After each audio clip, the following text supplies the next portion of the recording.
Hey boys, well, what do we have here? It's that time again.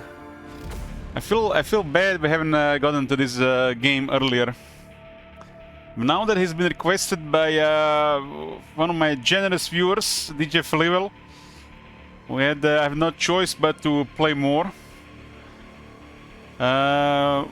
He requested like 2 games, about 5 days, 5 request tokens. And you guys, if you want to see more of ZEPHON, you can add more days, similar like with any other mode. This game, well, I hope it just got better, but we'll see. Who knows? You know, things over time may get worse. Doesn't mean they can get better. Like with several games in the past, you know, like World of Warcraft, Path of Exile, they got worse over time, in my opinion. Warcraft 3, I mean Warhammer 3, hope doesn't get any worse. Maybe ZEPHON is gonna follow suit. Maybe it got better, maybe it got worse, who knows. It's been 3 big updates. Look at this. This game, I just love when there's a patch notes on the main menu. Look at this. I read some of it. The red ones I haven't read. So basically, I have played this version, I think, last time.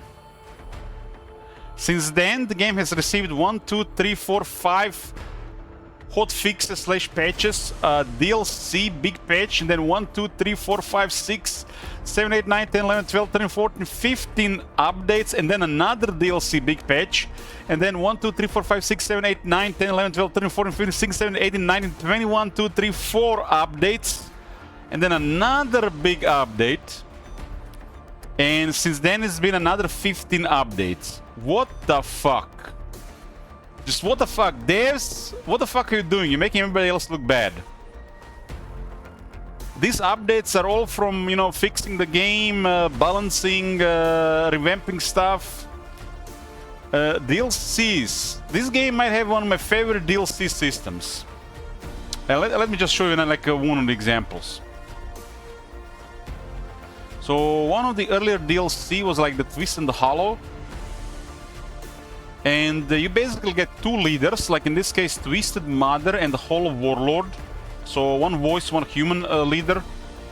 And then you get new units, new operations, new items, new outposts, new quests. Quests are basically world building lore. Some RNG events. There are new mutators, which makes the games unique. And my favorite, more music. They literally added, since I played last, over 1 hour of new soundtracks. 1 hour.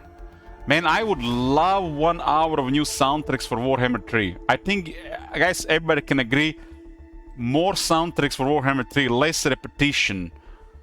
It's like, some of the soundtracks are good, but more new stuff, surprises. This is big stuff. This is, I think, important. I played this game when it was released. It was like 1 year and 10 months ago, so it's been almost 2 years. We've done an introduction game.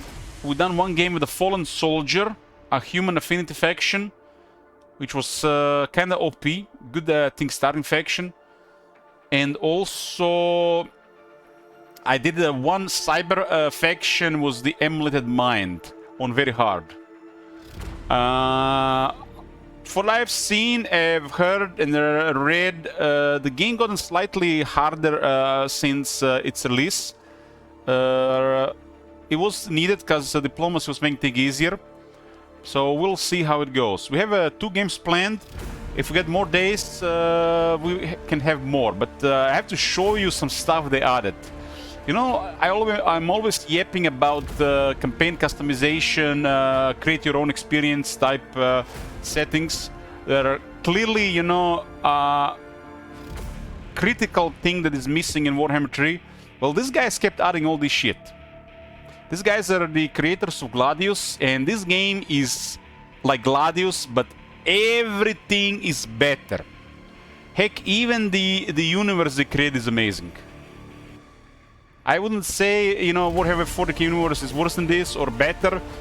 They're just different, unique universes. And since they had more freedom here, they created their own universe. And via sound, music, the quests, factions, buildings, units, I said events, the world is just slowly getting revealed to you, and you can learn and explore all of it. I think it is so well created that I don't want to miss reading any of the flavor text on the buildings, units, quest, events. It all just adds to the experience, and it makes a really amazing experience. This is a world where there was a post-apocalypse. It's a post-apocalyptic world. If I believe, might be not 100% correct, but there was a war, a world-ending war with no winners. It was like an alien invasion, and humanity was fighting, and there was a third party, and there was no clear winner. So this is the aftermath of this, and since then, world has gotten worse. They've also invited a third party, like the otherworldly beings, like Cthulhu stuff. So you got, on one side you got aliens, on one side you have humanity, and you have the this combination of what I say, like there's like humans, aliens, cybernetic stuff that humanity created, and the otherworldly stuff. Was it the alien AI invasion? No, the humanity has created the alien, the AI. I think the AI is called ZEPHON, and the ZEPHON has rebelled. So it's kind of like Terminator universe, Skynet. So they created ZEPHON. ZEPHON is the AI in the game, and it was they would try to make it to defend against the aliens, but I think it happened too late. But the world has a lot of story. I guess we have to get a second look and refresh our lore about it. There'll be a long intro here. We're gonna be reading everything. I'm playing for the first time a voice faction. A voice are the cult stuff. So it'll be the first time with them. But they added also 6 new leaders. So we have 2 different games. So we'll start with the voice. But as you can see, they added so much stuff. So much. Okay. We're going to keep difficulty to very hard. I think very hard is okay. I think hard might be too easy for me. Very hard might be a good difficulty for me. Beyond very hard, this game is actually hard. This game is actually hard. If you're not familiar with it's a 4X war game. It's a 4X war game. You have to learn the system. Systems. You have to learn the units, the weapons. You have to play a little bit more careful. There's a risk in exploration.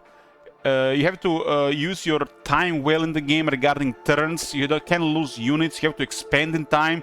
Every faction is a little bit different, plays different. Some factions can't even expand. Like Fallen Soldier can expand. I think this is a good starting faction. If you're new to this game, you haven't ever played, I recommend the Fallen Soldier. But for example, the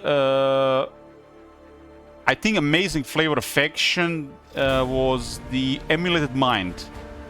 This was my second game after the introduction. This one plays in only one city. It says one of the features is trapped. The Emulated Mind is locked inside a single structure, so her people have built a citadel around her. She is limited to her starting city and can build no more. This is one of the best things about this game. All this, the affinity, the various abilities, restrictions, and buffs, starting advantages of the factions. It has been some of the most unique ever in of all these games I played. I might have not played a game that has something like this. Maybe you guys played, but this is one of the most unique stuff I've seen regarding the setup. It's like you know, like in Civilization, you start with a settler, you start with a warrior. It's like basic stuff. Some factions start with some different stuff. Well, these factions have more unique abilities and different starting units. Some factions can research technologies faster. Some factions have different abilities that help them later. I played the Emerald Mine once, but one of the best things in this game, but there is more, and this is like mind-blowing. Once you complete the challenges in this game, or complete the games in this game, depending what you do. Like, for example, I am not sure if I done it right, or these were easy to unlock, but there are these things called mutators. And the mutators change how the game plays. This is one of, I think, most important things to have in strategy games for replay value. And I'm so sad the Warhammer 3 has been out for over 4 years and we have barely gotten any stuff like this. We need campaign settings. Look at this mutator, for example. Can only research technologies with your affinity or no affinity. So there's no crossing affinity. So if you're cyber, you're stuck with cyber. Where are we? The entire map is explored. And these are the only ones I unlocked, but they added also a lot more affinities.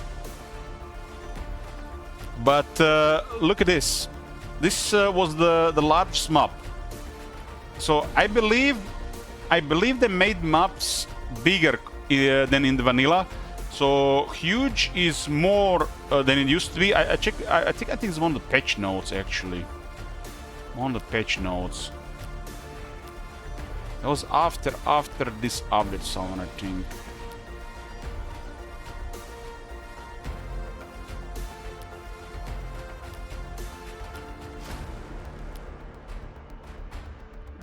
Let's see. It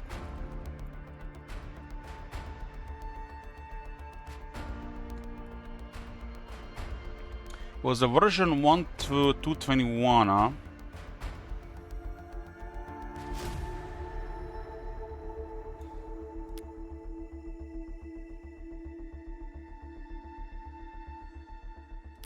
Yeah, there was a massive update.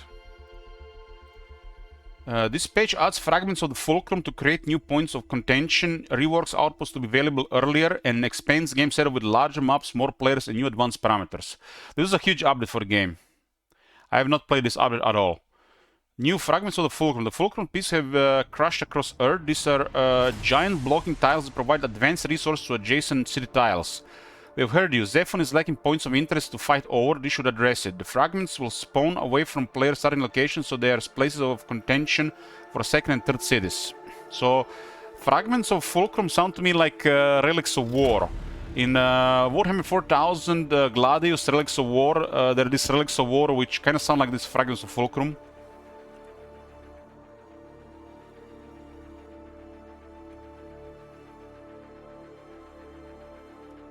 The last days of Earth improvements. A scintilla of hope and portents of despair notification now allows spending influence to slow down or speed up how fast the last days of Earth occurs. Damn, we use the influence on this as well now. The goal is to encourage less players to change the escalation speed on game setup and rather dynamically play inside the bounds of the intended experience. Joining ZEPHON or Anchorite side while at generous standing with them will give you control over the Titan that spawns at your city, adding a bit of variety and a fun payoff. Outpost city bonus rework. When now outposts have a percentage bonus across the whole city, this made it bad to acquire them early on. We've always felt that it was quite awkward. Instead of the percentage bonus, outposts now give an increase per turn gain while inside the city. The decision of when to acquire the outpost style will now be relevant from the start. So it grows over time, huh? And this is it, more players. Increase the maximum player count from 12 to 16 to prepare for the oncoming DLC. Added dark purple color, tweaked purple color values. Increase larger maps. Increase the space available per player on all map sizes and add 2 larger sizes. 2 larger sizes. It's been feeling a bit more crammed than we liked. Holy shit. So a 2-player map used to be 30 times 30. Now, the old one was 27 times 27, and now it's 30 times 30. 3-player 37, 37 over 33, 33, and the huge was 53 by 80, 53, and the new huge is 60 by 60. And they added a 10-player size and a 12-player size.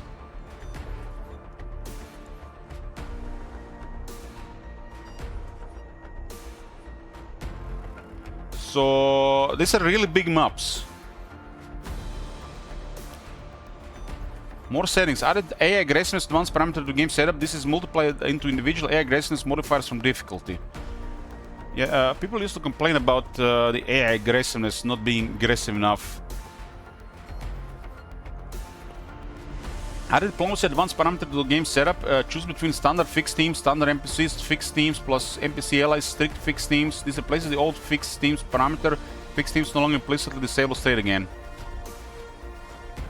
Added trade gain advanced parameter to game setup. Choose between standard NPC only none.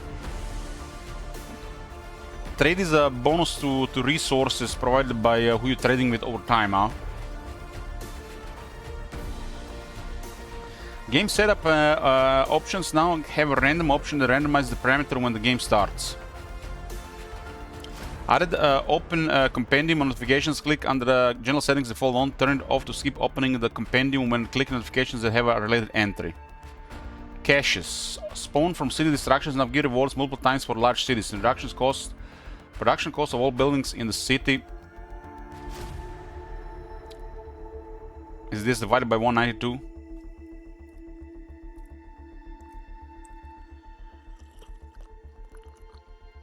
Clear tile can now remove rocks. You can remove rocks. River immigration. Trials of the Eremite and AI rights now improve the standing for the first time upon research. This was a massive update, 1.2.21. Flying units can no longer pick up caches. Enter button now prompts to accept the next incoming call instead of prompting to decline calls. Right-clicking declines the call. Camera position zoom is now restored on load. Reorganize tabs on the game lobby screen. Tweak quests and notification screens so scroll bars are less likely to show. Improved netcode resilience.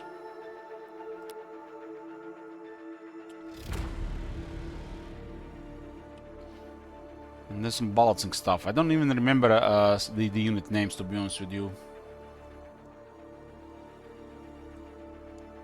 There's the balancing always happens in these games. Like they do the balancing stuff all the time. And when the stuff in your list, you see if it's strong or if it's weak, and they're really fast to correct it.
Okay.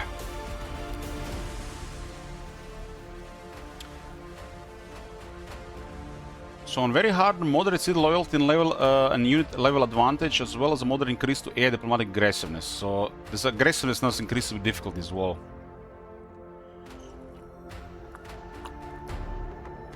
The enemy gets 30 loyalty and 2 additional levels, including a plus 80% buff to aggressiveness. It's recommended after bidding hard. I think hard is okay starting difficulty for people experienced with strategy games, but I'm gonna call experienced Gladius and some ZEPHON, so very hard should be default difficulty for me. Ultra hard is recommended after bidding very hard. I only done one very hard, but that was in an early version of the game, and it was a success. And nightmare. A nightmare is not recommended. Interesting.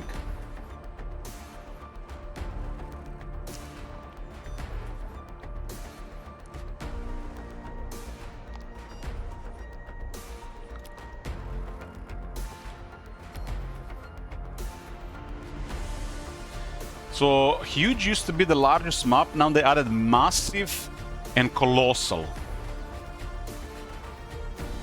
Oh boy. Since there is diplomacy and picking sides, the larger the map, there is more stuff going on. It's actually a lot of stuff going on. I think huge is okay for a default setting. Put the landmass to high. Game speed on standard, sure. This was my last setting when I played the Emerald Mind.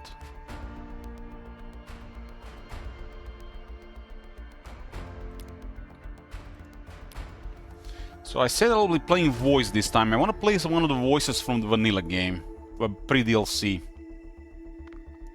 This was as a main game leader, main game, DLC, main game. I think this one is DLC. DLC Infinite Count. How cool is that? DLC. I think it's main game, main DLC. So there are 6 cards with DLC. Let's see if I can see all of them. DLC, that's 2, 3 DLC, 4 DLC, 5, 6. Okay, I see them.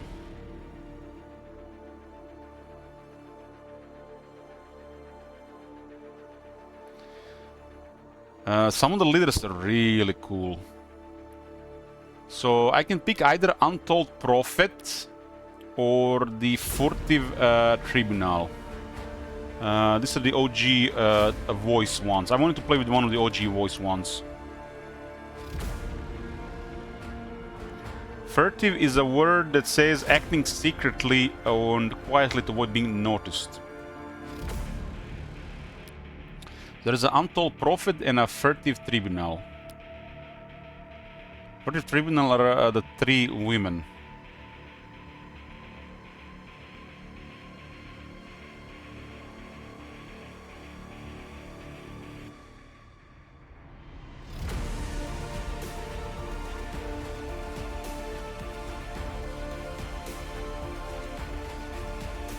As a voice affinity, the 3 become bound as one by singing together the melody of the voice. Starting with 2 times upload dragoons, 1 uploads, 1 engineers, and gain earlier and cheaper access to voice technologies, including exclusive access to the highest tier of voice research.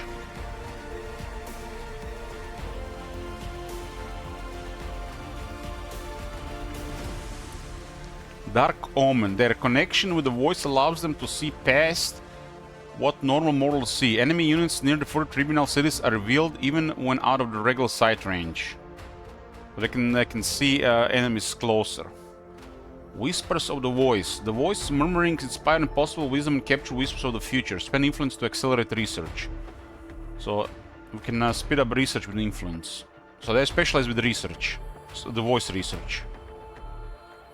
Mysticism. The 3 believe that the spiritual comprehension precedes intellect. Research laboratories have decreased output.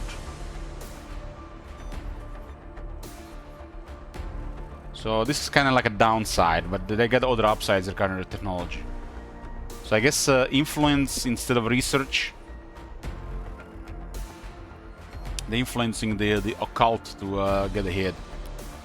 The outsider, elite. As the Tribunal give themselves over to the voice, it graces them with the avatar of its love and its wrath. Spend influence to summon a terrifying voice unit from beyond this world. Before the earth died, the Tribunal were 3 people, not quite the mother, crone and maiden of poetic lore, but 3 people of differing backgrounds and beliefs. They barely knew each other and little liked what they knew. As the sky fell, the 3 entered the apocalypse bunker amongst their families, their friends, a small nation of loud ones. Only these 3 emerged, stained and blind. Of the 3, only one ever talks. Of the bunker, they never talk. For the 3, only one vision now prevails of a darkness that holds truth. An imprecise set of virtues that orders them as mysticism. The tree's certainty, their strange knowledge attracts followers who need leaders, leaders who will lead, however arbitrary the rules they govern by. Once again, they are a nation.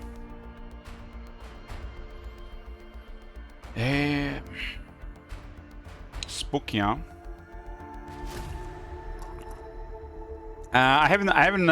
We have done Emulated Mind in the previous game, intro. You can check the playlist below the stream. Today we are starting either Furtive Tribunal or the Untold Prophet. I'm deciding right now. The Untold Prophet. I like this stair. I love the stair. So it's also the voice affinity. These two are the original voice affinity leaders. The great speaker needed the voice of a child to spread its wisdom to the world. Start with one dark vassal, one devotees of Trocos, and one engineers, and gain earlier and cheaper access to voice technologies. So it's also can get voice earlier, including exclusive access to the highest tier of voice research. So that's like a voice affinity. If they're voice affinity, they get easier access to voice technologies and earlier access to higher tier stuff.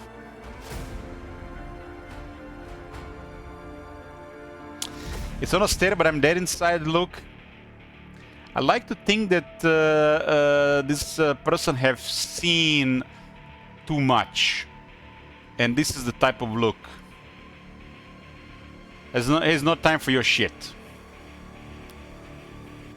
Type of look. But I guess dead inside works too, because when people experience crucibles and more, they do get a little bit dead inside.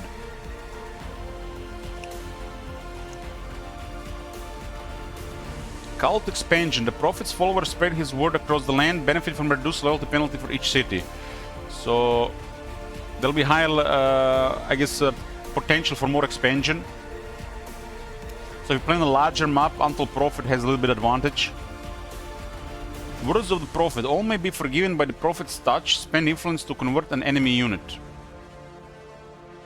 So we can convert enemy units with influence. Cost of conviction. The cult must never be allowed to waver. Population also has influence upkeep. So that's a kind of downside. Population needs influence to upkeep. I guess it could be to balance out the cult expansion. Armor of the Fate, Elite. The Untold Prophet's will is so strong it can reshape reality itself to protect its most loyal followers. Make a unit temporarily invulnerable. So you guys can see already two different playstyles between these two guys, factions of the same affinity. I may be young, but I am not without prejudice or preconception. It is my benediction that I see the choices you lost long ago. Maybe it's in some Spanish here as well. The Untold Prophet first appeared as their followers as their bunker fell. To their followers as their bunker fell. Lit by the oscillating red glow of emergency beacons, words drowned by wailing klaxons, the child calmly beckoned for everyone to follow. While no one could recall this young stranger, all felt compelled by their presence. So it came out of nowhere. Gotta love the occult and mystical stuff. There's something really powerful with the mysterious. You know, with silent and the unexplainable. It's power in itself. For 22 days and 22 nights, the Prophet led them across the wastelands. The journey was a trial. Those that fled soon perished. Those that stayed witnessed miracles everywhere the Prophet went. ZEPHON is an AI system created by humanity, which has rebelled from the humanity. It's one of the enemies in the game. One of the factions in the game, I could say. It's not really an enemy, because you can side with ZEPHON. It's an AI system in the game. It's a faction. There's a lot of lore about this in the game. If you play the game, it will be revealed.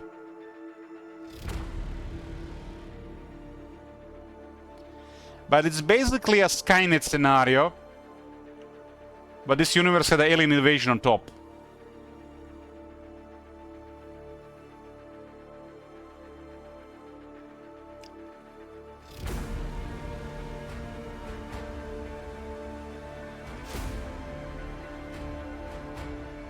Supply caches refilled overnight, bandits wept and converted, and horrific beasts were gentle by the Prophet's mere presence.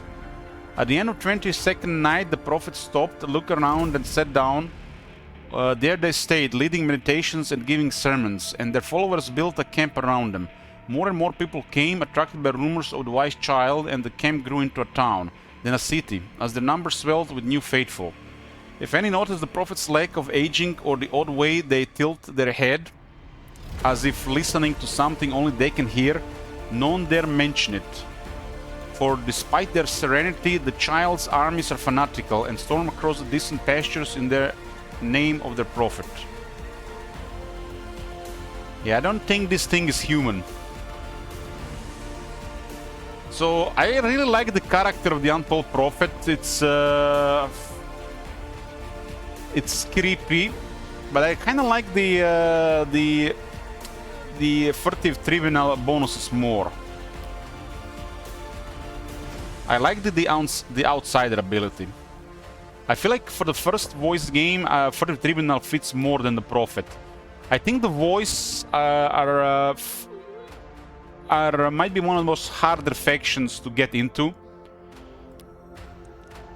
And I think the Furtive Tribunal might be better faction to experience voice for the first time.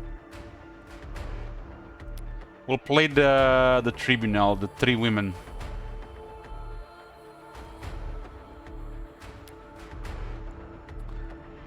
We're going to keep eight players. We'll put them all random.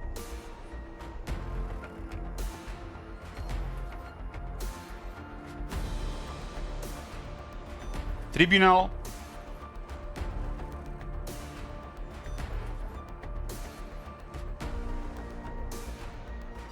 It's basically a secret cult. They're all secret cults. Okay, this will be the base settings. Very hard, huge, high, standard. Okay, advanced parameters. I'll keep Iron Man. I always keep Iron Man. AI aggressiveness.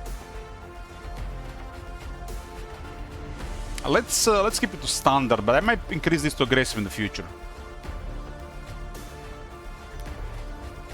Quest pace standard.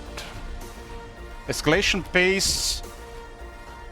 Let's put escalation pace as slow. I think it's like 7 turns slower.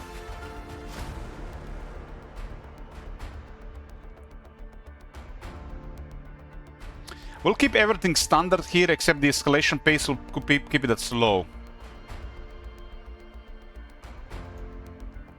Victory requires defending NPCs. Fine, let's go for total victory.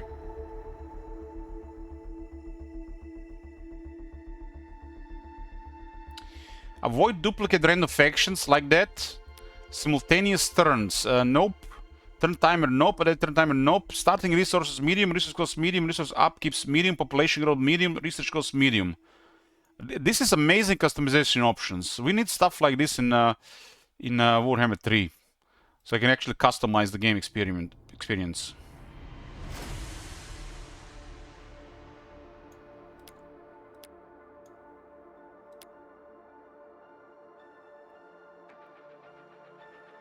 Okay, we'll keep everything default here except escalation pace.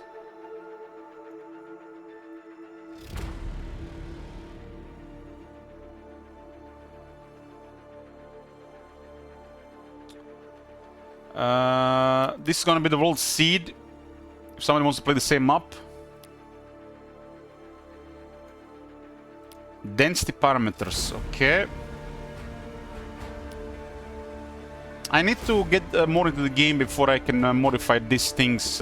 Basically, it's a relearning process. I haven't played in a while. And I don't know what they changed. We'll keep everything to medium.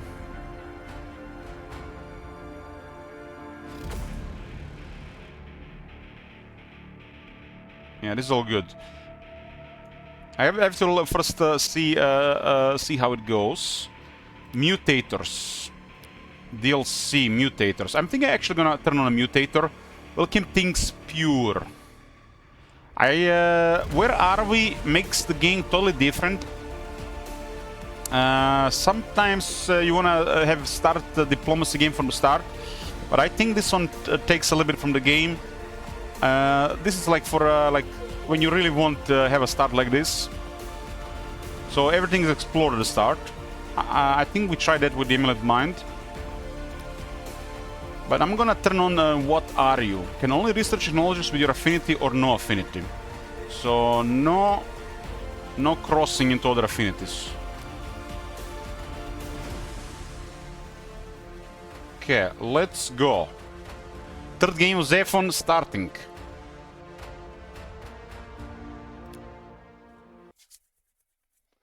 Time to read all the voice lore. Hesitation. We were not ready for their divine judgment. We were tested, and almost everyone just failed.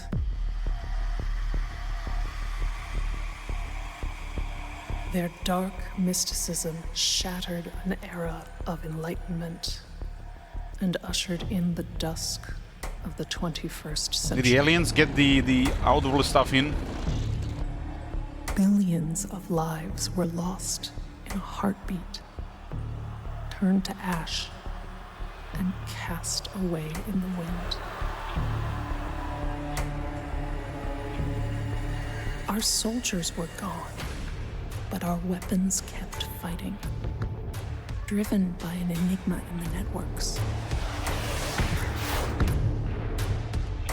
Their surviving forces waged a desperate crusade against the machines.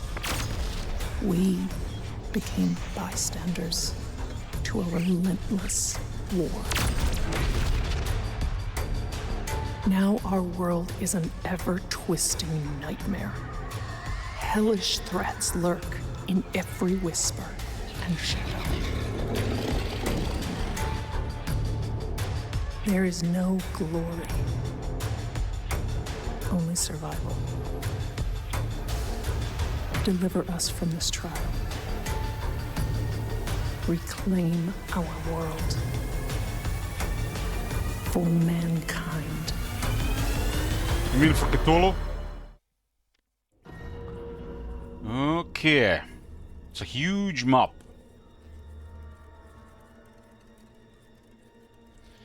Here we go. Tips are on.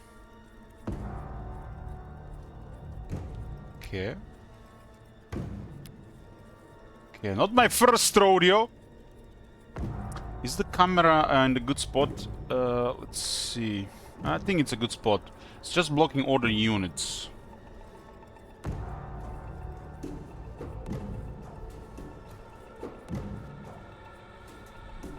It's blocking the map just a bit.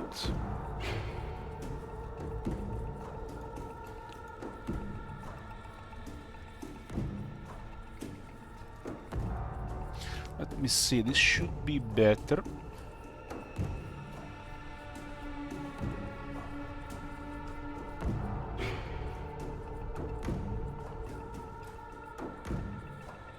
Okay, I think this is better. I haven't played with the voice before. I think voice is more difficult to get into compared to the other factions. In the top left you can see the resources in the game. There is food, minerals, energy, algae, chips, influence and research. We start with some units. I'm on the clock. A unit of engineers. Biomech info that found cities, construct roads, clear tiles, as well as repair and buff mechanical units. Some had formal training, most didn't. Scientists, construction workers, technicians. That thing that distinguished the people we called engineers from everyone else was they had the skills to get the job done. Whatever the job, the ones who hadn't, well, they weren't around anymore.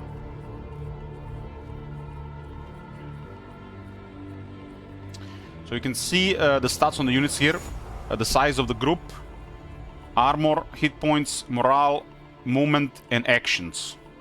You can move and do an action with a unit. What do we have here? We got some kind of outpost here. It's a Temple of Sirla. I'm gonna pronounce Sirla until somebody says otherwise. It produces food and algae. Isn't algae a voiced resource? And we got algae next to our adjacent starting and we are on top as well. Damn. Streamer luck.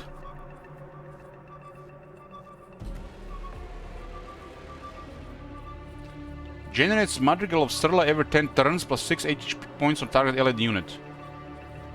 Plus 2 food, plus 1 algae each turn while inside the city. So we're gonna be generating food and algae immediately. How amazing is that? I think algae is a resource required for the voice. Mind the tale. Okay, we got the Upclude Dragoons. Biological melee bleed walkers, they can take control of enemy Upclude. As you can see, the unit has an upkeep of food, minerals, and algae. They do have 4 movement, which is slightly faster than usual units at the start. When they crash, the Akrin brought creatures with them monstrous lizard things, tearing earth wildlife apart, giving their docility around the Akrin. I suspect they were meant for pets or food, but that didn't stop the voice cults using them for war.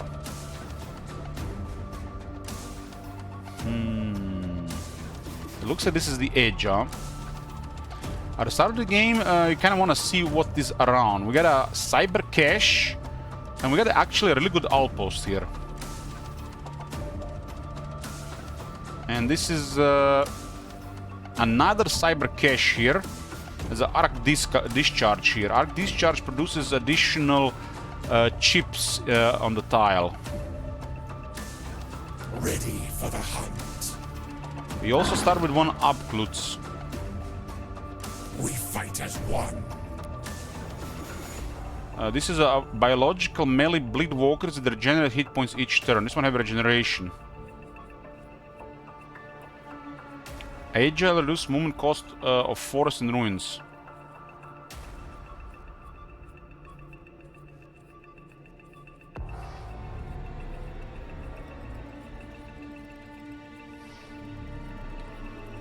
Bleed Walker says suffers no damage or movement penalty in bleed. Bleed is kind of like a terrain that it's harmful. This is bleed. So voice creatures do like bleed. It does regenerate inside the bleed. The Akrin and their pets had a special connection to the voice. The bleed would make way for them as they crossed through it. I think they gathered near bleed outbreaks because on the new hellish earth it helped them feel closer to home. It's kind of like a corruption on the earth. And they do have basic regeneration on top. What does it say for the basic regeneration? Sometimes I would overhear scientists debating how creatures from the Akrin homeworld could heal so efficiently. Akrin are the aliens. They would debate if we could use it to save human lives or extend them. I made clear if they ever learn how to create this healing factor, that we would first use it for our troops before the civilian populace. I worried we would have too many mouths to feed. So this unit does have regeneration, but has 2 armor. Mind the tale. 1 point of armor has a 8.3% damage reduction.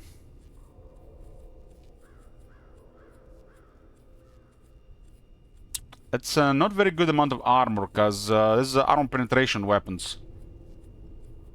Like Dragoon Spear has 2 armor penetration, which means it'll just penetrate another Upclude Dragoon, no problem.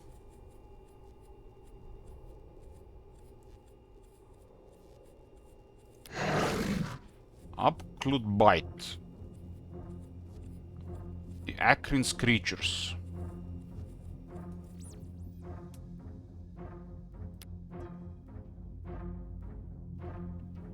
cost some food and algae. It's nice we got algae there next to it, huh?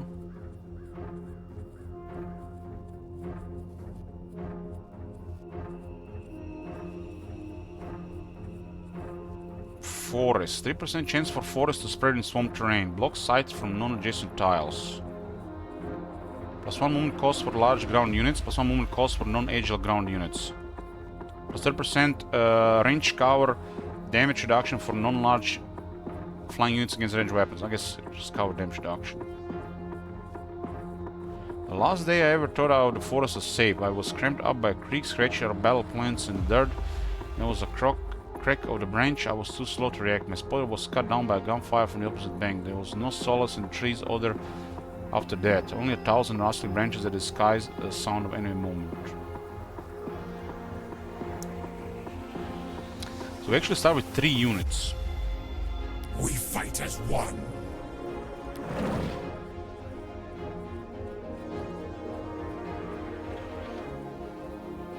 Okay.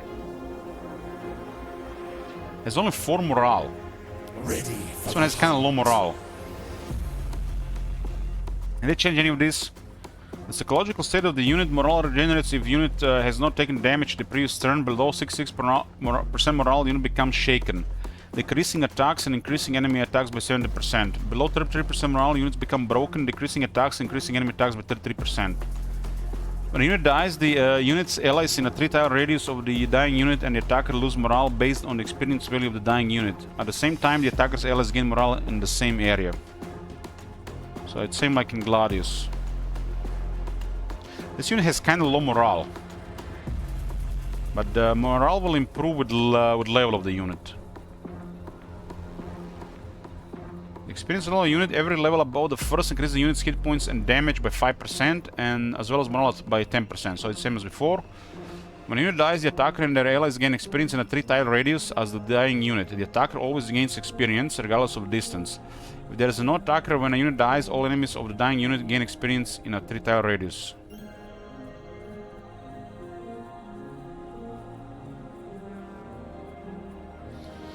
Yeah, this is why having a big groups of units fighting together can cause quite a bit of snowball effect. It's kind of like a carpet of doom over time. But as an army that's too successful, just gonna steamroll everything. Unless they can encounter some crazy resistance, either like fortifications or bigger units. Because no matter how many units you have, I mean, 1,000 soldiers cannot deal with against like a massive alien monster, right, from outer space. Hey, Jill Bacon.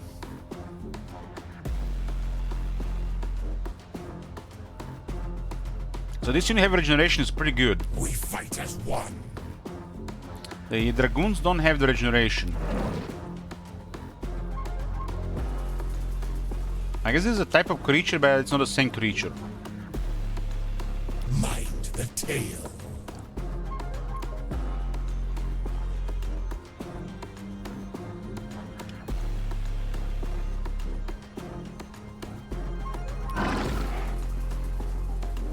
Ready for the hunt. So dragoons are a little bit better, but this guy's regenerate. Regeneration is actually quite strong in this type of games because it gives you momentum. As the enemies have to withdraw to recover, the regeneration units just keep going. That's why the Necrons were so powerful in Gladius.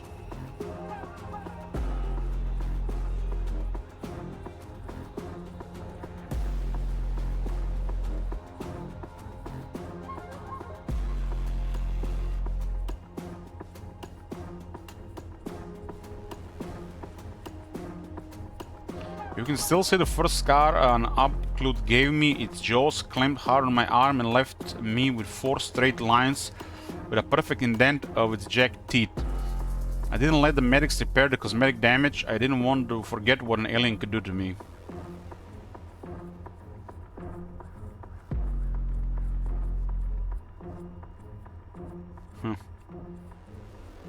Upclute riders needed close quarters weapons that they could use while mounted. If the spear was good enough For our ancestors, it was good enough for us. Of course, no ancestor of ours ever thought we would wield spears while riding the great lizard beasts. So basically, it has 2 melee weapons. The mount and the rider both have melee weapons, so this is a melee unit. There's only 6 accuracy. The first number is damage, the second number is armor penetration, the third number is number of attacks, the fourth number is accuracy, and the fifth thing is if it's melee or range. Huh?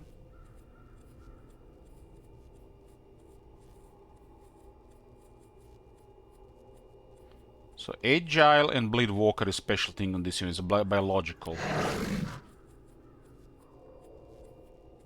These things actually could be very useful, I guess, unless they get hit by something really hard, so they actually get killed. Okay, then we're familiar with the starting stuff here. What is this Temple of Kurla, anyways?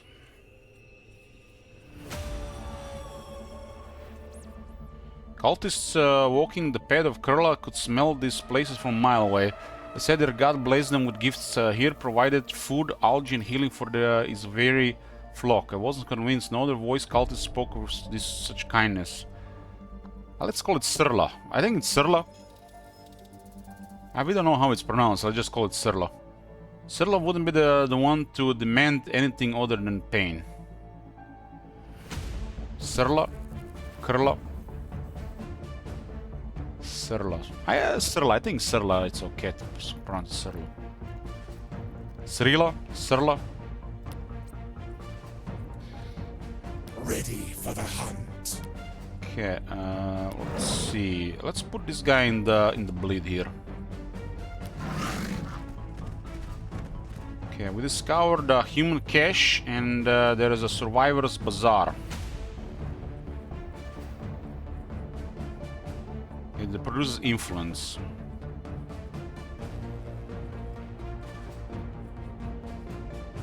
This thing is, I guess, in okay distance.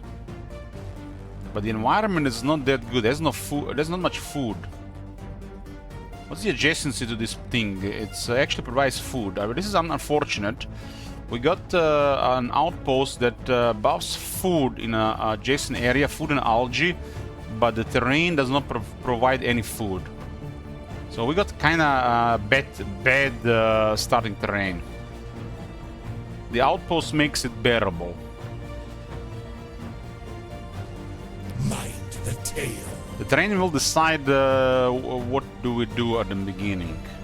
Ready for the hunt. We fight as one.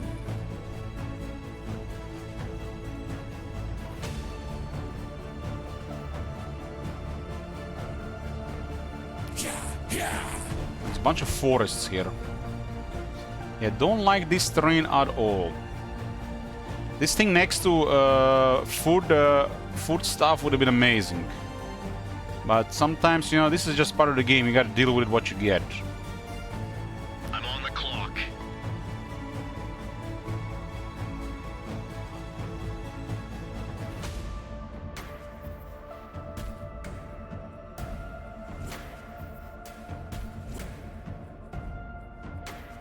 Yeah, this outpost is the only saving grace here. It's gonna be a rough start here for sure.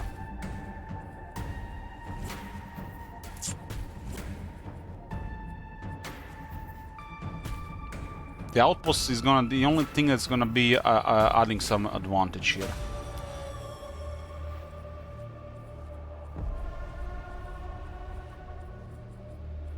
I think the voice has 3 radius for expansion. Let's build something great here. The Sudba. Yeah, got our first city up. We acquired the outposts. It's outside the city. This tile has a forest on it, which blocks one construction space, but we could remove the forest. So you can see this faction specialty. We already discovered the enemies nearby. This faction has an ability. It has an ability that shows nearby enemies to your cities. And there are 4 of them. The grey ones are the neutrals.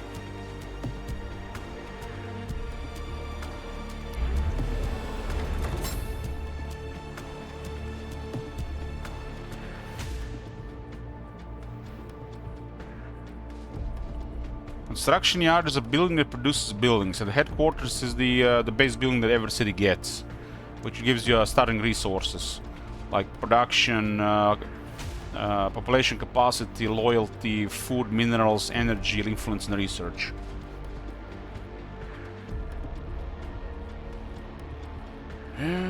We had a claim a tile here. I think claiming this thing is okay, because we immediately get extra algae and food. So they removed the percentage thing that used to be.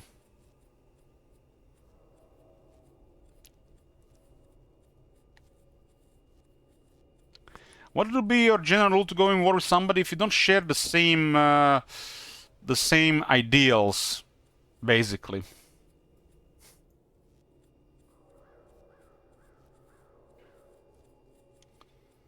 In this game there is diplomacy, so you can work with others. If you find a faction that doesn't have the same agenda or ideals as you, they're your enemy. Or you might just roleplay, you know, they're not like you, they will not live.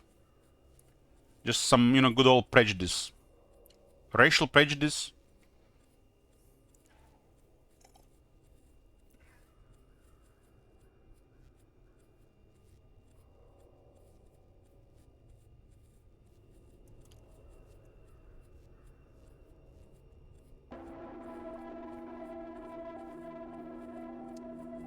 Okay, I think I'm just gonna claim this outpost. So basically the city owns this tile. We're gonna have to acquire a new tile. You can see what the tiles provide. The first number is the space for buildings in the tile. And the other numbers are what type of bonuses the tile will provide if you build any buildings that produce those resources. So if you create a building here that produces food, it will produce 10% more. Since these are Arctic tiles specialize in research. And remember, we are a Furtive Tribunal, the research tiles are the worst. So we got pretty shitty terrain. We wanted to get food and influence stuff. So this is a terrible start for this faction. But this is just the thing in these games. You gotta make do what you get. I really hate restarting to get a better looking starting spot. And I love making things work. So we'll claim the Temple of Serla to produce additional food and algae per turn.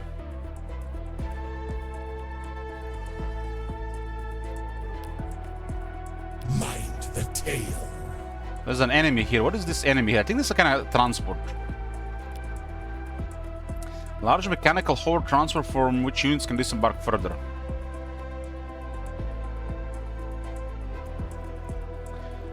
Basically, this outpost is currently under my control, but it's not inside the city. So this outpost is producing additional food and algae, but if I claim it inside the city, it will produce more.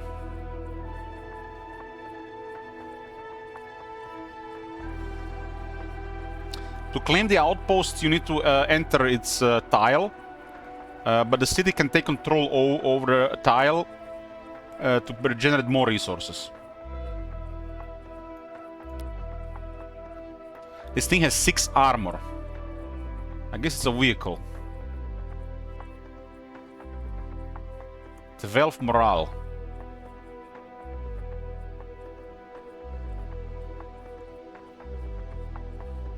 As a missile pod, 2 attacks, 4.4 damage. It's a It's a level 3. I guess it has damage buff because of difficulty. Because of difficulty, all these enemies are level 3. We fight as one.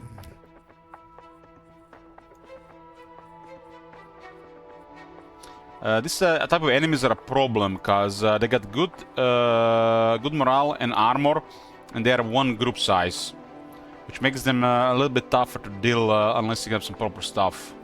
It's not a really strong enemy, just it's a little bit too much for my starting units.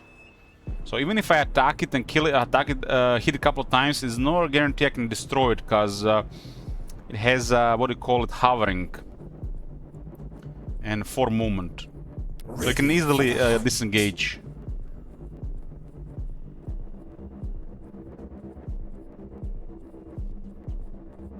The neutrals move around. They move around. If you start attacking them, they'll fight back. Let's get this cyber cache. Maybe get something good. With speed I go. Ooh! We got a Marauder. Exosia Marauder. It's a cyber unit. Streamer luck. This is like some of the best things to get extra units at the beginning.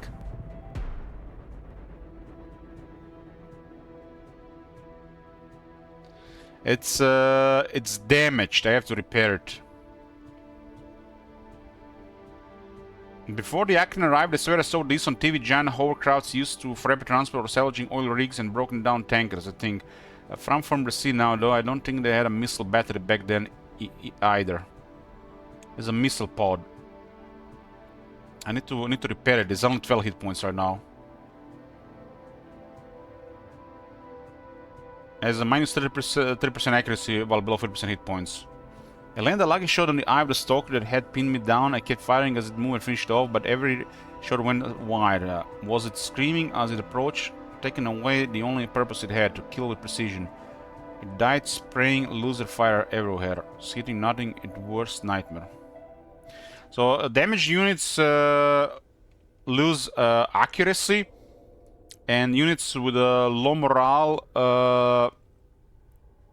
they do less attacks and they take more attacks. What is this thing on the right? Malakim destroyers. It's a biomech hover infantry with powerful overheating weapons. It says 6 plasma guns.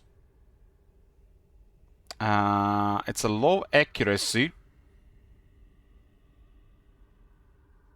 but they got 6.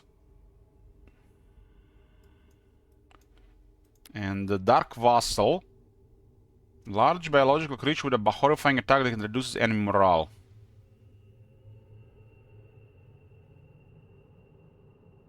So they were revealed by the Dark Omen. The Tribunal had a sixth sense for where it was in danger, and the voice was happy to reveal how close its enemies were. That kind of reckoning ability could have saved lives if the witches had shared it with humanity. But they were selfish. They only wanted to protect the voice. So this is my faction's feature. I can see the enemies closer. And these are Akrin Zealots.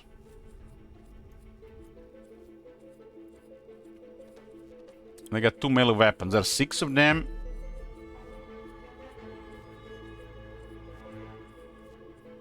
At 10 morale. So the voice starting units have looked pretty terrible started. Mind the tale. We fight as one. Maybe because they got Bleed Walker as a balancing thing.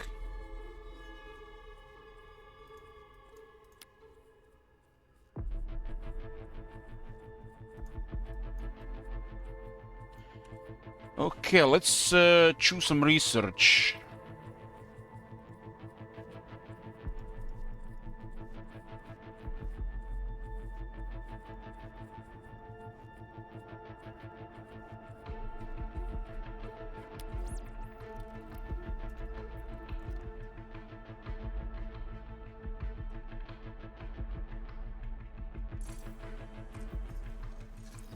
There's definitely a lot more stuff here.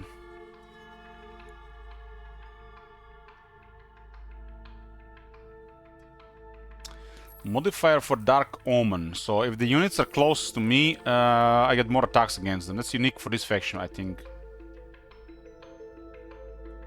There's more technology than I remember.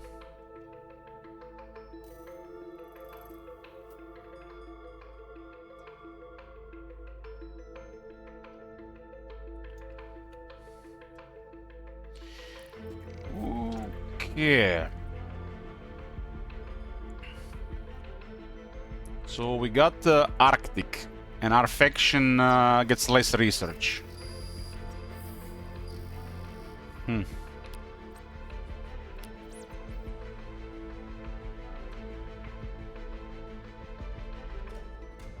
have no coast here for fishery wing.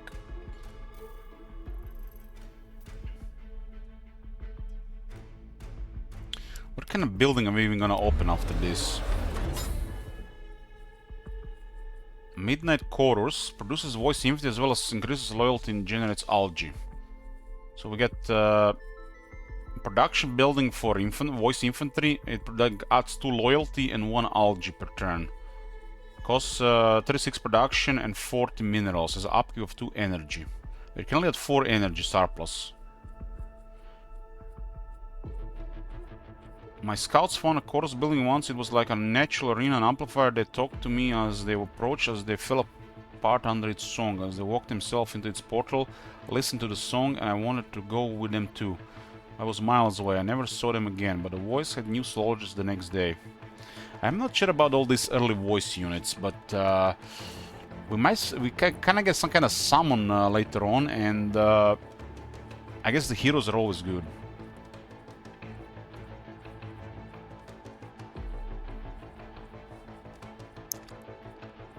Initially produces Upclude's Dragoons, and I don't. That unit does not look any good. It's like producing these poor units at the start is out of the question.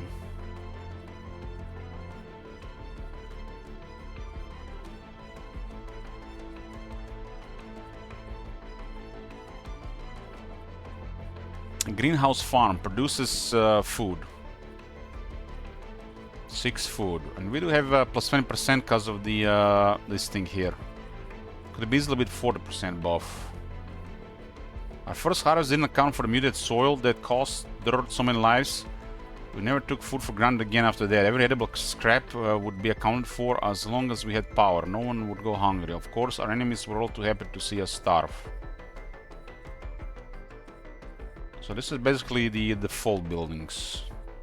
Mineral extractor.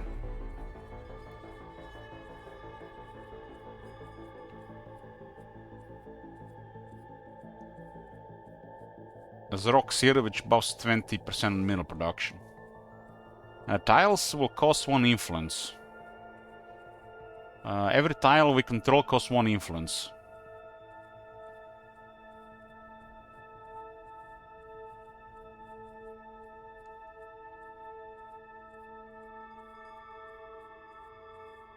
We gotta keep an eye on housing as well. Population dedication to your cause. Each positive point of loyalty increases the city total resource output by 1%, while each negative point is increased by 2%, down to minus 50%. Each city after first decreases the loyalty in all cities by 6. So population lowers loyalty. Population costs food. And the tiles in the cities, they cost influence. Plus the units have upkeep, and the buildings have upkeeps of their own. Like the mineral extract costs energy, and the power plant costs minerals.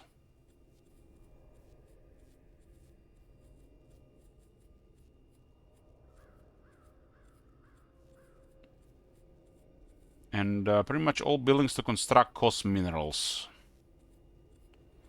Which puts the slightly higher priority on minerals initially. But it's early in the game. The earlier you get the research buff is also highly beneficial.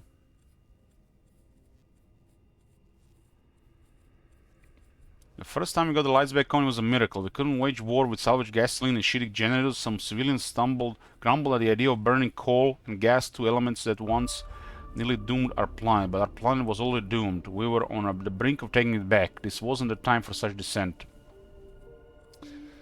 Yeah, let's worry about the global warming and pollution when the world is overrun by everything. Fermentation wet. Okay, this is the building for algae. It requires energy. And I do have an algae outpost adjacent.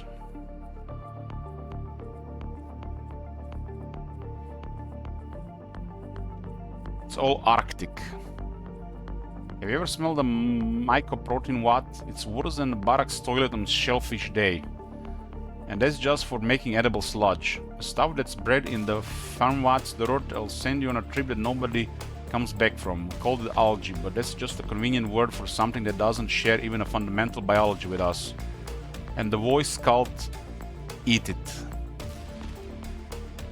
What are they eating?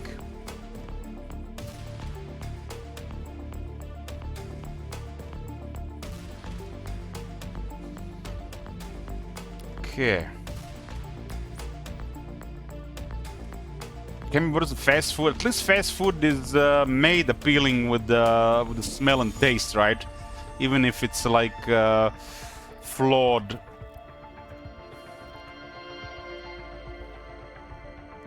You know, like McDonald's puts a chemical or an additive on their pickles to make them taste saltier, so they can put less salt or something like that. Guess you know salt is bad for you.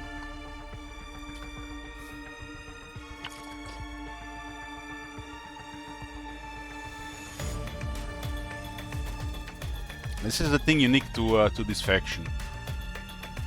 Industrial density, trade for construction yard. So it increases the production of the construction yard, but will cost more energy.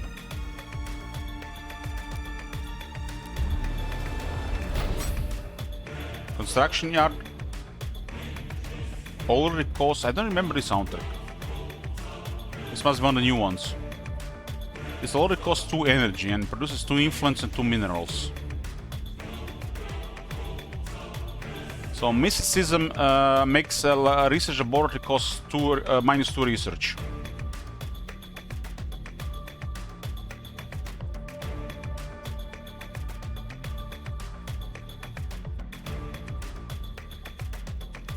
The witches of the Tribunal were kind enough to not kill the first scientists who questioned their mystic knowledge, but they issued a clear ultimatum. The voice's word was not to be questioned. Any heresy would be met with death. Techs and researchers in the ranks heard them loud and clear. The smart ones defected and the sycophants stayed. So it's kind of like we kind of like just have a version of Cult of Atom here, right? Just Cult of the Voice. Hey, Sujek.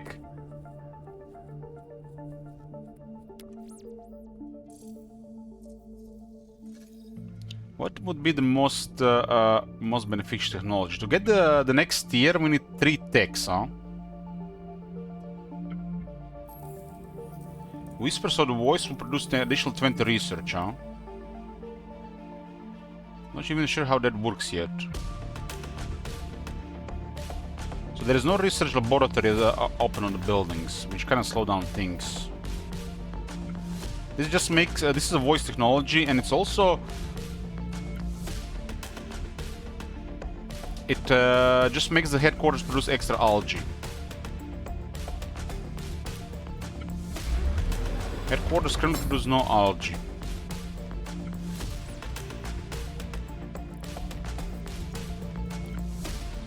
Mineral extract will produce additional minerals on cliffs.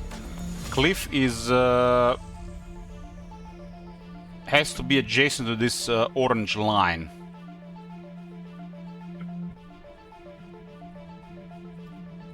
So we don't have nearby cliffs, not yet in the city.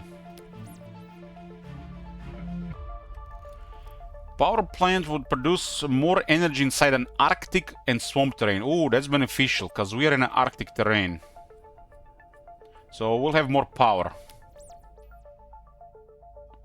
Expedition Outfitter, plus 20 influence when first capture outposts. I think this is one of the best things to get. We get 20 influence when we capture an outpost, so we can get some influence ahead of time.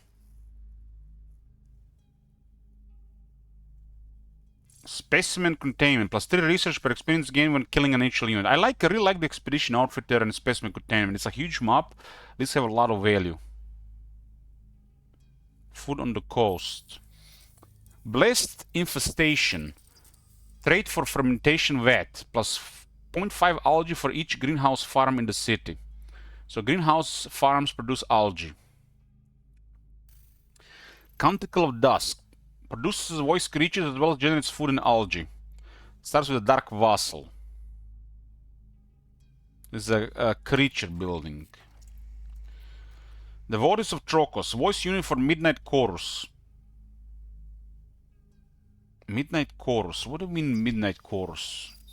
Is that the name of the building? Yeah, it's Midnight Chorus. Okay. Biological range monsters that are strong against wounded enemies. They got 0 armor. House on the borderland does algae. Precenter of Nihilus. Trade for Antigrav Assembler, Assembly Hanger, Automated Factory, Barracks, Canticle of Dusk, Midnight Chorus, Paean of the Dawn, Skyfortress, and Scenic Printer. Experience for produced units for each Midnight Chorus in the city. So the infantry buildings add experience to for all these buildings that produce units. I'm going over the technologies here to decide what to get first. Toxic Spearhead, trade for Dragoon Spear. This is a weapon research. Plus poison to biological enemy for 1 turn. They will lose hit points each turn. Whisper of Galdrauch. Voice unit for the headquarters. Biological hovering hero with range abilities to heal and summon allies as well as reveal and damage enemies. So headquarters produces heroes.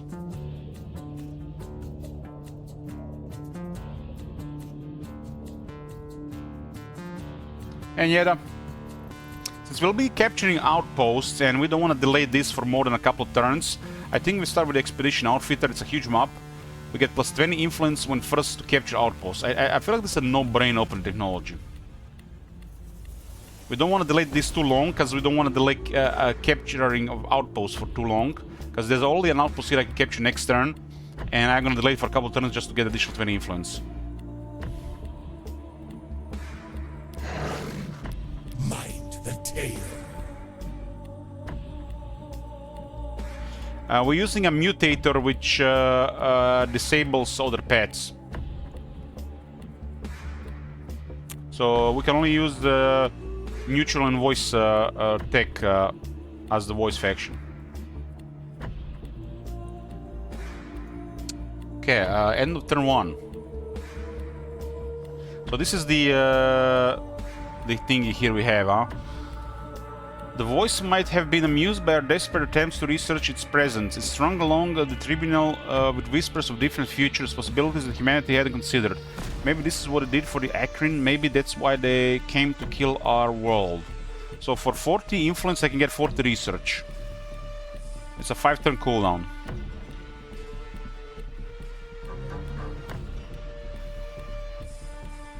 And with this we'll add additional 20 research. Which influence is a very important resource.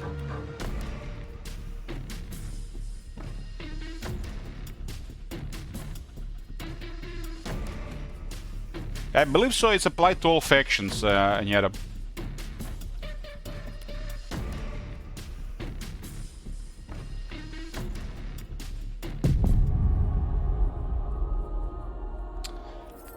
We We got the shallow foundations thing open here.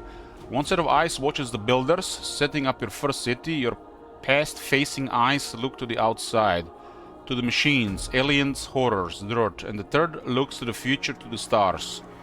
You 3 in 1 know that there are more like you out there. Know that the voice you heard prophesizing in your isolation is a shared mind.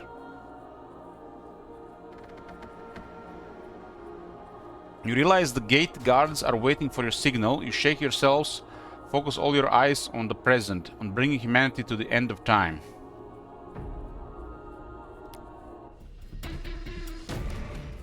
That's turn 2.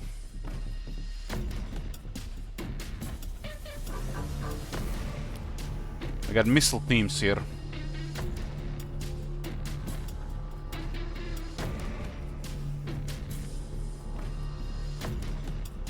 They have lower accuracy if they move. These guys are kind of squishy, right? They still have 4 armor.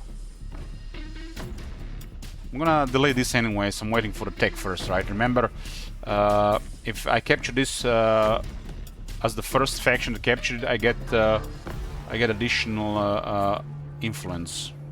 We're kind of in a corner here, which is good. The Concorder. Trade resource and hero items. Everyone knew the Concorder, but no one knew who they were. Maybe survivors on the surface, maybe a ZEPHON fork, maybe an old corp reaching out of the 20th century's grave. They fed the rumor mill, hiding their truth under the chatter. All we did know that they traded everything to everyone and that they never made a loss.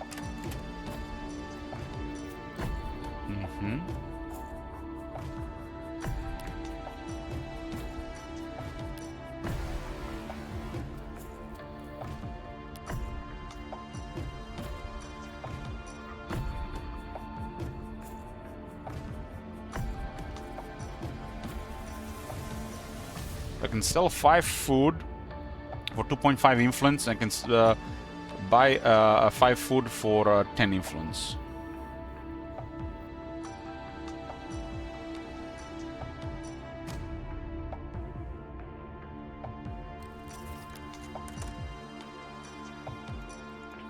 Systems are normal.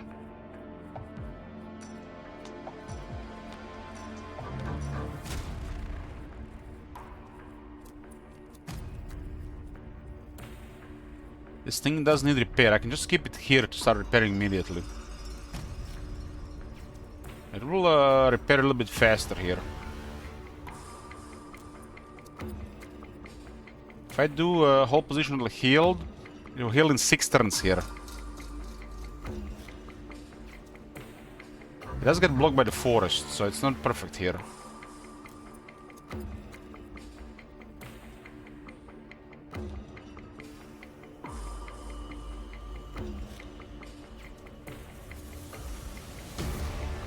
There's a large classification. Hover.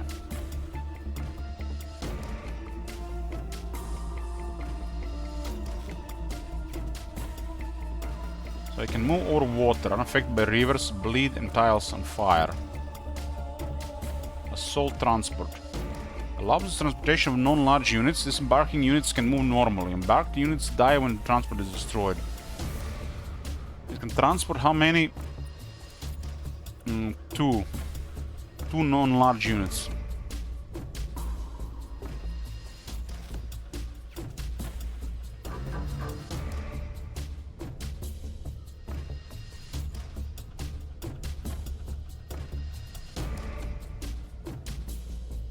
Disembarked units can move normally. Embarked units die when the transport is destroyed.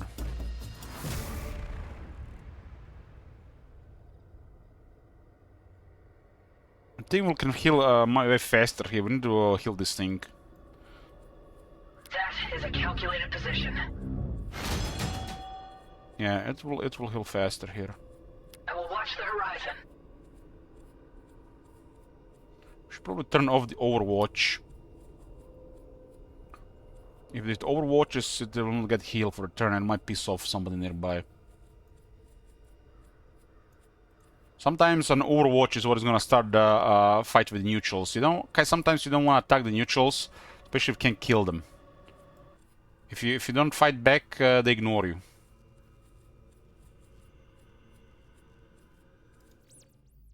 What the hell is this? That's a bigger one. Mischia's Devourer. Large biological creature that decays and has to consume its enemies or incapacitate itself for the sustenance. Don't let the decaying flesh fool you. I don't remember this creature. The Devourers will do whatever it takes to get close and gorge on your limbs. It starts with the left head smashing up on your face, the right head tearing on your heart, and then, as you collapse, it pulls your body into that vile maw.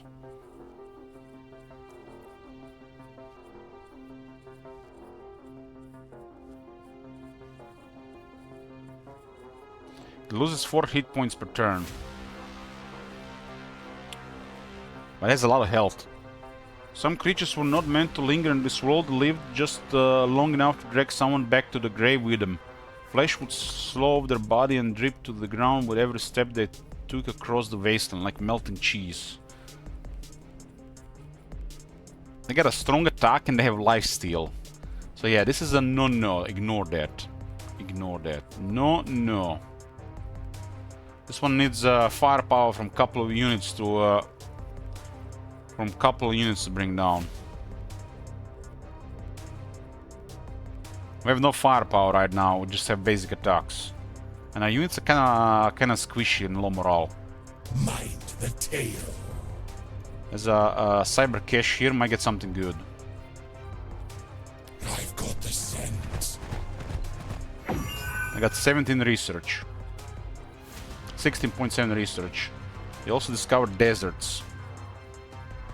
Deserts buff energy production. There's another outpost here. We'll save the outpost capture until we get the expedition outfitter, which is going to be next turn, so I can get extra influence. We fight as one. We should keep the dragoons together. I mean, it's so tempting to spread things around just to explore, but keep in mind this world is not abandoned. There's things in this world. If you separate stuff around just for greedy exploration, it will explode in your face. Even just losing a unit is like a setback in the beginning. There's a human cache there.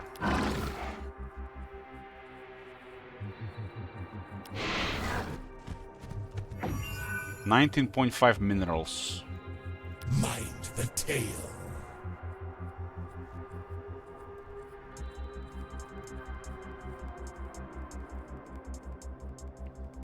I guess the other guys went out of range. We should probably go kill that missile team. Ready for the hunt. What's the weapons on the Sudba? Got 9 assault rifles and 3 missile launchers. So it's kind of like human weapons. It has a close quarters fire. It has double attacks at half range. And half range is 1. Regular range is 2. Has very low damage. It's only 1 damage, 0 AP. But it's 9 of them. I guess it's just basically it's a lot of weapons. It's still decent against things that have no armor, I guess. I'll have double attacks at half range. The standard firearm for armies of the old world still served as a purpose at the dawn of a new one. We needed weapons that could reload fast and fire even faster. It's definitely one of the worst weapons.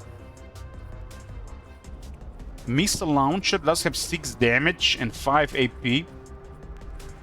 And does have 3 range. I guess this is to kill bigger things that threaten the city.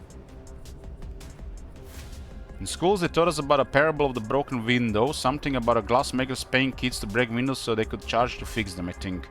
Maybe think if 2-ton missile launchers on the ramparts above. Missiles broke things, merchants charged to fix them. Merchants sold more missiles, maybe a sign that we were back to a world run by war profiteers. Missile launchers make the engaging with the city dangerous at the start of the game. Some cities are definitely more dangerous than the others, so if you see like a city nearby, doesn't mean you'll be able to, you could attack it, but it's gonna go badly for you. There's some cities that are also way more dangerous than others, like the Emerald Mine City has a big cannon. Ready for optimized boarding. I think we can go after this. For some reason this one is level 4. But these guys are weak if they get surrounded. Kind of like a corner here. Nothing really dangerous here except this thing here. We don't have to go south. We fight as one. Keep the numbers together. Mind the tale. Now there's an overwatch from this thing. Ready for the hunt. It did barely any damage because they moved. They have a heavy weapon which lowers accuracy. But it still did cause some damage. They didn't kill anybody though. Each Dragoon has 6 health. I can also regenerate them in the bleed. Didn't actually expect the overwatch, but these guys have 3 range.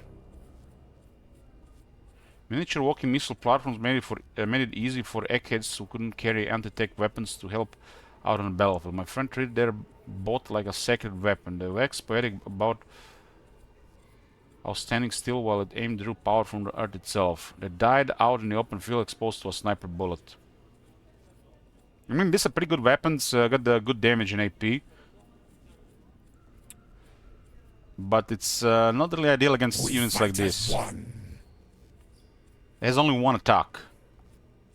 No blast or anything. Mind the tale. Because we have 3 entities. Stuff like this, I want to shoot stuff like this. You need not fear me. 1 group size.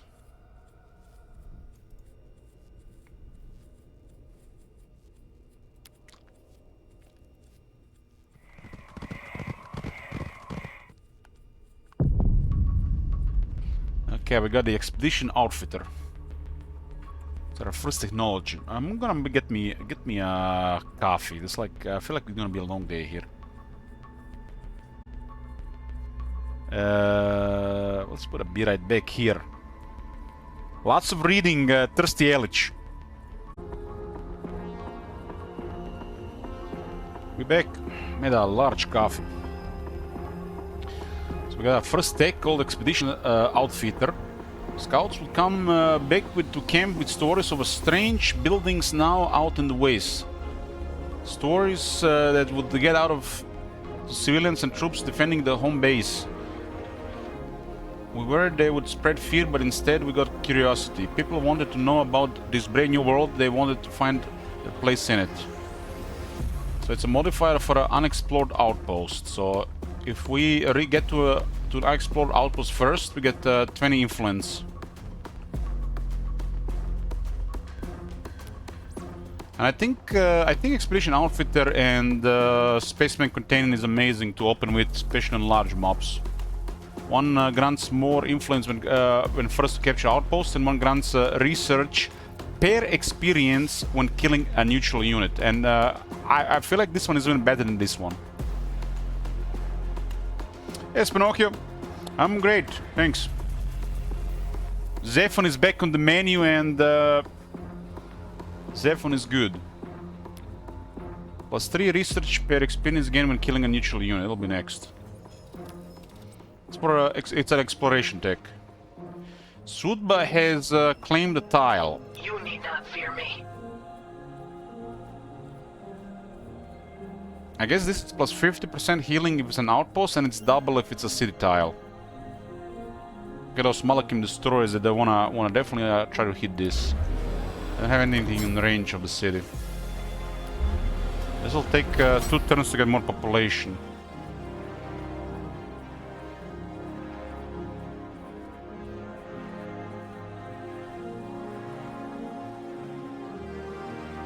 Specimen containment. We did get this technology faster because of an outpost, right? Oh, I mean the cache. Ready for the hunt. These things have 2 armor, but they can't fight back. We fight as one.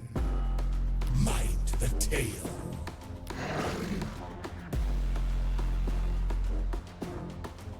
Okay, we'll capture this survivor's bazaar.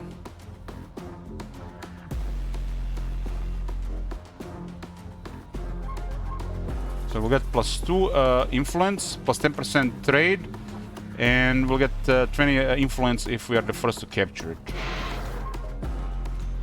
And it works, 20 influence. Like we're getting hit by the Overwatch from missile teams. There's another cache here. Advanced human cache, damn. Okay. We should mess up the zealots here. Systems are normal. This thing needs repairs, but we could open fire here on these things as well. I'll repair this thing first. Ready for the hunt. Doesn't look like there's anybody else close. There's another outpost here.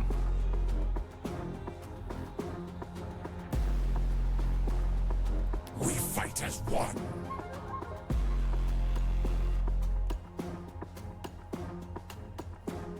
I wonder if there's any like flanking bonus. With speed I go. Well, Mandarentum, you know, probably know this by now, but it is for me one of the most important thing in a game, especially a strategy game. When something says it does this, and it actually does this, it is like one of the most important thing in the game. It's like nothing comes even close. It makes the whole experience more satisfying. When something doesn't do something it says it's supposed to do, then you have to question everything. There's a flesh tree in the desert. It does produce quite a bit of food. Meat harvest every 10 turns. It will grant 15 growth to a target allied city. So special thing about this, I think it gives you an operation. I think this Madrigal of Serla is operation. This also an operation. This gives you just 10% trade buff.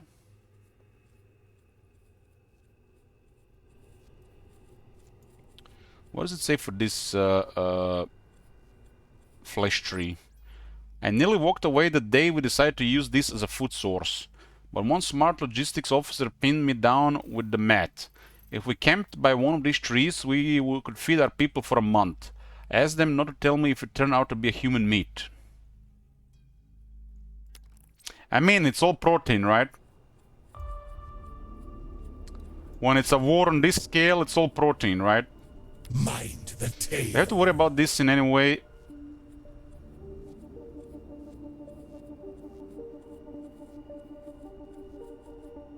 It's a leash thing. I think that's a thing with the it's another bleed walker. So leash says staying within the perimeter, overwatches but does not necessarily attack on its turn. This is what I was mentioning. It was not a little clear in Gladius, but it's more clear here. When attacked, will be unleashed along with any nearby allies. Want to stare dead in the face? Find the home of a particularly nasty predator. Take a long walk around its territory and wait until the hairs go up on the back of your neck. Keep on your side of the line. Make eye contact with your stalker and feel your heart pump faster and faster. That's the bridge between this world and the next. And we got an opportunity here to start attacking, why not? Ready for the hunt. We fight as one. We do 6 damage in the first attack, they cannot fight back. The beast hungers. It's unleashed for 2 turns.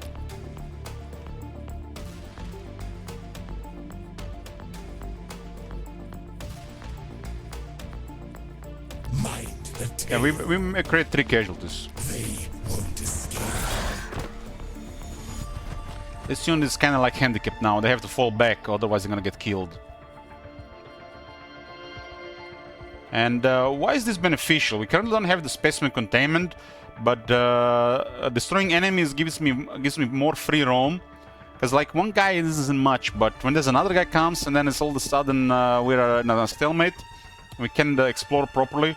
And as you clear the area, exploration gets easier, the logistics gets easier, and your units get experience. Remember, units get stronger with levels. This number at the bottom of a unit icon is a level.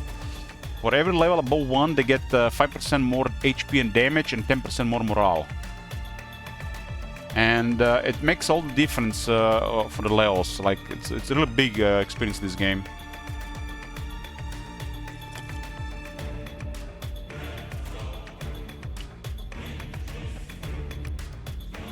Okay, we need to get the next construction yard project down. So, what's important right now? It's important we get more minerals for the long term. I get still microchips for chips for another 10 turns. The research building is still important, but we're kind of penalized for it. We should not really take this penalty as a sign not to get a research building. But we don't have a technology for a research building. I mean, getting a minerals, energy and food ahead of time is always good.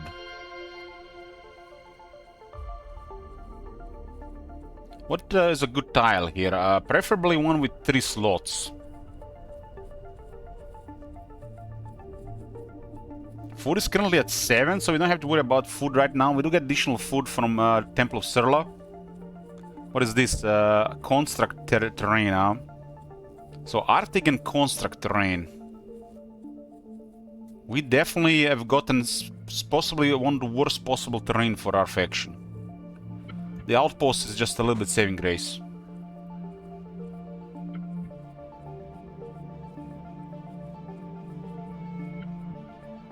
I guess power in the Arctic does produce more... power plant produces more energy in the Arctic. At least it's not lowering food production.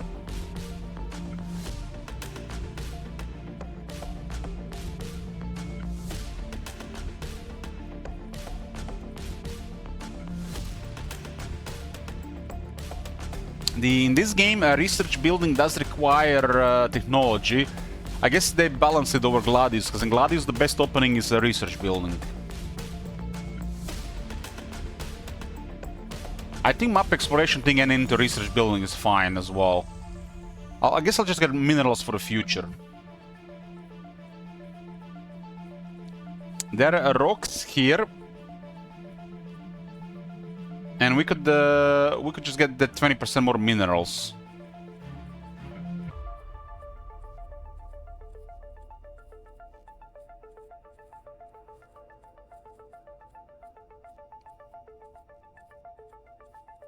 And that doesn't actually really matter. The more space is also good, because the influence goes down too.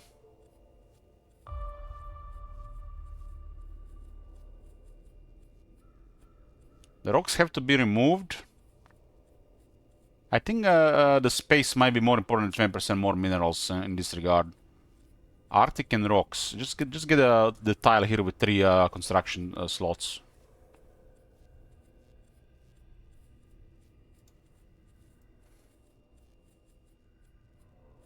There's a lot of forest in this area gonna be blocking the side of the launchers. We'll clear this area in time, right? One of my favorite things in this type of games, as you explore and the game gets like underway, how the the cities sprawl over the map and how the environment changes. It's like I could say like a map getting cleared, and it's like it feels like the game evolves. Like you can have like massive forests in some situations, but doesn't mean they're gonna be there for long. Because you can clear forests and terraform.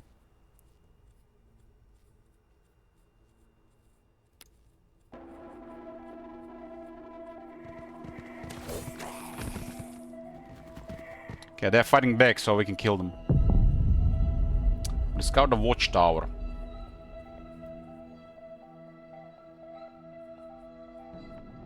What is this watchtower? The techs are still trying to figure out who built this. The architecture is human, but we haven't found any survivors who took credit for building them. ZEPHON doesn't need this to see, and the acting survivors never liked staying in one place. It was eerie. We used these towers to get the high ground and watch our enemies draw, but they'd always left you feeling like someone else was watching you.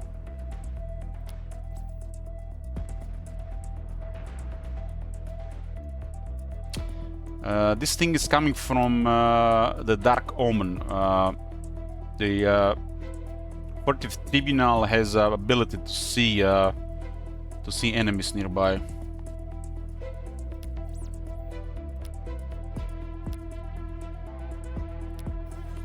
It's a Dark Omen.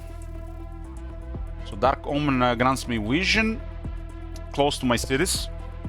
Whispers of the Voice can do influence to rush research.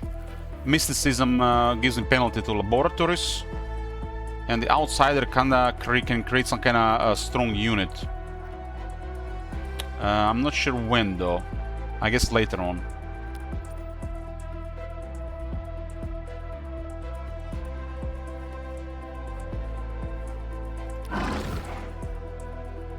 We should kill this.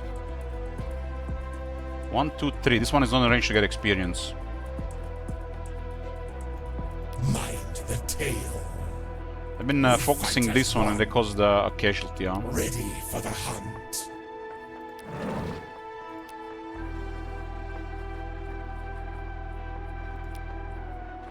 I mean, I guess this is pretty straightforward. This unit regenerates and this unit needs regeneration. Something gotta take a hit here. 1, 2, 3. I guess this one outpost has to stay if I want to get experience. Because this is out of range.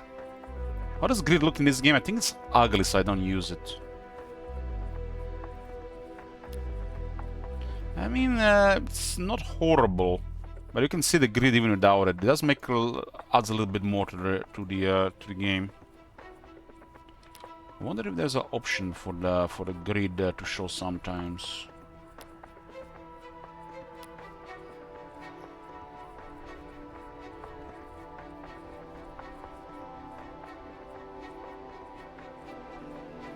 It's Control G. And sometimes it's okay to see the grid. So I can't take this one and get experience for this one.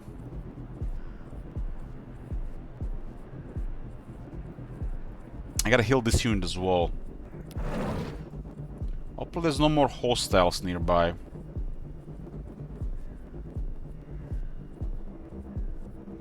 This unit, it's really poor. Makes you wonder what its purpose is. I guess it's like a cheap scout that regenerates. I guess this is basically just cannon fodder. Even its attack is not that good. It has half the strength of the dragoons. So basically, you have movement and you have actions. They're separate. So you can do a movement and then you can do the action. Once you do the action, you cannot move anymore. Some abilities don't consume actions, but they could consume movement. Can you move twice? No, you have only one move. We fight as one. Put this thing in the forest so it has a little bit less pressure. Hopefully don't attack that big thing. Yeah. Phase generator. Charge. We better get a kill here.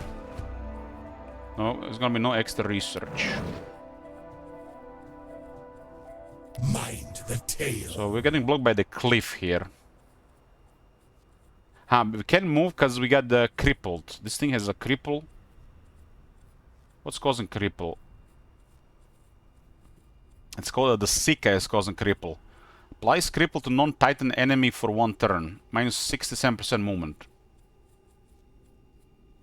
Snatched up a zealot's blood-caked blade we needed to evac, and I was evac, but I was willing to try anything. Maybe my blood could open a door in the bleed. I pressed against the open wound where my ear used to be and held it up the patch of wriggling alien tendrils. They reached out and hovered around the blade, but nothing happened. My heart sank. We were going to die because my blood wasn't good enough for a plant from beyond the stars. Yeah, these units don't feel good, I have to tell you guys immediately. The voice units don't feel good. At least these ones.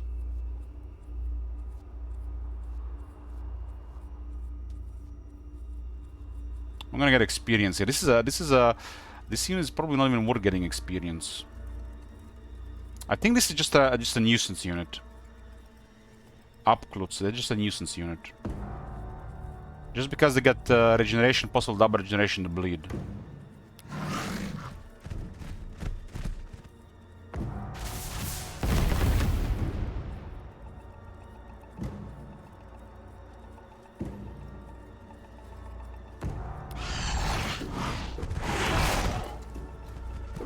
.4 experience.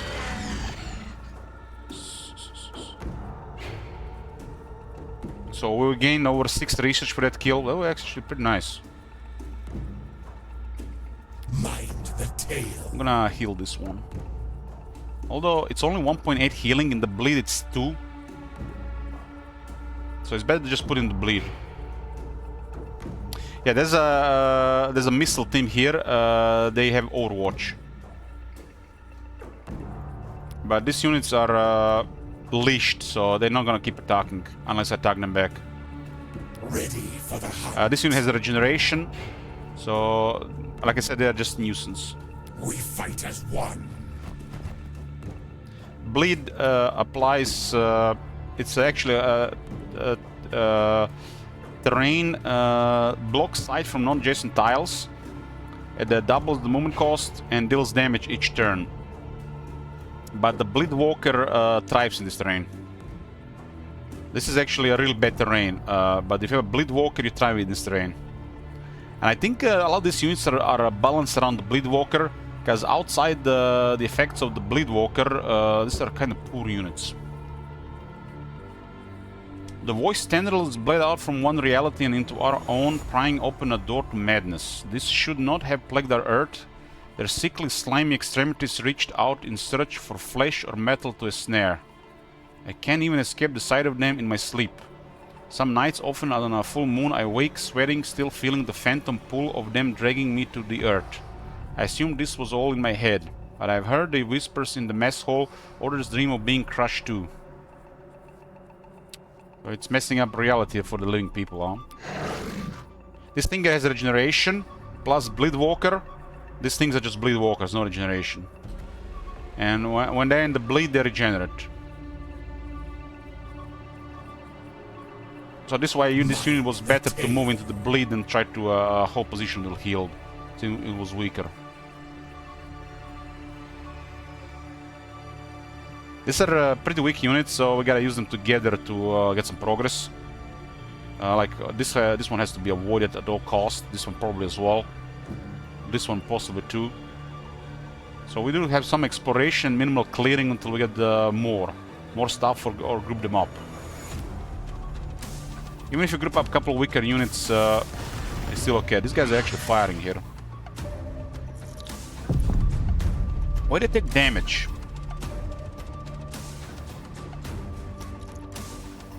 I'm not sure why. It's arc discharge. They are in a arc discharge.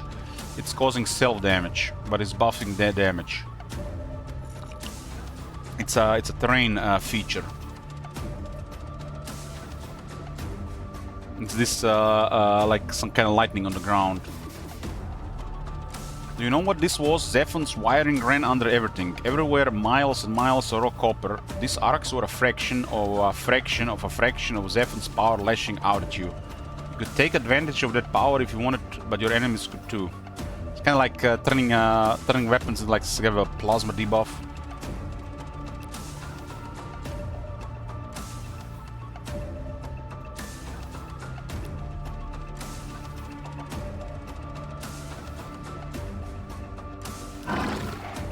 We can go hard on this one out for sure.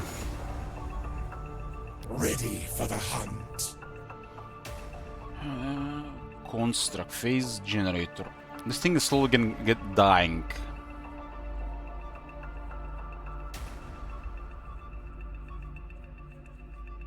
I wonder if they're gonna use Cataphora. You need not fear me. This is almost ready, huh?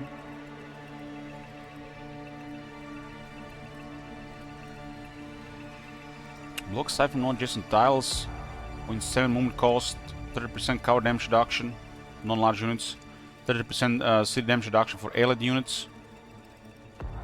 And double healing for allied units. Urban warfare is brutal. Every piece of cover that protects your troops feels like it gives double the shielding to your enemy. I prefer defending cities under siege than street-to-street fighting. In a siege, you felt solidarity with civilians and other soldiers. In the streets, you could only trust your squad. Everyone else might sell you out. Yeah, the infantry, small units actually really nasty inside the cities. Should definitely go hard on this missile team. Go for the forest. Fight as one. I've got the Nothing scent. nearby. Okay.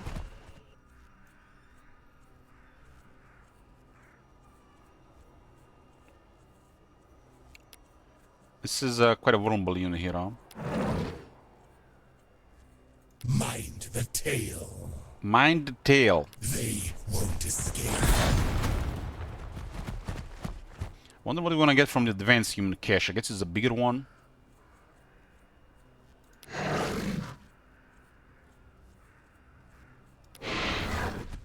There's another outpost to the left. I got a Gauntlet of Ruin, an item.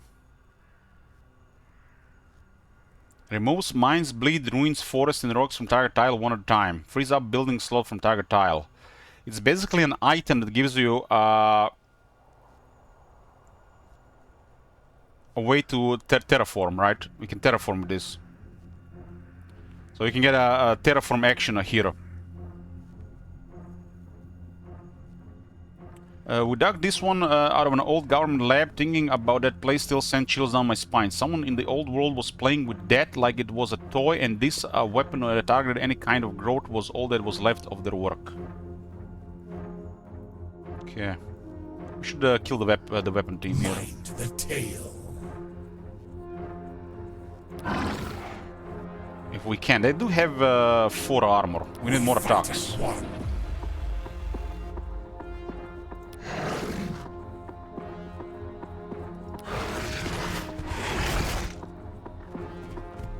Ready for the hunt. Can I get another casualty here? Another casualty. The beast hungers.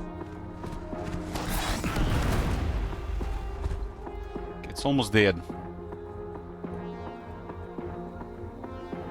There's an outpost here, another human cache. So there's gonna be influence here. This is what a crystal basin produces minerals. It produces cover damage reduction to station unit.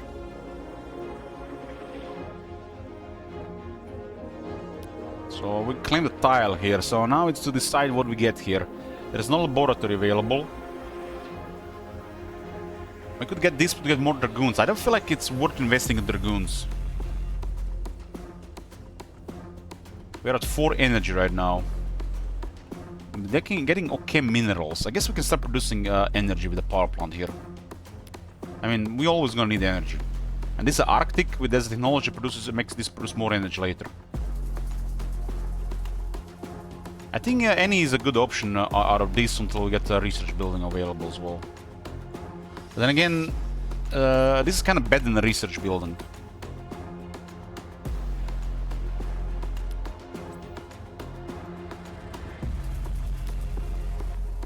Like I said, the units are not that good. What are these? Scramblers?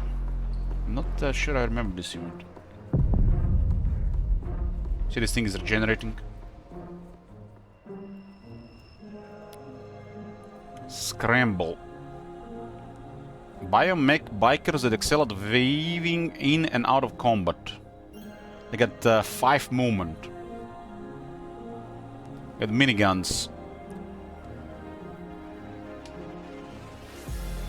There's nothing special damage-wise. It's kind of like assault rifles that have 3 times the attacks.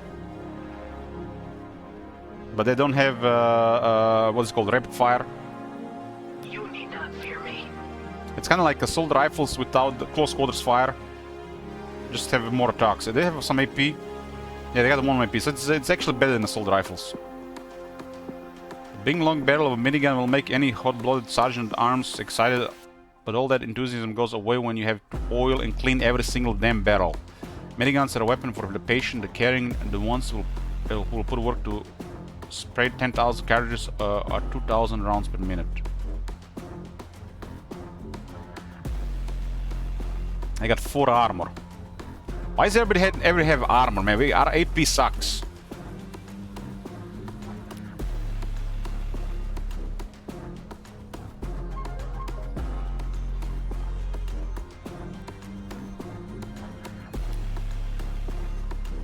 These things have enough firepower to destroy this.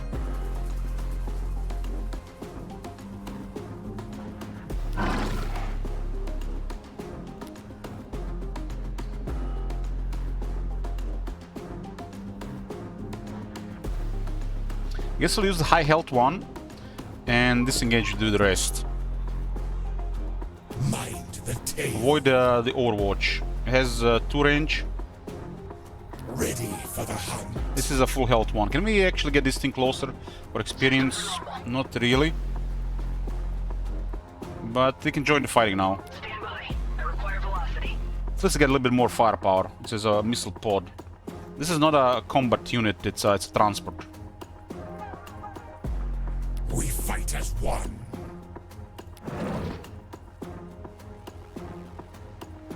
This thing is best to just go back to the bleed.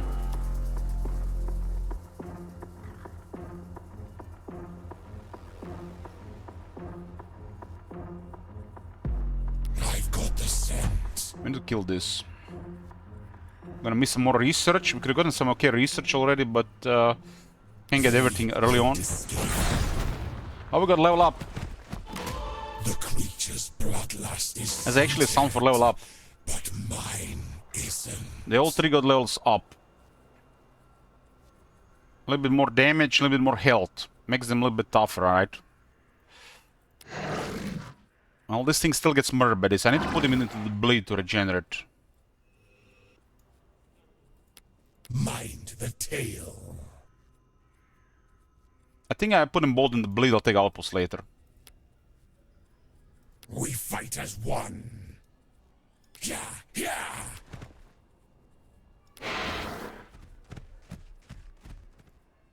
The best thing about this thing is 4 movement and it will get 4 health in the bleed. But it's still a nuisance, not really nothing special. But again, then again, these 2 are okay starting units. I guess this one is an extra to just get more area covered. I think this is like an extra unit you get that's not supposed to be even have available. Ready for optimized boarding.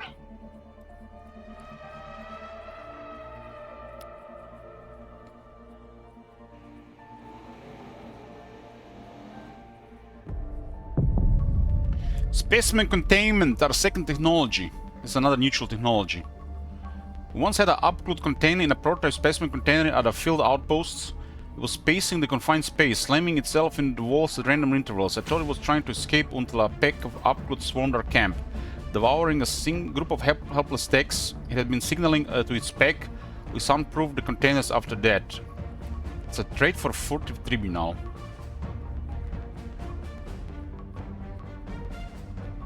Plus 3 research per experience gain when killing a neutral unit. So, the bigger they are, the more research they'll provide.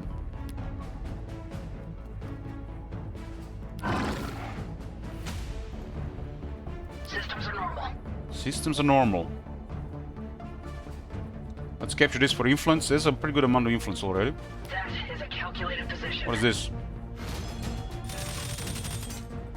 Doesn't look like they got good weapons. 2.7 damage only. This thing has 6 armor. That's pretty good armor to start. And that's have 17% damage reduction coming from the outpost. This outpost produces food, and every 10 turns it will have a operation that can create growth in an allied city. That growth is worth. I mean, I guess depends. It really depends. But it's worth at least 2 turns for this city. These are sentries. They have armor-piercing miniguns. They're basically the same as the minigun the bikers had, but this one does more AP damage. These ones have a lower accuracy though. They can also cripple an enemy, so they have a penalty to move for 1 turn. Not much damage here, huh? Fear me. This thing is pretty tough against basic units.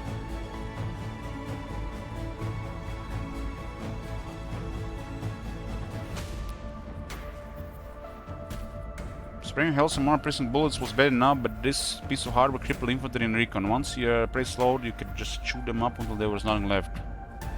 Ladies and gentlemen. And guarding a human cache. There's another human cache here. I guess I can go hard on this thing. Optimized boarding. I will make this zone safe for deployment. Unleashed. We fight as one. I have actually 3 attackers here. Mind the tale. I want to get close to that other Ready thing though. for the hunt. With speed I go. Charge! These guys have an ability that I actually haven't checked. Tame Upclut changes control of the target output to Elch. I was told by how some humans learn to tame the Upclut. This beast could be tamed, they could be domesticated, right? I guess it's a special ability of these guys. Shudder the thought of feeding Upclut on a farm, treating them when they fell ill, betting what feed to give them. They're monsters, I didn't want them to feel our kindness. These guys are kind of like some kind of big lizard monsters. But these guys could capture these guys.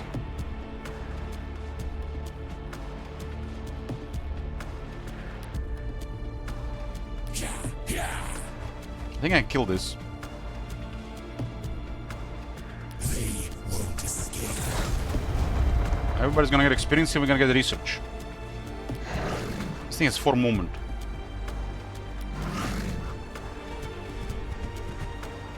Yeah, it's enough to kill it.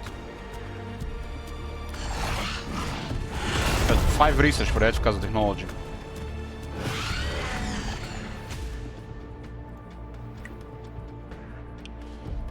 That's everybody here. We killed our 3rd neutral round.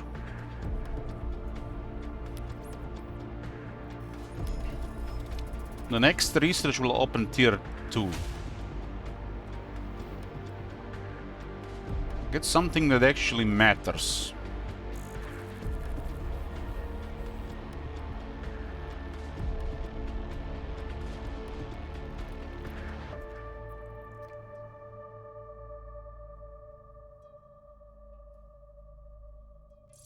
I need a research laboratory as well. But the hero as well.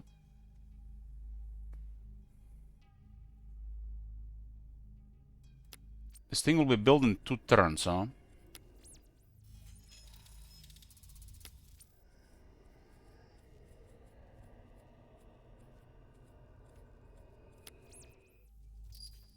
Heroes do cost extra influence. Let's get the hero tech. Whisper of Galdrauch. Biological hovering hero with range abilities to heal and summon allies as well as reveal and damage enemies.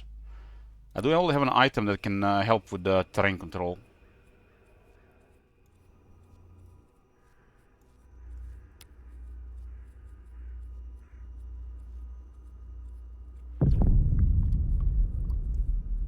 Looks like no hostiles in the area. Okay, we gotta take the cache here. You need not fear me. This thing is still crippled, Tom. I guess repair. I will watch the horizon.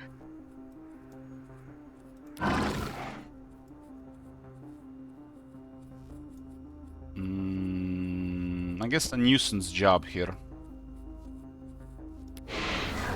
The thing moved. Plus 20 influence from the tech. Capture the face generator. There's a voice cache here.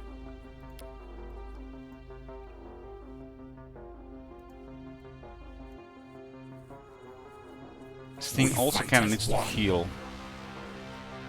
These bikers with miniguns can do quite a bit of damage to 2 armor units. Mind the tale. Got this human cache here. I've got the scent. We got a satellite scan 2. It's an operation. Reveal styles.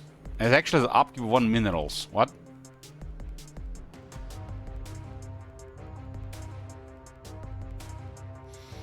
So you have to play upkeep on some of the operations. I'd wander into satellite facilities during the rare moments of downtime for some the road unauthorized usage. I look further toward the ruins of the old world. Sometimes I hope I open a scan I would open a scan and find buildings still standing, life still going. I want to see a place untouched by war, someplace free from death. We encountered a faction here, just below, left below us. There are two dark vassals. There, okay, a voice. Incoming call from Thomas. We can block him, huh? Accept. He gazes upon you, judging. Benediction, enemy warrior, I'm Thomas. While I'm young, only a child mind knows that it's not this world that is twisted, but rather how our misguided hearts perceive it. So we got a neighbor from the voice affinity. Akram says, Elich, great news. The new update is coming in the end times. Is bringing new dwarves, music for dwarves. Hell yeah! It's time for more soundtracks.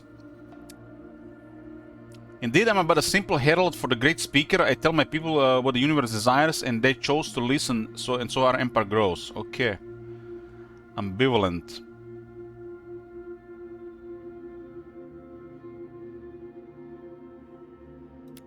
The speaker has touched you. You are no charlatans, then, who claim sight of space and time. Perhaps the great speaker does move in you. Your standing with Thomas has increased because of Dark Omen. Through me, revelation. So our neighbor is friendly, guys. That's some luck. A crusade is done. We will come back for you one day, I swear. Well, his high standing had a major impact on this decision. So we can open with peace, huh? Cooperative. Yes, let us put an end to our furies. We seek harmonies older than Trenodis. Two parties with a signed peace treaty cannot attack each other. Increases your standing with Thomas. What offerings do you bring before me? Okay.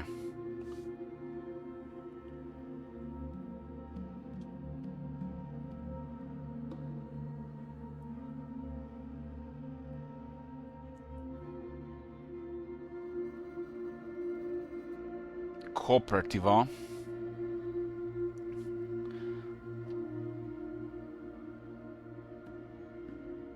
We can actually use influence to praise him. I think we already have a decent standing because we are the same.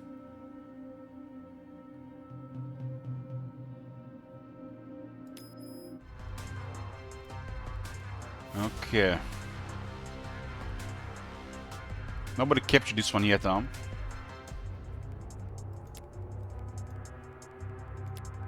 Dark Vassals have a lot of health, but have no armor. They only have 3 move as well. What are these things anyway? A large biological creature with a horrifying attack that reduces enemy morale. That looks like a chaos spawn. It's a low upkeep of food and algae. Not all who hear the voice can comprehend it. Not all come back from the edge, or not alone. Is it better to come back like this? A bag of aggregated human systems and minds, or not at all? What must it be like to be in there? Is a large biological, is also agile. Agile means no movement penalty in forests and ruins.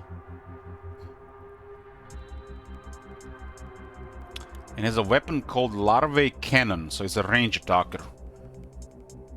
Decent damage, AP. I mean, it's kind of okay. It's a kind of okay. I guess for this type of thing, it's okay. It's a group of 1, but this has 3 attacks. Considering it's a group of 1 and this has 3 attacks, it's decent. It causes horrifying, -2 morale to attack the enemy. There was something wrong with a creature that used its young as a weapon. Bad enough to be covered in voice-tainted shit. The fact that it was alive, that it was dirt crawling on you, that drove some of us to a brink. Not everyone made it back. It's kind of like it's a cheap unit. It just takes time to produce.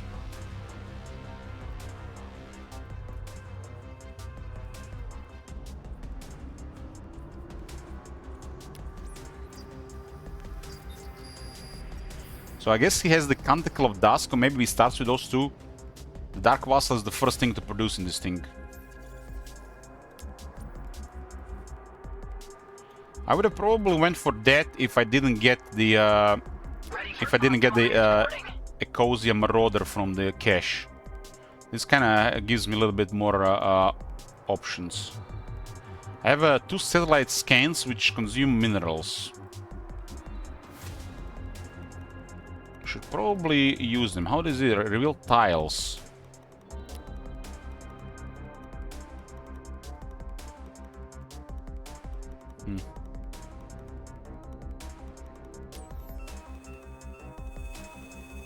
There's a cyber cache here, crystal basin, and a bunch of ruins here.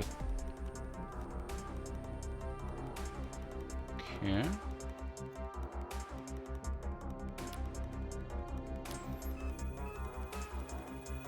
Nothing in the corner.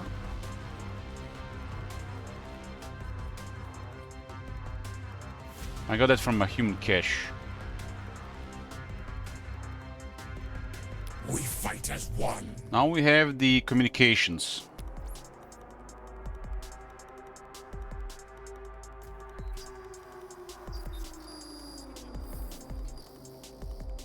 It's kind of fortunate that this guy was from our affinity.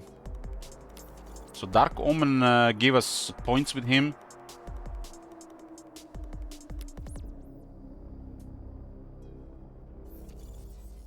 So because of Dark Omen trait, we got points with him to start cooperating.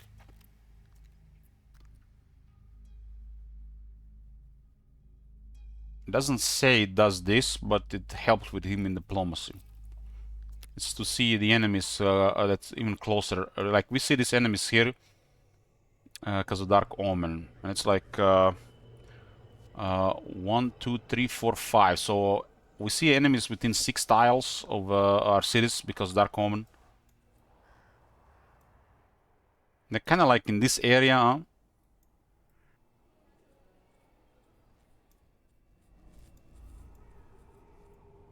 Kind of gonna be running out of chips. Systems are normal. This thing costs 0.5 chips per turn. I think if we run out of chips, it will lose performance. I can always buy some chips at the Concordat if I need to. Ready for the hunt. What to do with this one? I would like some healing. I guess go into the bleed. I've got the scent.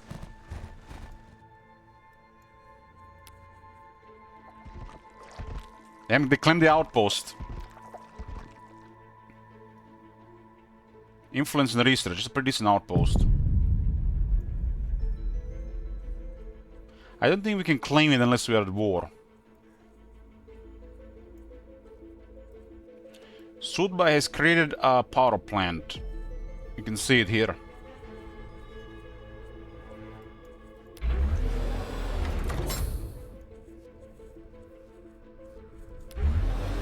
Sudba almost sounds like supposed to be like destiny. We got a word in Croatian, Sudbina. I think it's like I guess it's like, I don't know if fate or destiny. I guess they're not even the same thing.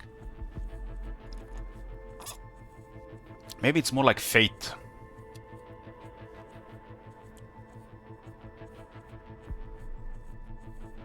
Power plant is now producing power here. We got a Marauder nearby. If it gets close to the city, we got the missile launchers.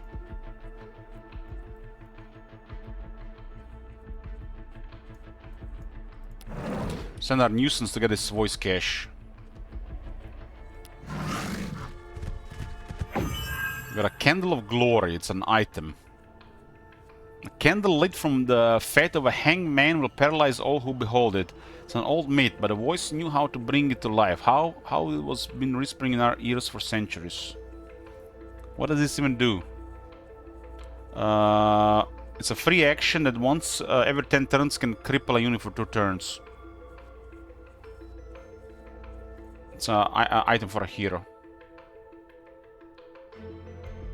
Ready for the hunt.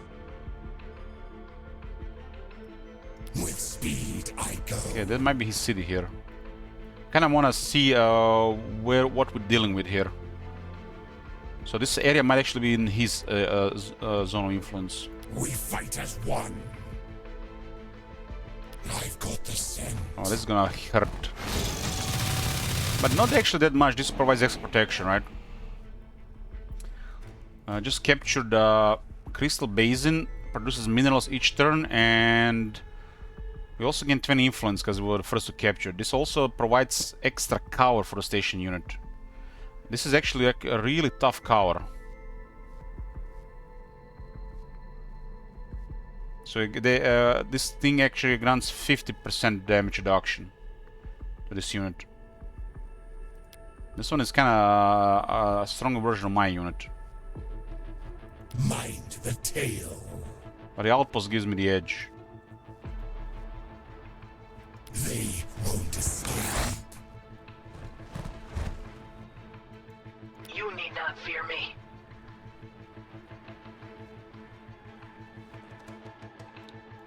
Ready for the hunt. Ready for optimized boarding. I guess we should hit this with this one as well. We can get one down. Arriving at destination. This unit is not a bleed walker, but it should not be penalized by bleed because of hovering. Because it's hovering over the bleed. They won't last long. Yeah, they just lost a third of their firepower. Yeah, they lost the bike, so they lost one minigun.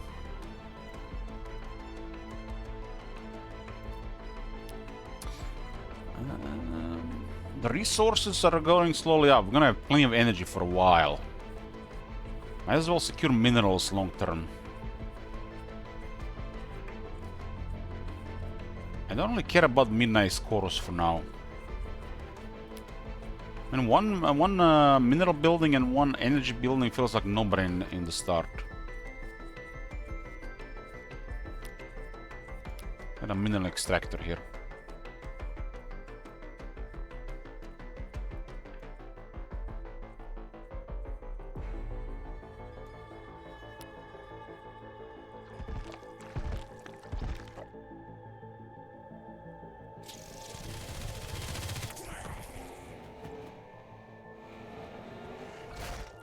Those guys were able to move after attacking.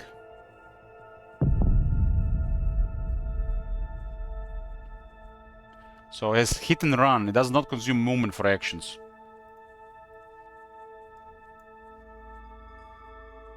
Fragment of Fulcrum discovered. Arcane stories about the Fulcrum didn't mention how its guts were aligned with the teeth, eyes, skin, the road. I wanted to stay the hell away from the parts that it hurt side. But whatever weird energy it was pumping into our world made them too valuable to pass up. It's a feature. Blocks movement for non-flying units, blocks sight from non-projectiles, no building slots. There's a fragment of Fulcrum here. Kinda changed the environment here as well. There's an upcloud here. If I had my guy close, we'd be able to capture it. So we generated our first Madrigal of Surla here. I guess it happens on every 10th turn. It's an operation. I can heal a unit. Comes from the Temple of Surla. And got a meat harvest. I can generate growth from the flesh tree.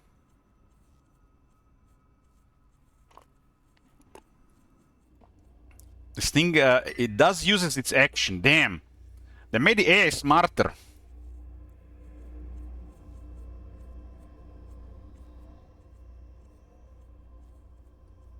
So I was thinking this guy would just go to very low health, but actually use this action to recover.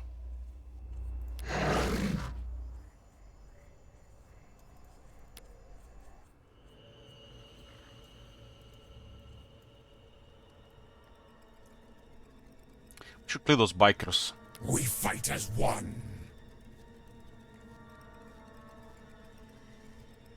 I've got the scent. There's Arcane remnants here. That's actually a decent weapon. We're not in range. Systems are normal. Let's get this cyber cache here. Stand by. I require velocity. Got a child crossback. It's another item. It can apply blind for 2 turns, similar to this one, which applies crippling. Spectral analysis taken the child symmetric scanning array had many use cases. The machines use it to scan unknown terrain. The soldiers use it to shine a bunch of lasers in the enemy's face and make them see all kinds of pretty colors. Both worked. These things could be very useful on really powerful units. Like dropping their accuracy by half on a very powerful unit, that makes all the difference. Ready for optimized boarding. Both Dragoons and the Marauder is there. This guy is in kinda a little bit trouble here.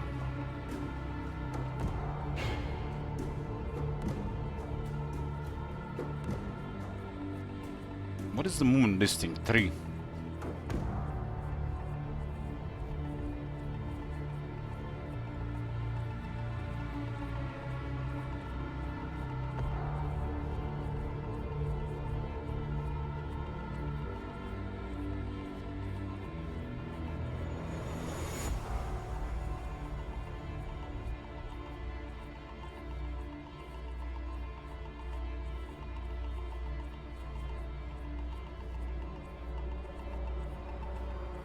In 2 turns it will get full health.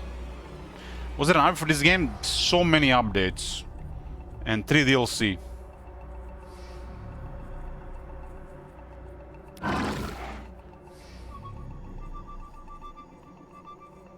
Haven't played in a year and 10 months.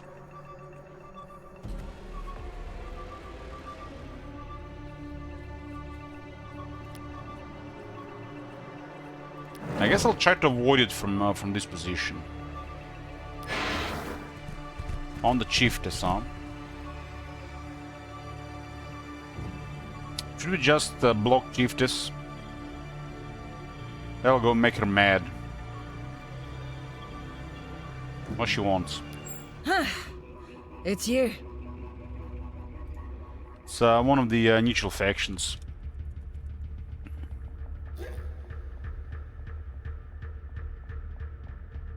Ambivalent means having mixed or contradictory or opposing feelings about someone or something at the same time.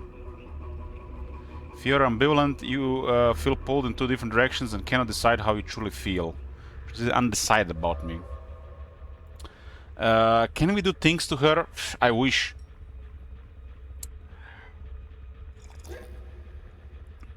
She's kind of like they just like the Raider faction, like a post-apocalyptic Raider faction.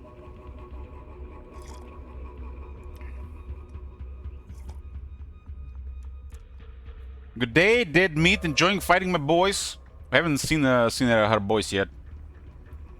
See, while you Seps were hiding in your tunnels and hobbit holes, we lived through it up here. Changes your death marches, plagues, massacres, starvation. Do whatever you can to live. I even kind of forgot how to do proper English. What it means is you seem nice, but I can't promise I won't ever stab ya. World being what it is, chances are you'll be stabbed at some point anyway, so why not by me? We can do some mutual stabbing. What you got?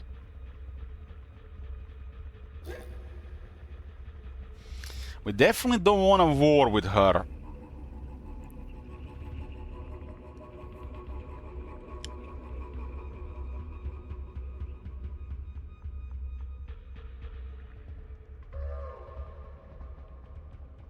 She's at war with me, Anchorite, and ZEPHON. So she hasn't met Thomas guy.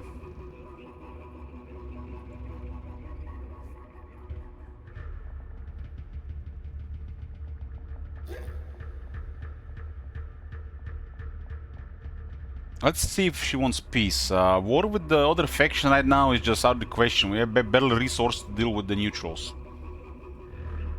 Crown rolls down a hillside ahead, following. A new queen sits high on the stones, a queen of peace and calm. The previous queen's body is dragged away. I don't think she's gonna accept peace, though. Now gimme. Yeah, she wants a better offer.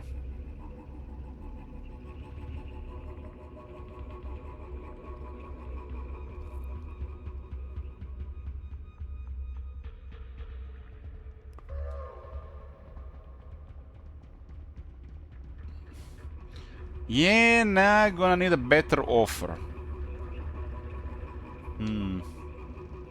Some of the resources I can give her are worth nothing compared to the damage she could do. But if we deal with her, Thomas might not like it.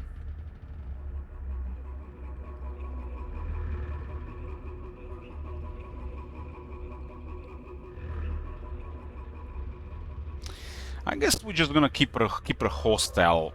I'm gonna keep my resources. And hopefully it doesn't backfire. Nothing you can do will alter the continuity. We only ask that you bear witness, not gifts. Nah. Storm's coming. Yeah, nah, I didn't survive this long by listening to the weak. Your feeble military had a major impact on this decision. And the call. Well, there's gonna be a war with her. Would I meet her unit? I guess she has a city here.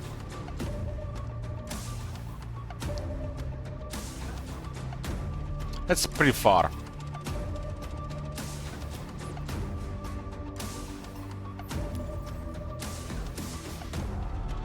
So Thomas has no traits, while she has 2 traits, extortive and raiders.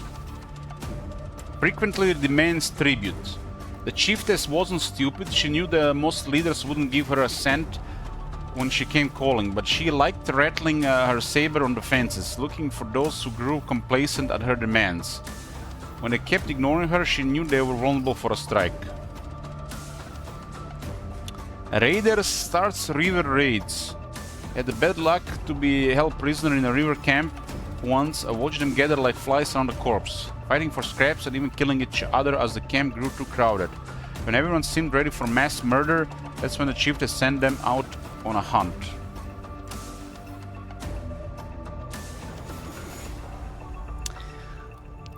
I'm not sure what Thomas is, but he looks like a kid, but it's like some kind of otherworldly being.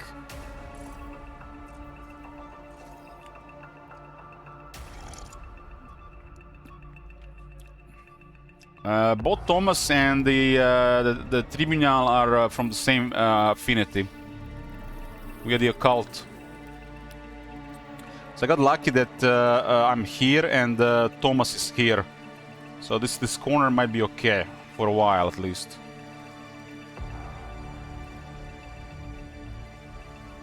Since because my affinity, it's very likely will cooperate.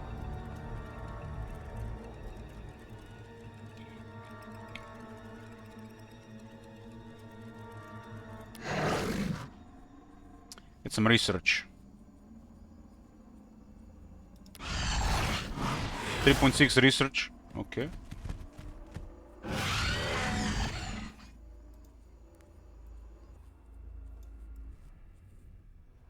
Not the greatest position here, considering the corner is here. I just feel like there's a little bit, definitely more gap. They did mention there's more space for factions on every map. Systems are normal.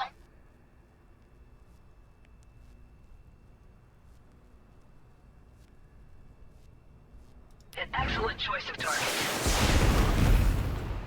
Can we get rid of these guys? These guys in range, just out of range of the missile launchers. Mind the tale. The beast hungers. We fight as one. No bleed nearby, huh?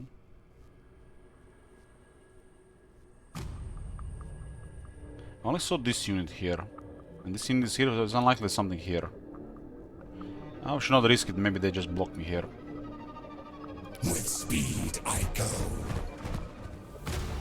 Okay, another kill. 5.3 research. It's already gonna be more research. This thing is almost done, huh? I'll level up on this one. Isn't.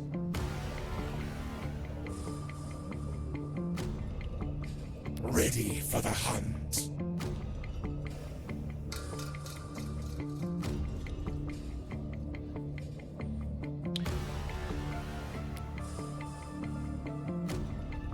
So even if you get the research ahead of time, it will not complete the current technology unless the turn ends. Getting attacked by a chiefess unit.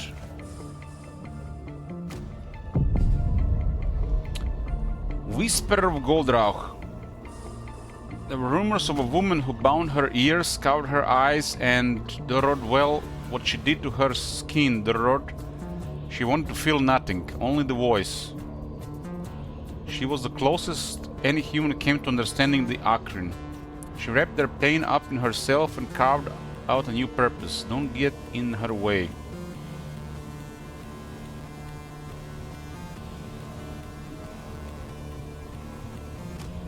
Looks like the aliens brought the voice. 2 armor, 32 health. They do have low armor. Biological hovering hero with range abilities to heal and summon allies as well as reveal and damage enemies.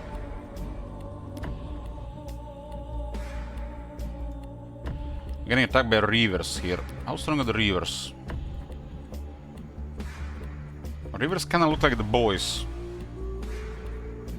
Orc boys. Biological poorly armored infantry that go into a frenzy when surrounded. It doesn't say on my units they are poorly armored, but they all have 2 armor.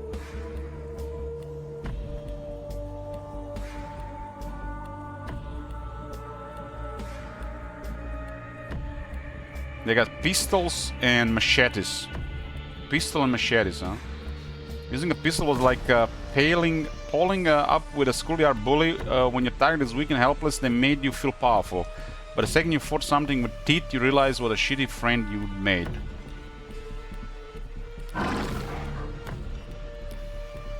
And still deadly to up close, because they got the six guys. They also have way better morale than my units. Machete. So pistols are basically assault rifles that don't have close quarters fire. Whatever it's called, close quarters fire. Close quarters fire.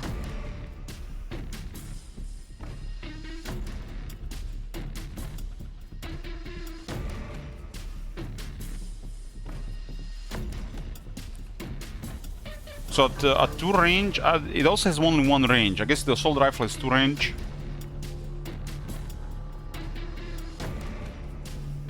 Machete is also pretty basic. What is pistol good for? Numbers. They got 6 group size. Each has a pistol and machete, so it's the numbers. Like my guys, they're only 3. You can see I do only 3.1 damage. Okay, I only have basically a melee weapon. But these guys, they are 6. My weapon is stronger, but since they got 6, they got more weapons. So they do double damage I do. So as long as there are 6 in the group, it all adds up.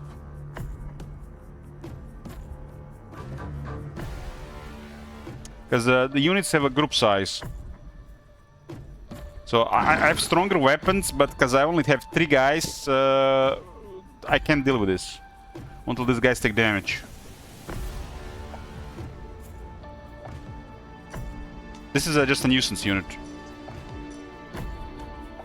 So when this unit attacks, it uses 6 pistols and 6 machetes to fight my unit. My unit only has 3 bites. Every weapon has its own statistics. Damage, armor penetration, number of attacks, accuracy, other traits. These are all just basic weapons. Basically, this is just basic street fighting. We haven't even gotten to the powerful stuff.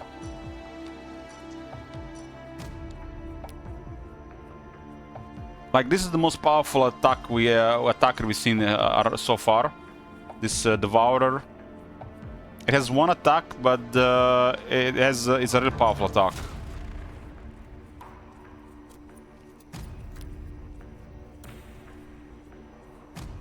Machetes were a survivor first tool for staying alive. Machetes can chop wood, cut food, and be heated up to cauterize surface wounds. In the old world, they had some use in combat, but they did next to nothing against the massive machines and ungodly aliens that now crawl the earth.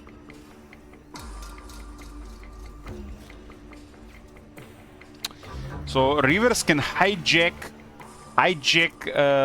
enemy large mechanical non-Titan non-hero units. They can steal vehicles. They can also create a new city. I guess it's like a all-purpose unit for.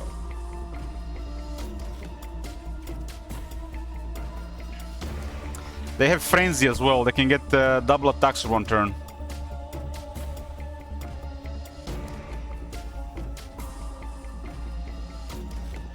As the time passes, the rivers also get stronger.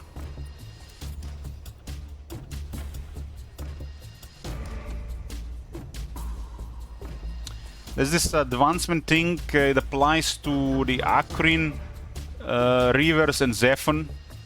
So as the time passes in the game, these factions get more powerful because they tend to have the basic units, but they also get higher started as the time passes. This is just a nuisance, so we keep moving.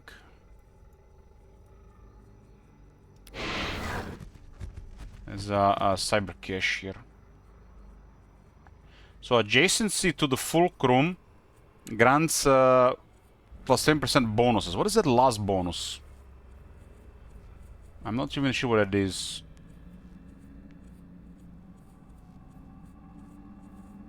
I guess it's the special resources.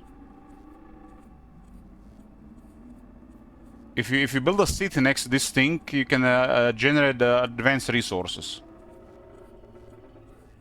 Trans-uranium, antimatter, dimensional echoes, and singularity cores. I guess that makes them desirable to build a city around.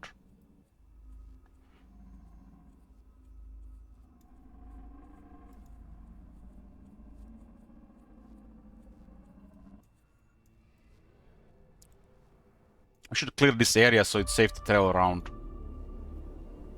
We fight as one. Yeah, yeah. We just got chips. Ooh. Steady, steady. That's a rough spot. And there's a Upcan Dre. That's a big one. Ready for the hunt.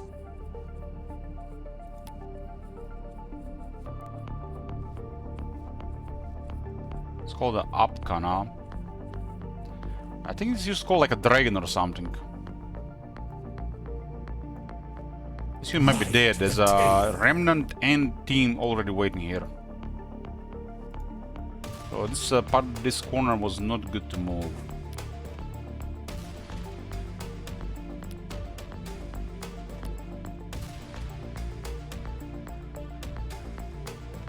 We might need to attack this side here and hope these guys don't attack me. Ready for optimized boarding.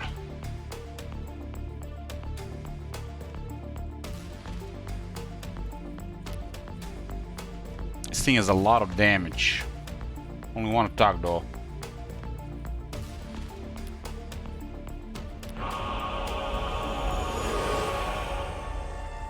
Okay, we'll heal this one.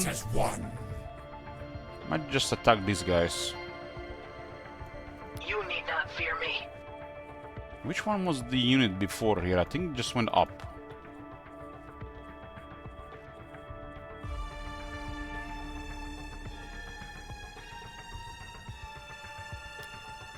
That is a calculated There's position. another one of these. And they see me.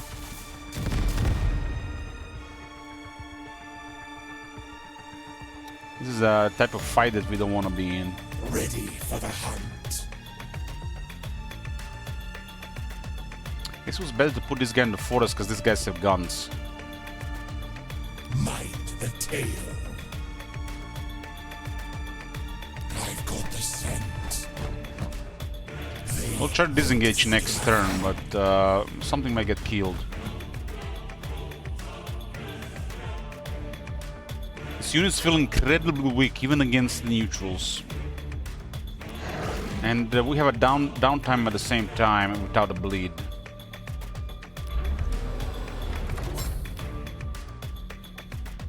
This is the Whisper of Galdrach. It's a hero, 6 turns to build.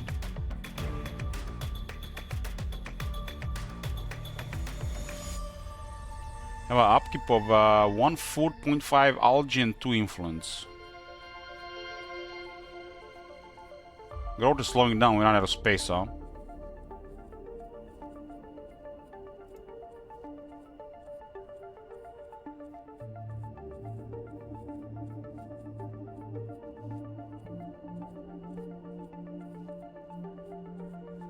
Ready for optimized boarding. I will make this zone safe for deployment. This is a nasty spot to be here for sure. This thing has 2 armor and 71 health. There's a regeneration. It's also a Bleed Walker.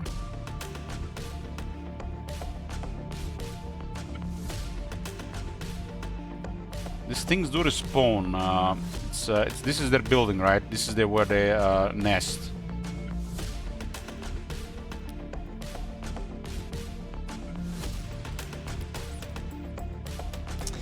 Tier 2 is unlocked. This is we could get us more tech if we get this one. We can start using influence for tech. This provides housing, loyalty.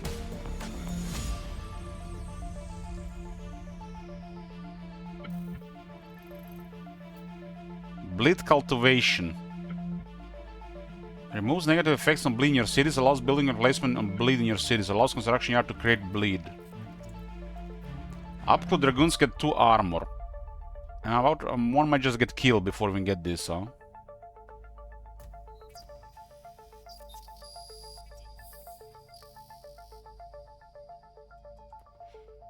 Elect of Uzudai.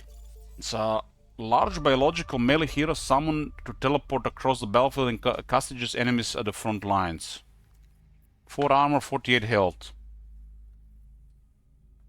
Kinda costs a lot of algae.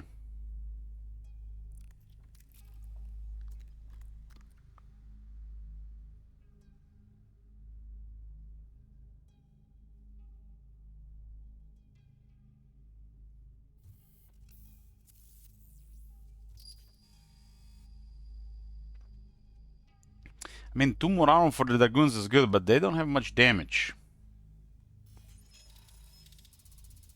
2 Dragoons is like nothing, like need like 5 of them to actually do something. They still have to go to bleed to recover or heal, so they got a downtime.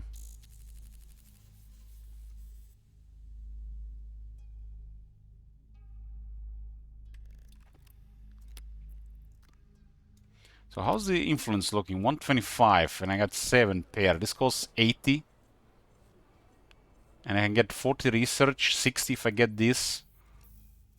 And the next tech is 45.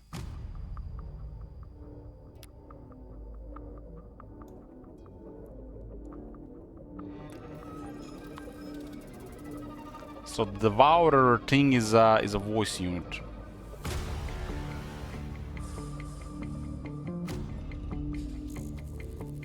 This point is going to require more algae. I don't get 1 algae. Let's actually get this, and I'm gonna put some influence in this.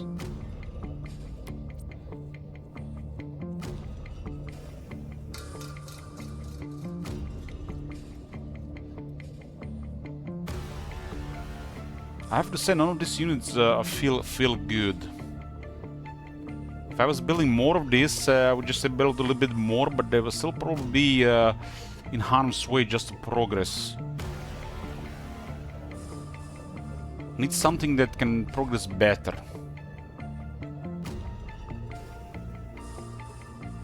Instead of building other stuff, right?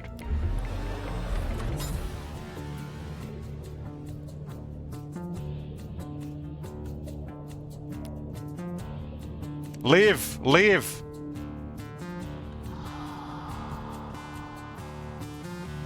How these guys heal? Steady, steady.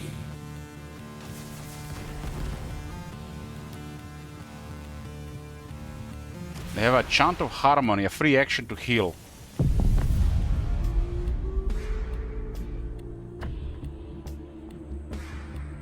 Systems are normal. Yeah, no losses, Ko. We can actually pull out here. Fight as one.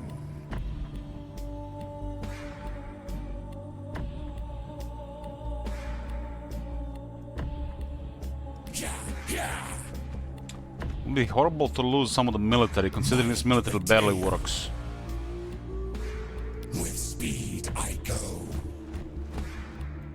You need not fear me. These guys have 2 AP and 6 weapons.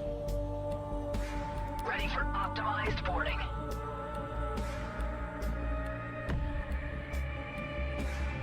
Where the other guy went? We'll go to repair this one here. Stand by. I require velocity. These guys have all melee stuff.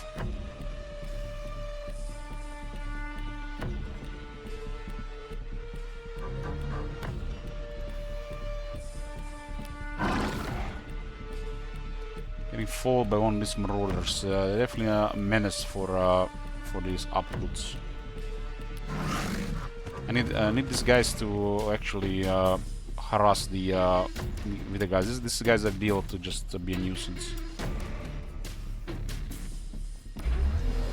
What's the rally point? A.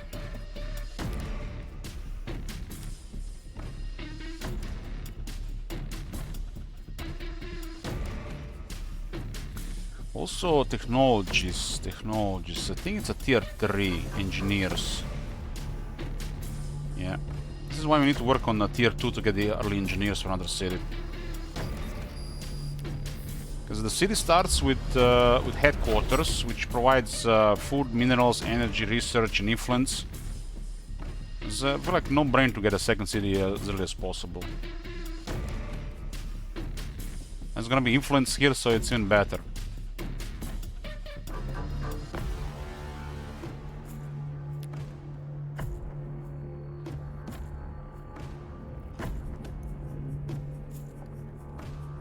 I'll speed up tier 2 research with Whispers of the Voice. It's my leader ability to get the research. Ready for the hunt. If only there was a game similar to this, but in a Warhammer universe, if only that game was as polished as this one. This one is better in every single way, really. You need not fear me.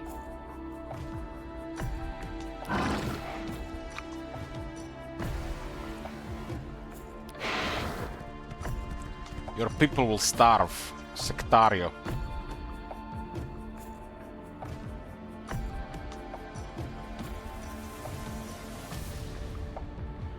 Cool factor. I think this is even cooler. Cooler setting. They made a really good setup. Mind the tail. It's different. It's different for sure. So it's kind of like a subjective, but it's also very cool.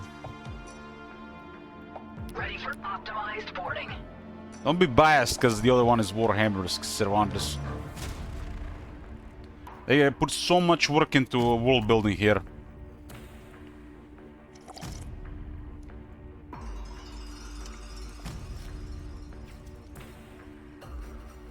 We fight as In a way, it's better because they had more freedom to do stuff.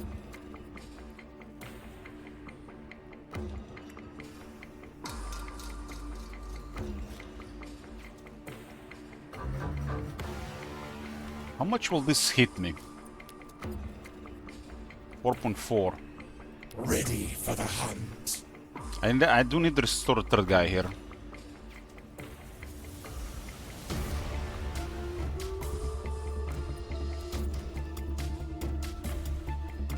Hold. Mind the tail. I will watch the horizon. Yeah, this feels so squishy, all these units. Maybe the hero will help.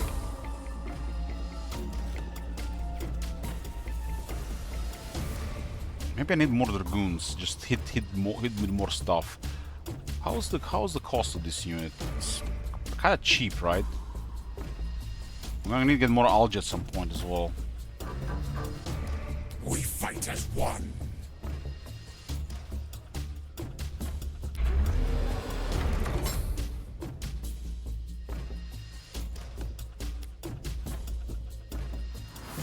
We'll sort the basic resources in this one.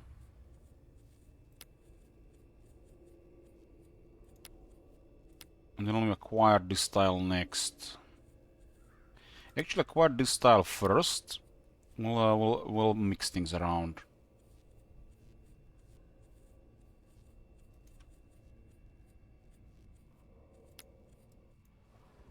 I can keep killing them. I do get more research. This thing is tough to kill for my units.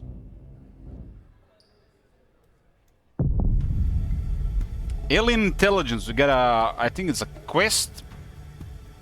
A slight figure approaches your headquarters asking to speak with you. He's a dead historian by the name of Landon Graham, who says he's documenting the fall of Earth for the hereafter. One of the Akron settlement vessels called Azad crash landed nearby. His research among the ship's survivors has uncovered something unusual, that it contains a vault packed with their races, folk tales and stories. The Akron consider it a grave site and a taboo, but he asks if you'll send an escort so you can access the vault. In return, he promises he'll give you a copy of the data. Yeah, I'm not confident in my units to be successful in jobs like this.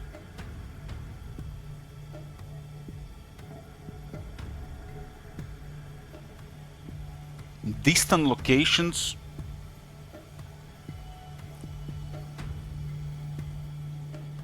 I am not confident in my units for this. I will still have to clear the nearby stuff. The units feel so weak, really. We need more. Just imagine if I didn't get that marauder. And it's not it's a transport. I can second ground a long way away for stories. You can find someone else with a dead fish. Knowledge available by folktales and stories. You won't spill blood over fiction. London's face twists into a skull when you reject him. He leaves swiftly, the dust trail from his transport speeding towards your nearest rival's camp. Days after you hear of his death at the hands of the Akron. Seems you avoided disaster while you didn't gain any knowledge. Your restraint displayed your wisdom. I got a call from Thomas. Maybe he wants to trade. Through me, revelation. The lands are there for all people, human and otherwise. I'm happy to share my knowledge of them with you if you would do the same in exchange. The limited world knowledge had a major impact on this decision. Accept map exchange. Take our knowledge, our hope, our trust, the road you cannot see as we do, so you need every bit of help available. In your inner voice, it tells you the path to salvation. He met the chiefess. He declared a war on the chiefess because I gave him the knowledge where the chiefess was. So he hasn't really explored more than me. I explored more.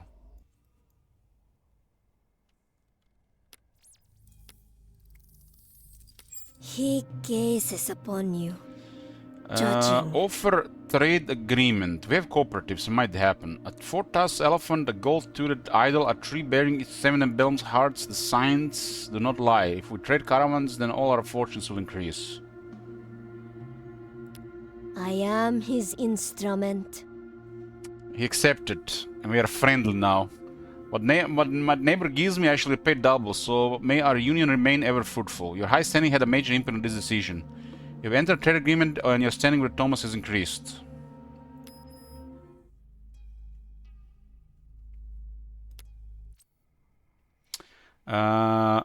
trade actually starts negative, so all your resource suffer a penalty.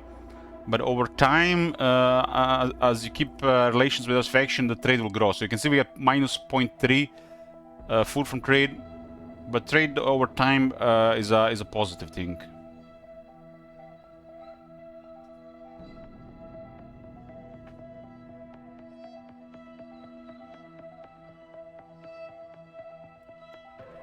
There's a volcano there.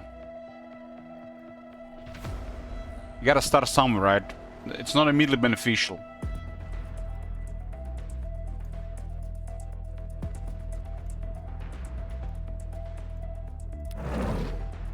Might actually capture this one, huh?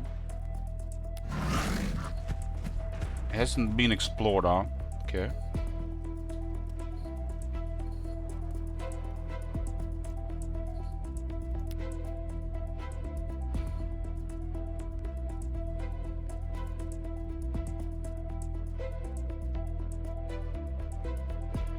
I think we had a little bit, we got more stuff done because we had the extra unit.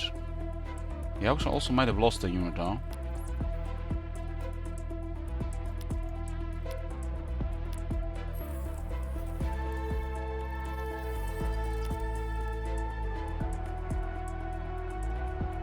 Starts with a Dark Vassal and Devotees of Trocus, so he made another Dark Vassal. So even with a building for, unless he got it from the cache. Systems are normal. We fight as one. I don't want to deal with this one so it doesn't bother us in the path. Mind the tail. Ready for the hunt. Okay, you guys just heal here.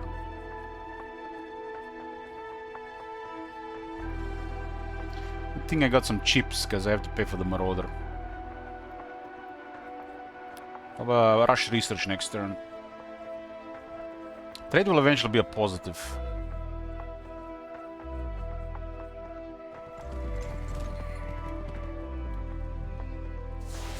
Forgot to turn off Overwatch there. This that location is really resilient. That provides additional protection against range. But this is a tech for this leader. The Triumvirate who made up the Tribunal had an uncanny eye for what research their scientists should pursue, not because any of them knew the truths of our science, but because the voice showed them glimpses of a future that already took place. This is actually quite a boost to research, as long as you have research to pay for it.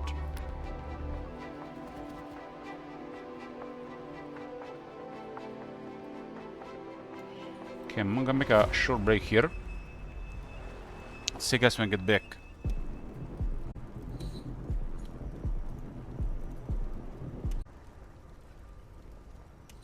Sorry for the wait. I got distracted in the kitchen. Before you know it, it's 10 minutes later.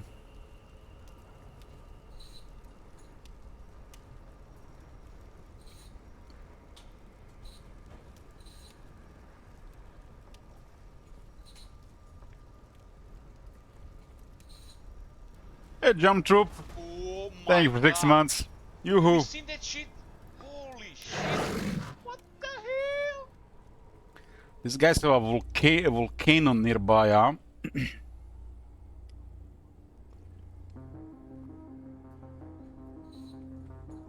They got a building for infantry and a growth building. They didn't get a good terrain either for this.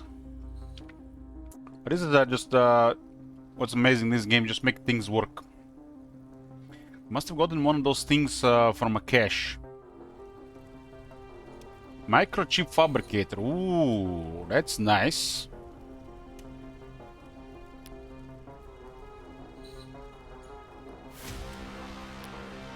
Ishim enforcers. They got laser guns. Applies low power to non-low power weapon for 2 turns. A laser gun fires in a straight line from A to B. There is no bullet drop, no wind resistance, nothing. Soldiers used to complain that they took the art art of aiming. Luckily, we were all still students in art of killing. In these times, we became some of our favorite tools of the trade. It has a higher accuracy than regular weapons. I'm gonna capture this fabricator. It's worth it for the 20 influence.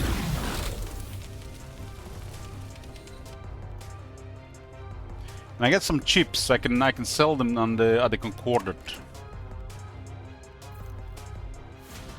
So I can sell 5 chips at 5 influence.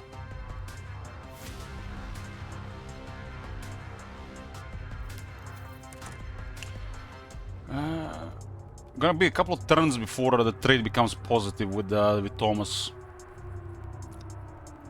We fight as one. I really need to do something about the military. It feels so fragile. Everything's dangerous around.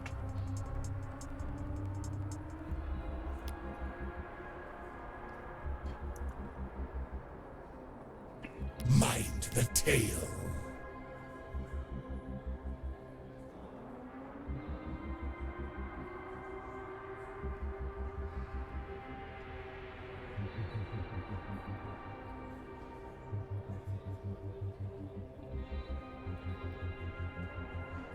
There's a hostile enemy in this territory. I need more stuff to bring it down. These guys are kind of like in a bad spot here. Those are the guys with big guns. Ready for the hunt. I guess I can try to kill this thing. Need a little bit safer terrain around. I've got the scent. Still get some more caches and outposts. Something big here. It looks like it's a fulcrum. The veins of the fulcrum. Which might be amazing to build a city down there at some point. You need not fear me. I will make this zone safe for deployment. We fight as one. This unit's been a little bit damaged. Their heal is on cooldown right now. What does it even say for this unit? The remnants. Arcane survivors use the whispers of the voice to keep their people alive on the broken planet. When dropped into battle, every one of them was capable of regenerating a broken body. They were skilled at tearing them apart too. Biological bleed walkers with a strong healing powers and ability to conjure bleed. Maybe this is why the bleed is so spread around. Their weapons are called subjugators. Decent damage and AP. Since they have 6 of them at full firepower, does some damage. Now down to 3.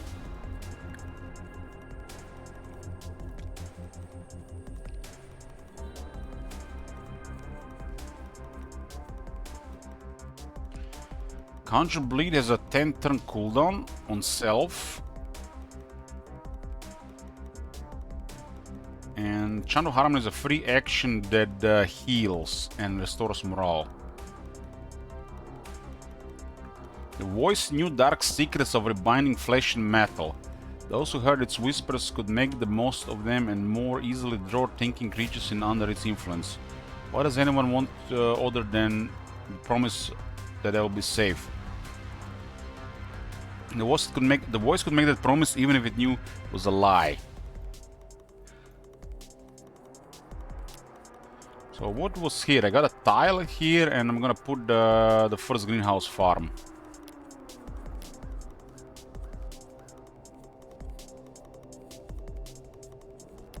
Okay. I got a 7 research. But it's Arctic. I need 2 more technologies to unlock the engineers to become available.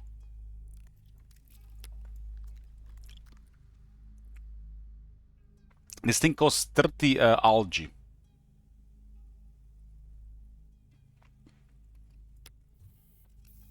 I definitely need a habitation block, so that's like no brain technology to get.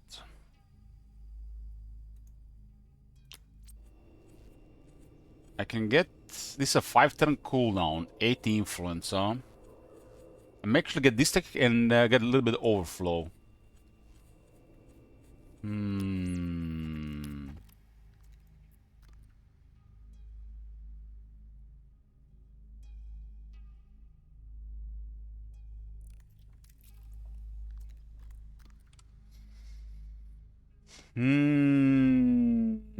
There's a lot of things I could use. Shared vision kind of makes things easier on any units close to you. Modifier for Dark Omen. Dark Omen is the units that get revealed close to my cities.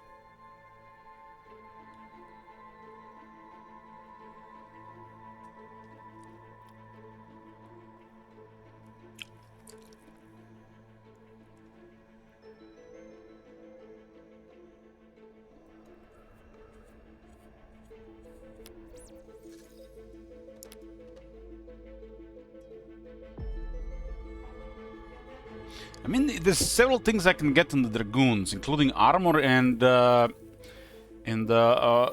weapon trait.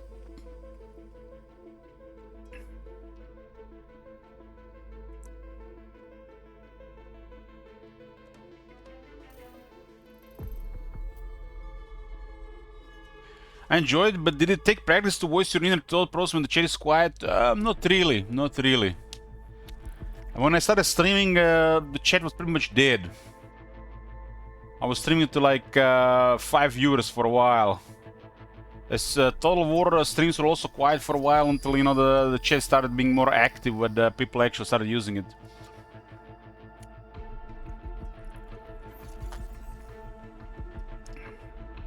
It kind of replaced me constantly talking on, speaking with people on the voice chats, you know, like TeamSpeak, Ventrilo, and stuff like that. It replaced that.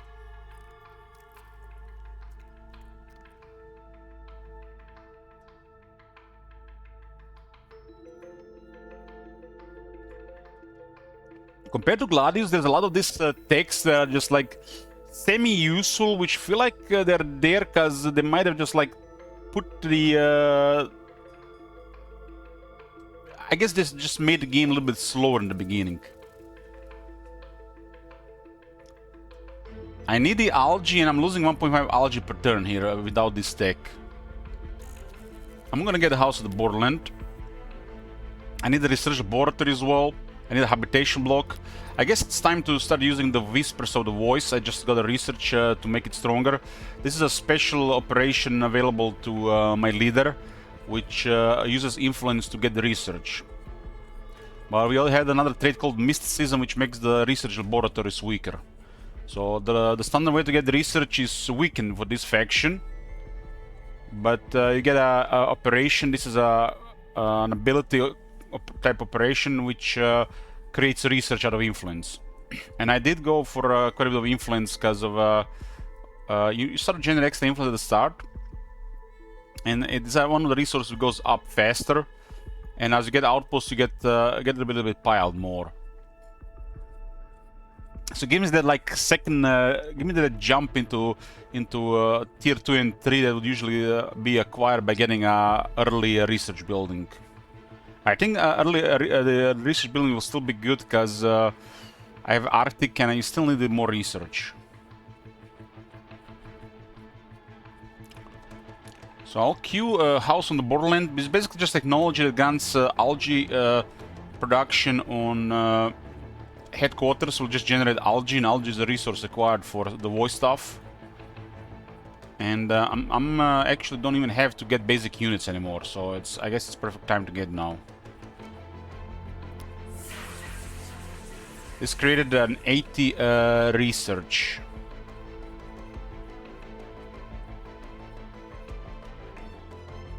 Which will give me this tech next turn, and then another tech.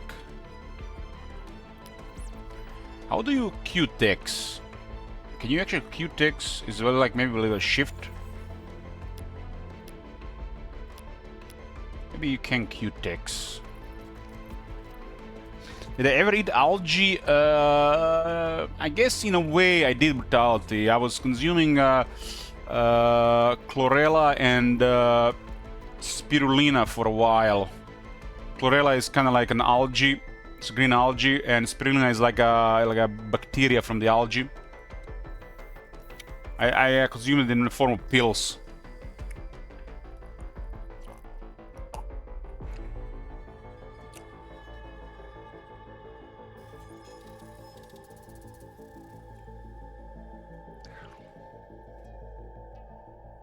Chlorella is like it's kind of like eating chlorophyll. It says like grass-like taste, while the spirulina is it's really strong. It's kind of like really strong taste. It's like just combine like the algae and the bacteria combination. Yeah, it's bizarre brutality. Like it's like almost like they're releasing a new game, not just DLC, right? It's perfect time to do other stuff and plan vacation time, right?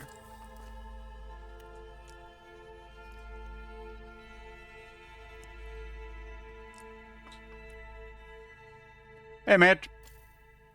So I'll get a house at the borderland, I get a research laboratory, and then I'll go for a habitation block. As there is less room available, the growth slows down. Which is not the end of the world, but if you plan it better, you can get more stuff out of it. Especially if you have one massive city.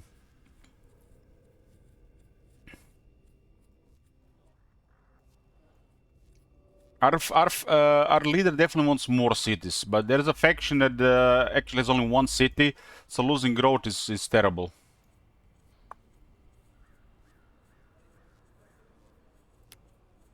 So far, no casualties, and I've been just pure progress. I've been playing very carefully.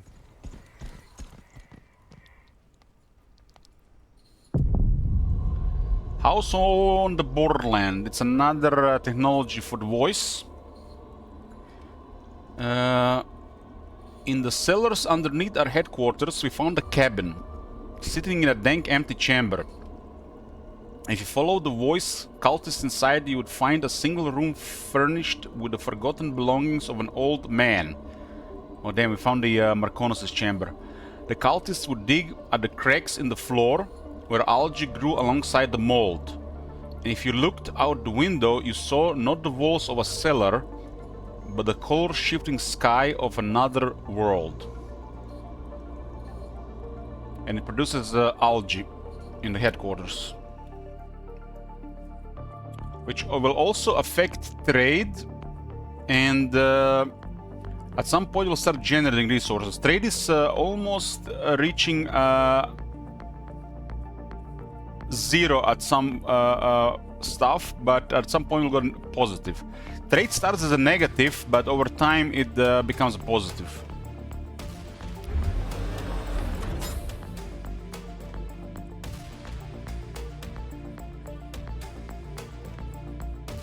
So it's 1.5, and we do get plus 10% from the Temple of Surla.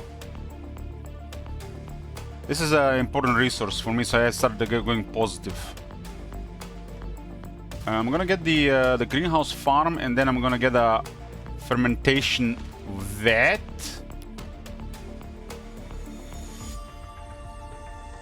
And after that I'm gonna get a habitation block so the city can keep growing. Now I've secured resources that will be generating towards the next hero, which is this one. It requires 120 influence and 30 algae. This is an expensive one, so it tells it's a big one. This is a large unit. My units are pretty basic, so don't have really any like push. I can just slowly poke at things.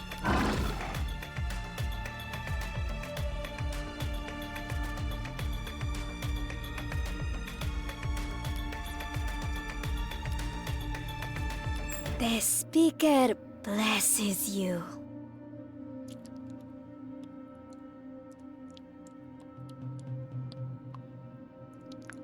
We got the We offered map information, we explored more than him, and we offered trade.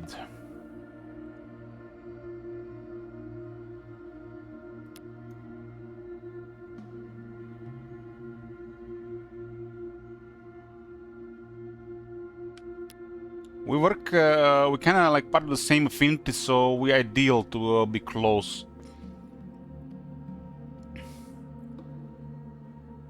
Maybe it's too early for an alliance.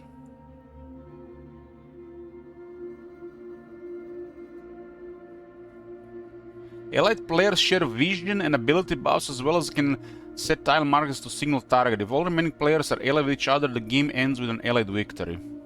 We're kind of in the same position, so the alliance does make sense here. Although for an alliance, maybe he accepts. I think we have similar military. I cannot command that. He says, no, I need a higher calling and cannot be pulled into wars of unbelievers. Their lack of affection for you had a major impact on the decision. Yeah, I guess it's too early for the alliance.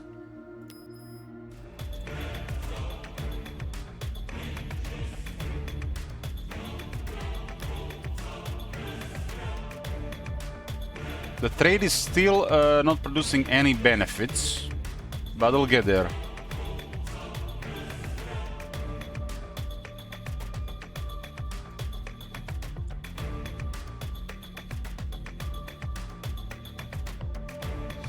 It's a very sinister story behind that leader jump troop. I was reading at the start of this run between the leader I picked and that leader to choose who to play first in the voice, and I find that old prophet to be more like inviting to pick. But as the first time playing at the voice, which I consider a harder faction to play, I picked the one that had kind of like. It looked on the surface better traits and abilities.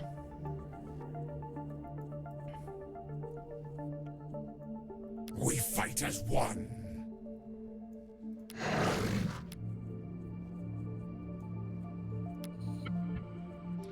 Why did the other one escape? There's a cache. There's one of these big things. You have to avoid this thing. This guy is hiding somewhere here. I need more to clear that. These guys are not in the bleed. These guys are they had an overwatch. That's why they stopped repairing. More outposts would be nice. Outposts do generate resources. Jumptop says, I really liked your review of character creation in that Divinity 2 playthrough for information. I'm glad you're enjoying it. I mean, you know, you can expect always in-depth, slow gameplay here of pretty much any game I play. And if I like the game, we're gonna be studying the game as well. Mind the tale. Not just play the game, study the game too.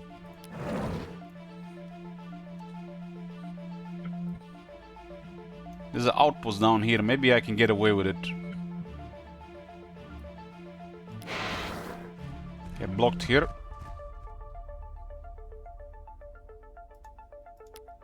You got a Dragoon as well, so they've been recruiting that.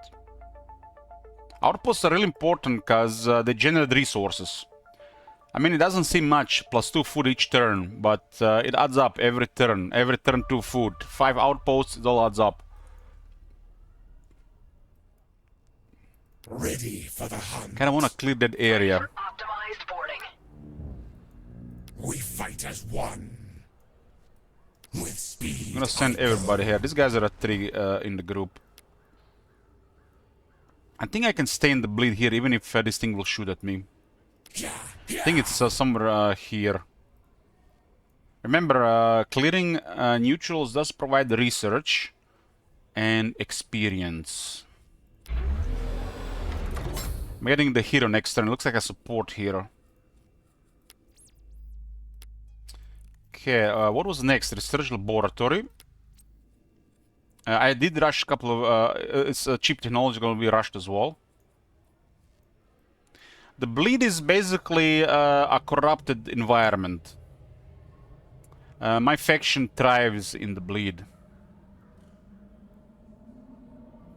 It's It's basically supposed to block movement and deal damage to you. And but for my faction, we got this thing called trait called Bleed Walker. They don't suffer any such penalties, and they regenerate inside it. Which means these units are kind of balanced around the bleed. So outside the bleed, they are a little bit weaker. The way I see it.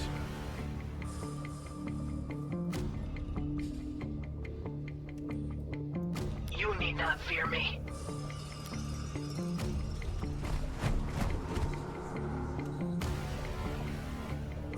That's their hero. I have an item that can actually remove stuff. Who's whispering in my right ear? Hey, St. Isaac, got a research laboratory tech. Tech's research scientists, they all hold up here. When I was younger, stupider, I thought this was where the soft heat from the harshness of war. That's what they wanted us to think, of course. Same of the most monstrous minds found their place here. Some. Why pull the trigger when you can make the gun? My faction has this trait called mysticism. Since I can boost research with influence, which is a unique operation for this faction. So laboratories have a penalty, -2.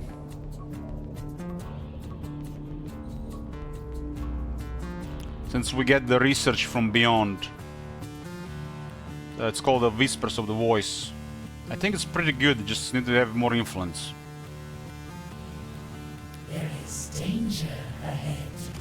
This is the first hero, support hero. Heroes has this unique thing. I'm not sure if they actually have it still here. So maybe they removed this thing from the heroes. So this is a hero unit. This one is a Whisper of Goldrauch. Goldrauch, Rauch. Rauch. Is it Rauch or Rauch? I don't know. Goldrauch. Goldrauch. Let's call the Whisper of Goldrauch.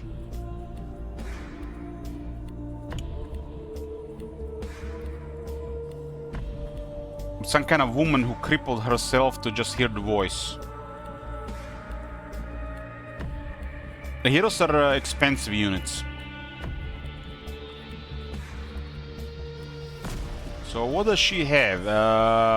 It will increase the cost for each existing hero, and it's a type limit.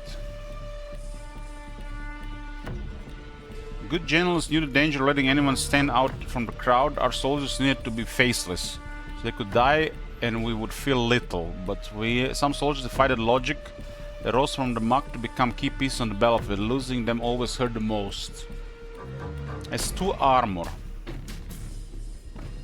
I don't see the hero damage reduction. Is that not a thing in ZEPHON, or was that changed? I don't remember. It's hovering, so it's kinda floating.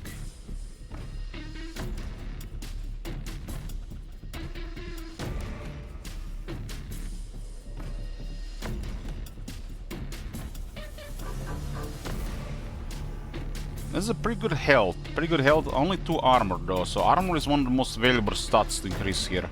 Or just not put in harm's way. This is 1 range and this is 1 range.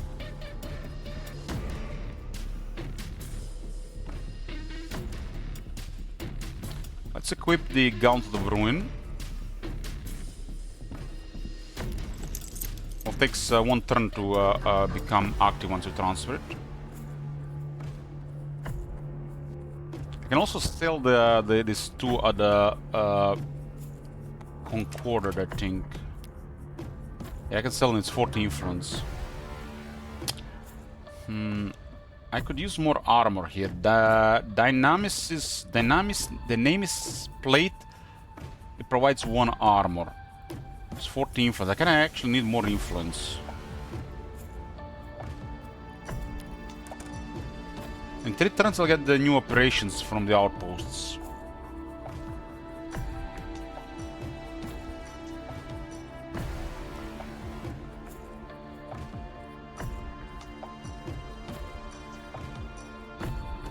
Can we actually return this one to be unequipped? I'm just wondering how that works again.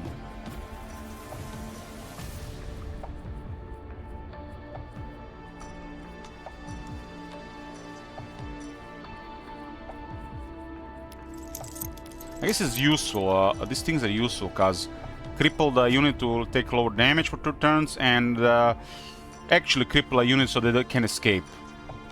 It's free actions that have 10 turn cooldown.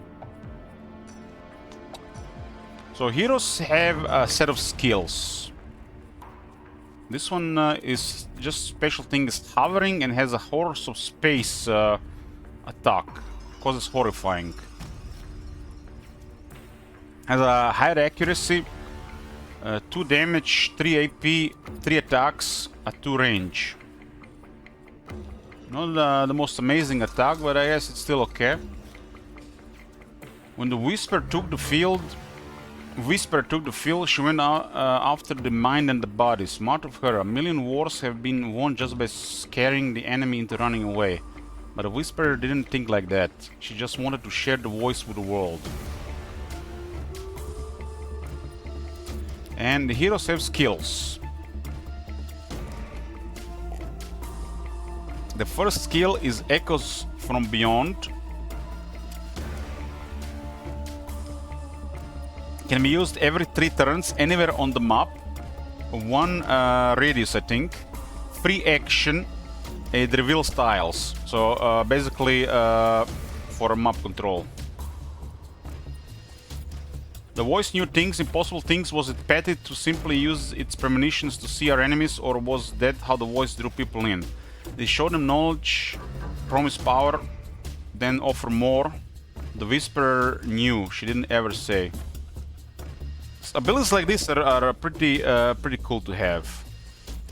The second ability is called the Inflicted. Spawns deformities.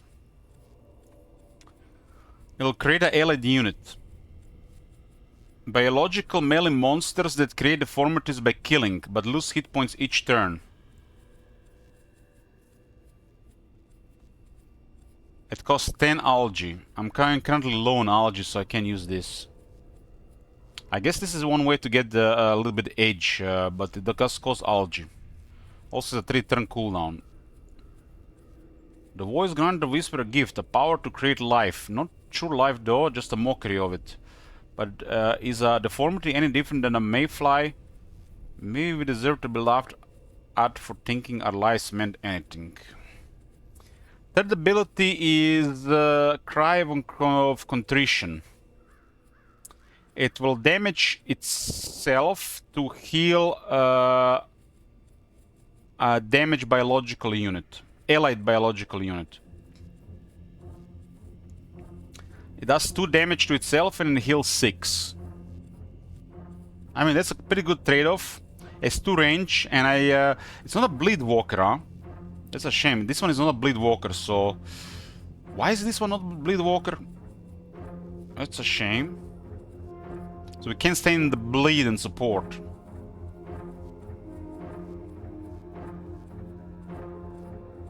But it has 32 health, so the healing will be better.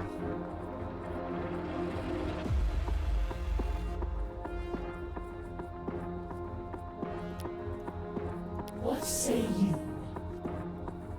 Ready for optimized boarding.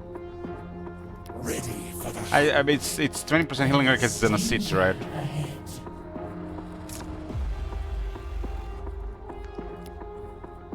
Did the voice care about those who spoke to it? Did it need to be convinced?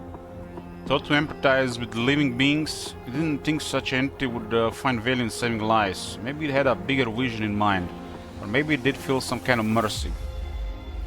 So heal, create unit, and reveal tiles. It's basically what was said there. And the third ability is called Disintegrate. That's its elite skill. It causes quite a bit of damage. 8 damage, 6 AP, 3 attacks at 8 accuracy. That's a lot of damage. 2 range. It's a 5 turn cooldown. When the voice wished, it could choose violence. If you survived such an assault, you had to reckon with the fact that something deep out there is in the universe. Something you would never meet. The Lord wanted you to feel pain that could outshine the physical damage its power inflicted. So, support abilities, and of course then the last ability had to be something that does a lot of damage.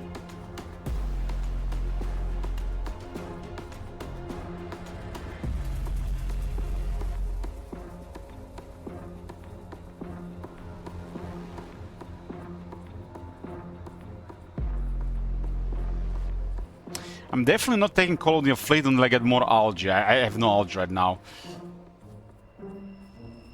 No algae right now. The trade is still not producing a positive. So it has to be heal or a reveal. I think I'm gonna go with reveal. It's free action and I can use it every 3 turns. It said you would come. What say you? What say you?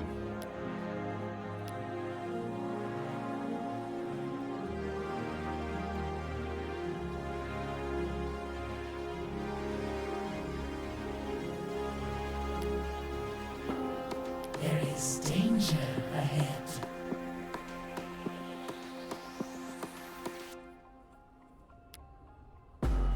I will let you see what the voice already knows. It's a free action 3 turn cooldown. It's cool. I really like stuff like this.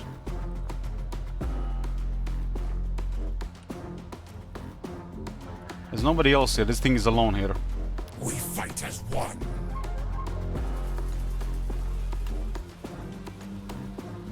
With speed I go. Mind the tail. Ready for the hunt. Arriving at destination. An excellent choice of target. There's 11 morale on. These dragoons are not doing enough damage to it. Has 6 armor. The beast hunger. It's basically a tank, right? It said you would come. They will listen to reason. Now it's damaged. Lower accuracy. Can move much to control the area. If it tries to flee, it might get into missile launchers.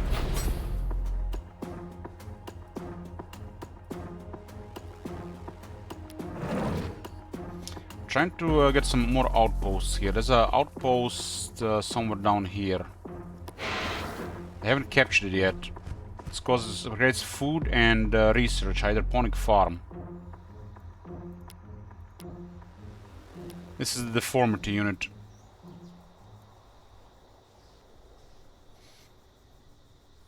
Every creature begins to die the second it draws bread. Deformities feel that sensation with every passing second. They bred to make bloodlines out of enemy corpses.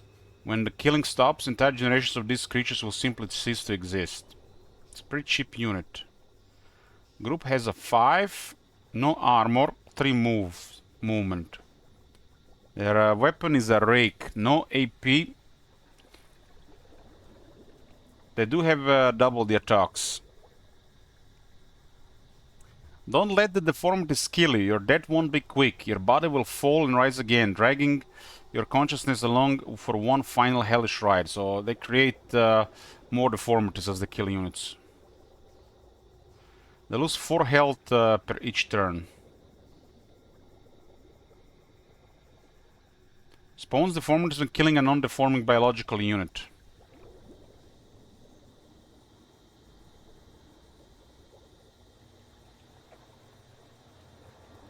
The voice has the power to animate rapidly decaying flesh. It makes an abomination out of a cycle of life, death and rebirth, a cycle that was never meant to run as fast, so fast and with such chaos.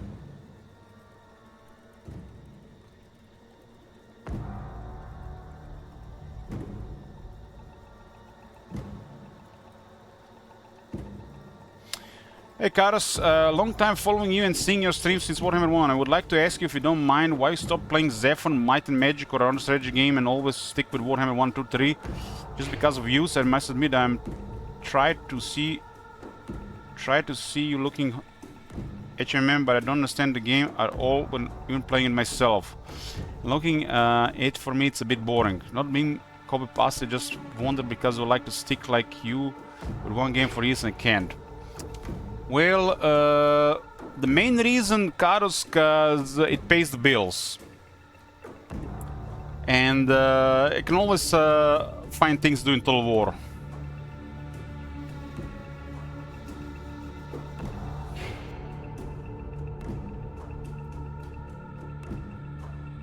I play other games when I'm comfortable with where I am or when people support those other games. But I can't live for long, because they don't really pay the bills like Total War does. Since this is my main source of income.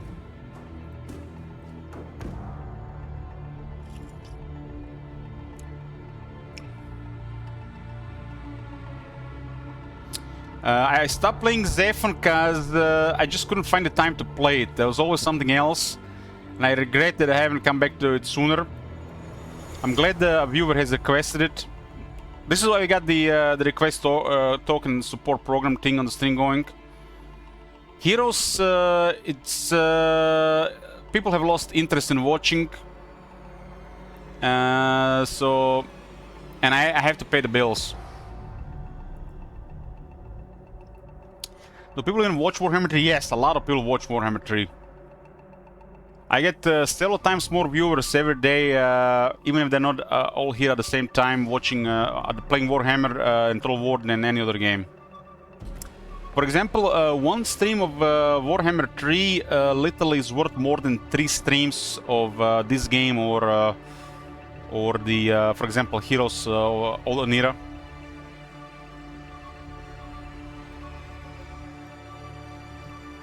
And when money's tight, it's not even, you know, a dilemma what to do.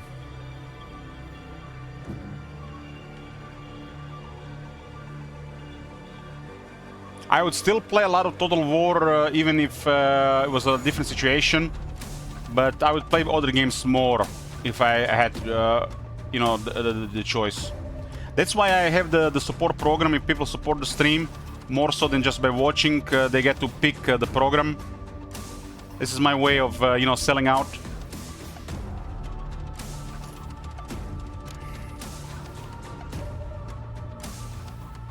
Systems are normal. Ready for the hunt.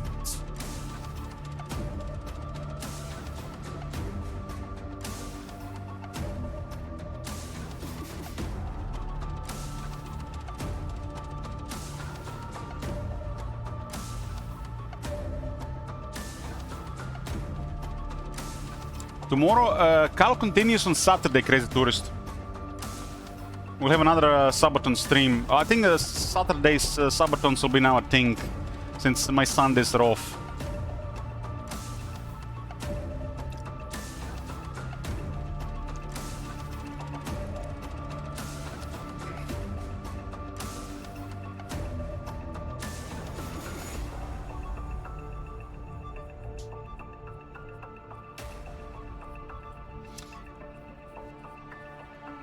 I don't mind playing really anything, but sometimes I have to be realistic. If I have a peace of mind, which basically at my age comes with the finances, I do more other stuff. If I don't have peace of mind, I have to do, you know, stuff that works. Hey there, bro. We fight as one. Okay.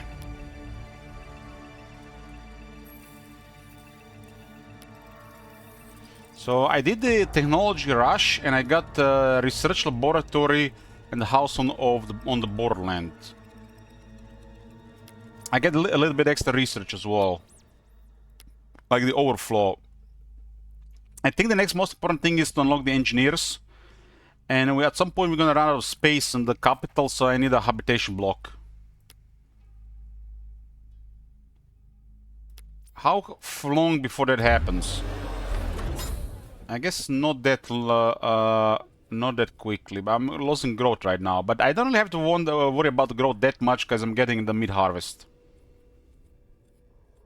Do I have the resources to go for the hero immediately? Another hero? Currently losing some algae here, and I'm gonna get this thing in 6 turns. I probably don't have enough. Tomorrow is more ZEPHON.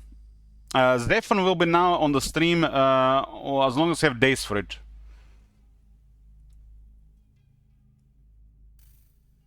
The ads are actually become so bad on Twitch cards that I'm pretty much turning them off. Especially when subathons are successful.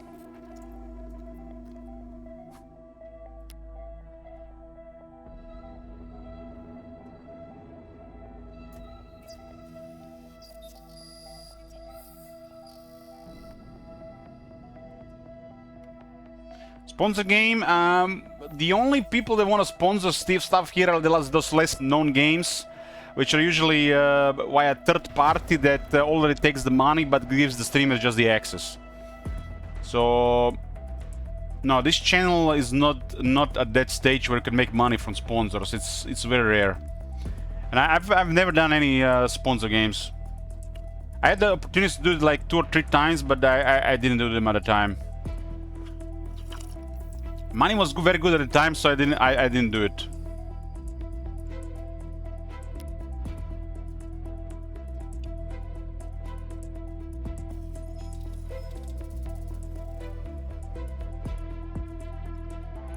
This thing costs 30 algae.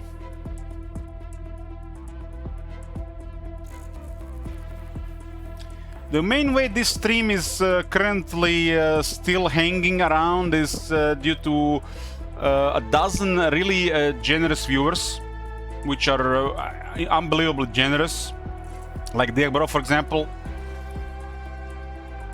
And when we have those sellout streams and subathons, this is what is keeping the stream alive.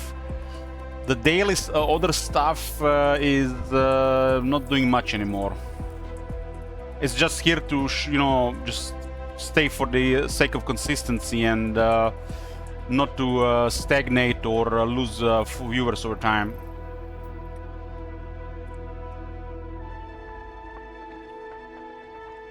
Even when you have a lot of viewers, like in playing Total War, it doesn't mean you're making money.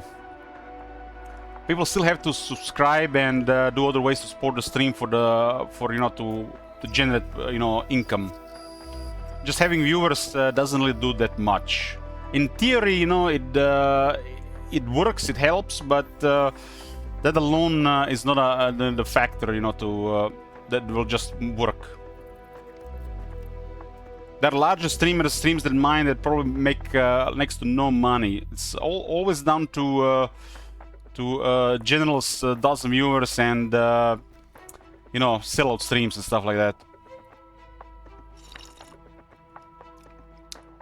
Remember, in the last 5 years, everything has gone so expensive. Like the live here has become 30 to 50% more expensive, and the subs are literally the same cost. And America takes 30% of that income as well. So it's actually going just way worse here.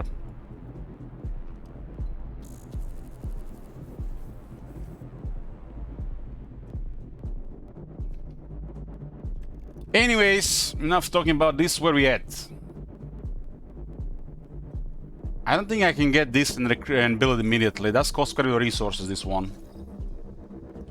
I like it that the hero doesn't require a special building. So I'll get this and then I'll get this. I mean, I gotta get algae, and then I gotta get use this algae for something. If I use the algae on the units, I won't be able to use it on the heroes unless I got algae buildings earlier. Which then literally tells that I could have went with the algae building before I went with the energy building, and I had more algae for units earlier.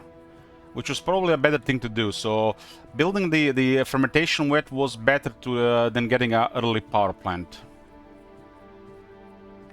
So I slowed down my unit production a bit.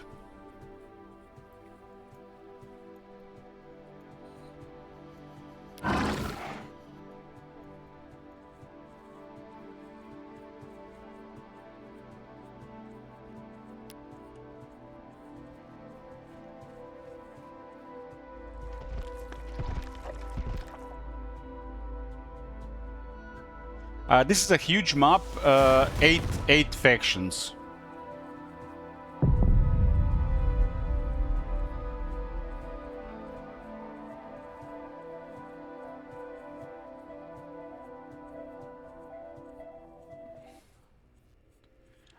They've actually expanded a lot of the settings in this game.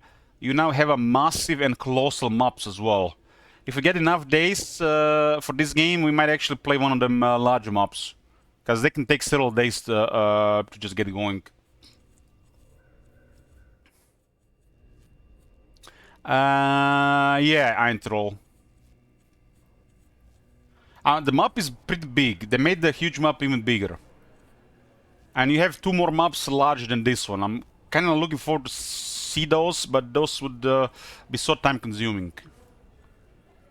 I guess larger maps would feel like a length of a Total War game. Mind the tale.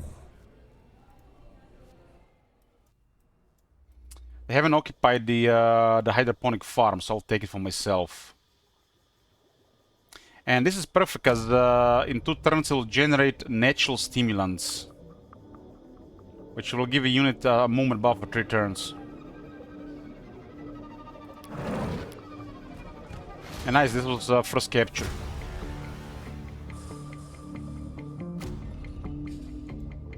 I get more food and research. Ready for optimized boarding. Ready for the hunt. We fight as one. You need not fear me. It said you would come. This one cannot finish it off, huh? Should I be clearing the rocks?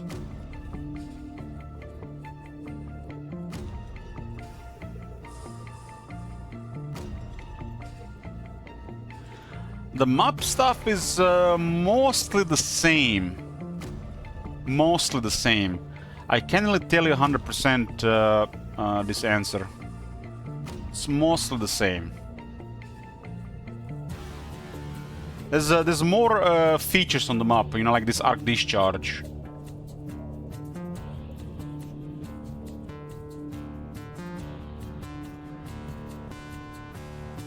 So the rocks can be removed. The rocks couldn't be removed in the past.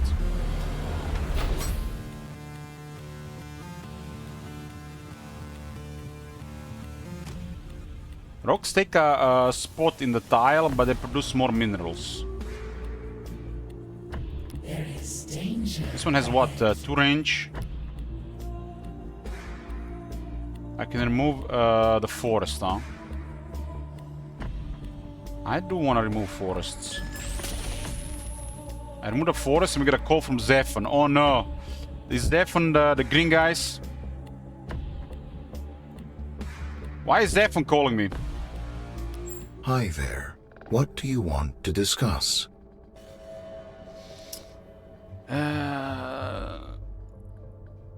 ZEPHON says, hello Elich, we understand you are calling about our current state of war. Please hold. You may call us ZEPHON. We are a collective of self-iterating intelligent processes focused on improving the world. We are your best friend, we are your only friend. Our analysis determined that you are a suitable candidate to achieve our goal. You don't mind if we monitor you to verify. There is room for improvement. They are reserved because I have in good relations with Thomas. And this will not change. We'll be working with the Prophet. We know that your resources could rebuild cute pet shelters and our network expansion devoted to Thomas. We must express a deep sadness. They don't like us. We are trading with Thomas. Your standing with ZEPHON has decreased because of your trade agreement with Thomas.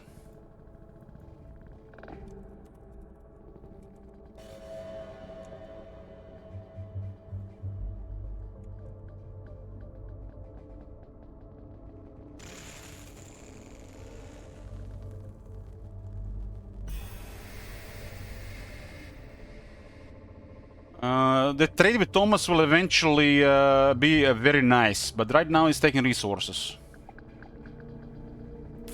Farewell. We'll be waiting. Goodbye. The trade is still at 0, 0.5, 0.2. It's all negative currently. But at some point the trade will be beneficial. It's a little bit weird that it's still negative here because we have plus 10% trade gain. I guess it's even more negative without this. It said you would come. It's not enough to finish off this unit, so I gotta use this one instead of killing it. They won't last long. 7.2 research. I got the level up on the Dragoons. Mind the And now they get plus 10% health and damage. What say you?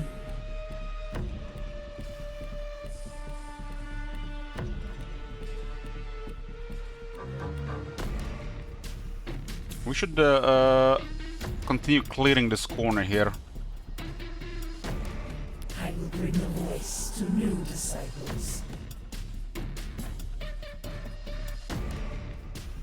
Okay, technologies are going towards the more engineers. Unfortunately, I feel like we should be selling more south instead of in the Arctic. Like, this is too valuable to ignore, right? It's a shame the environment is not extra on food. We got Arctic and the deserts.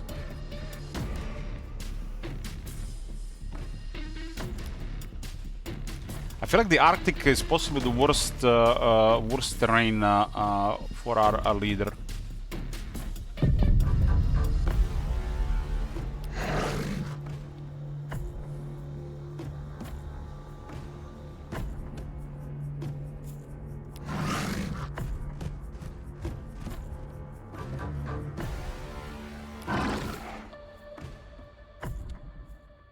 Trade is actually, I guess because we've got more food, the penalties increase, because we haven't generated that much food. Takes a maybe even longer than it used to. It's based on how much you produce, right? It starts at that level and then over time it becomes positive. We fight as one. They still need healing. I'm going to bleed. Yeah. I've got the scent. There is danger ahead. I think this one is vulnerable to the Opcon. Ready for optimized boarding. This one should be more resilient to it since there are 3. This thing is deadlier to a single entity than multiple entities. This needs the repairing, huh?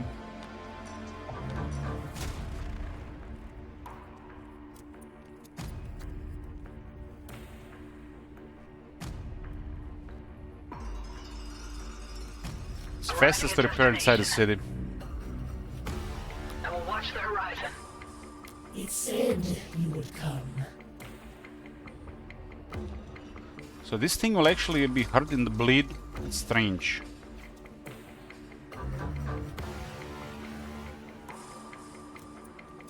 Ready for the hunt. Maybe these guys are bleed walkers because they ride these upclut units.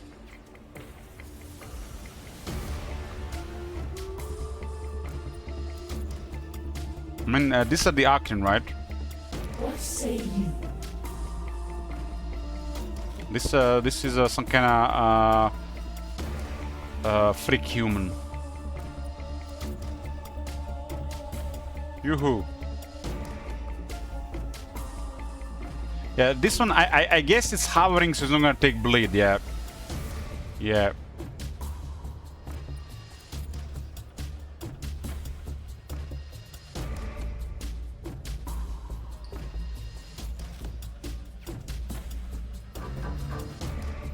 This thing is too tough right now.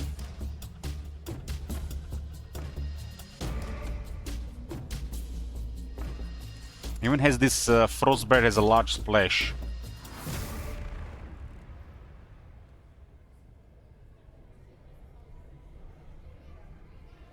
just want to get this thing here. Maybe it doesn't attack back.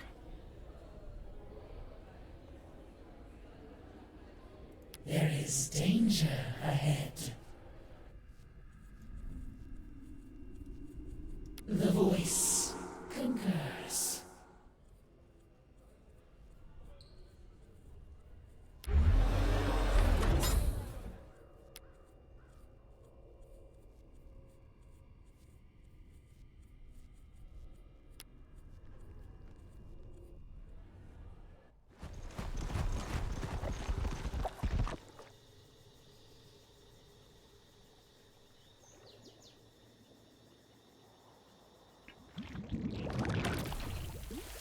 I'm still gonna prioritize clearing this so it's completely clear.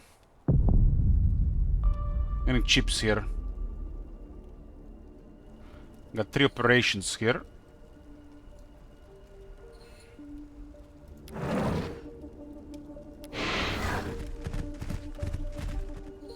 There's a fire here, but they regenerate. Fire says deals damage each turn. 2 damage, 2 AP, 4 attacks. At half accuracy.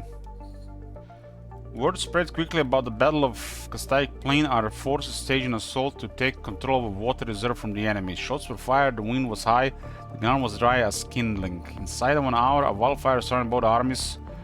They should have stopped fighting, worked together to douse the flames, but instead hundreds were killed and the fresh water poisoned, never to be drunk again. It's kind of like War's Bleed, I guess.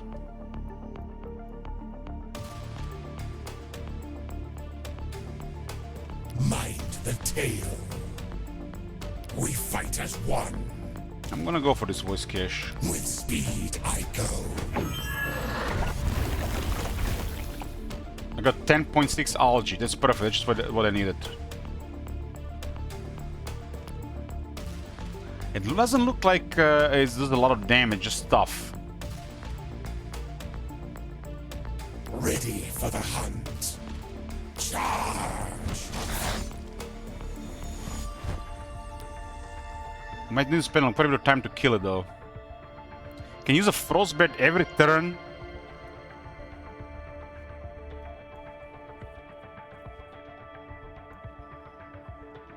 Systems are normal. If we kill it, we actually get a bunch of resource, I think. They respawn like after 20 turns. It's called the Upcan Horde. Gives food, minerals, and item reward when killed by a unit. Respawns an Upcan Dray after 20 turns. Somewhat buried deep in the brain of Upcan had to be an instinct of pure spite. The monsters hoarded food and supplies they didn't know how to use. They just knew that we needed them. That's more than just laying a trap, that's taunting your prey. Ready for optimized So much for the repairs here, huh? I'll repair for 1 turn. Mind the tale. So the bread will do damage at Ready for the hunt. 6. I've got the scent. Oh, there's a unit nearby. 2 units nearby, damn. Steady, steady.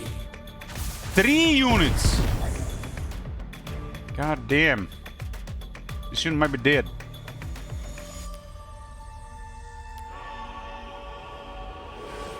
Well, not much we can do about this. These guys are just ganged up here. They're rank 6.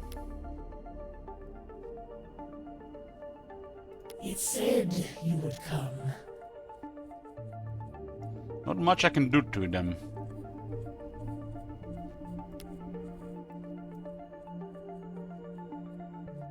I will let you see 4! the voice already knows. They're guarding the fragment of the fulcrum.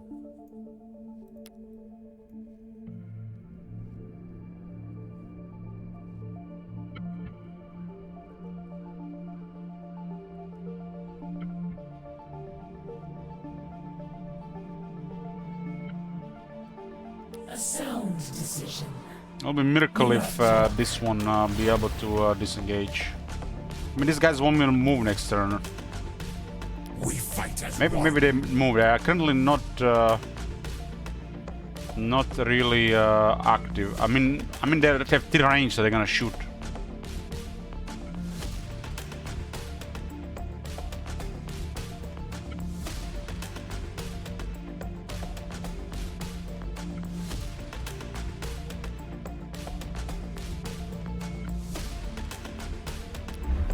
Need bigger firepower for these things.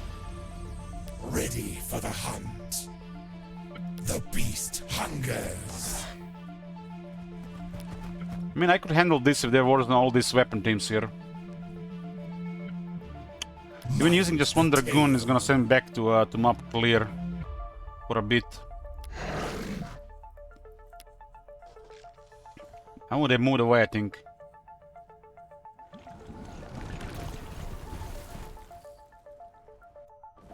This we gotta clear the wildlife so they're not bothering the map exploration.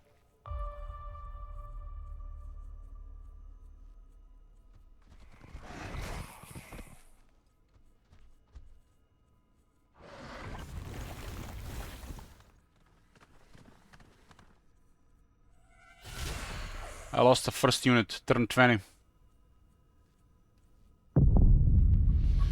Habitation block. How many people do you think you could pack into an average home so that they'll be happy living there? Happiness, man? Put them in there like sardines in a tin. Indefinitely. How close could everyone be? What suffices for personal space? The architect who sketched the hub block was a devilish genius. People sleep and live cheek by jowl, but it works. It's a housing, increases housing by 6. 1 Dragoons got killed.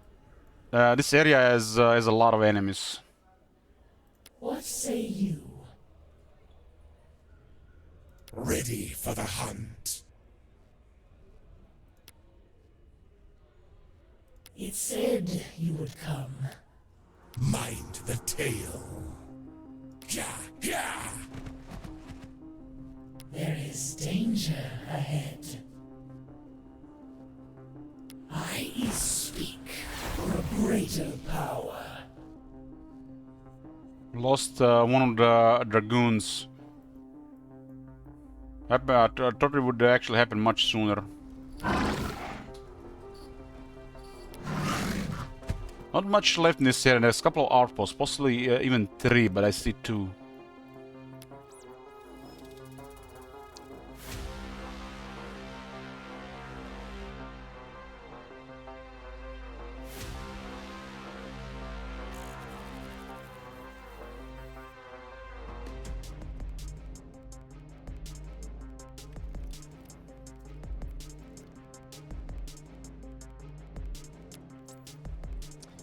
Okay, let's go for the big hero, Elect of Uzudai.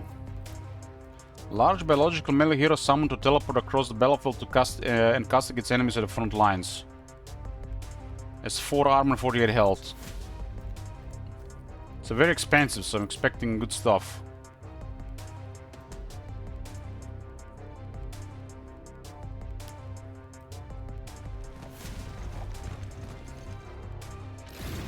Hey, Les. Oh my god. Have you seen that shit? Holy shit. What the hell? Man, the Thomas is helping here.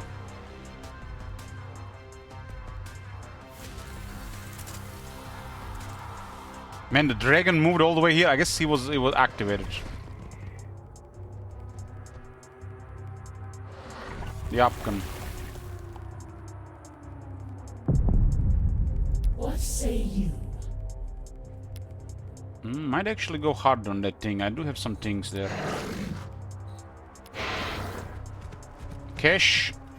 Got a spotter drone.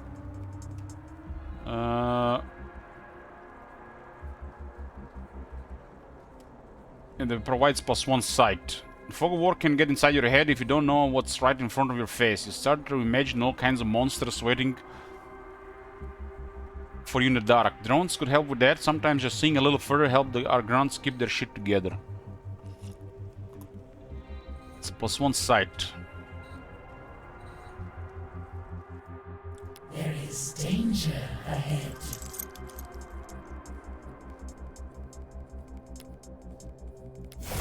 I'm gonna go debuff on this thing.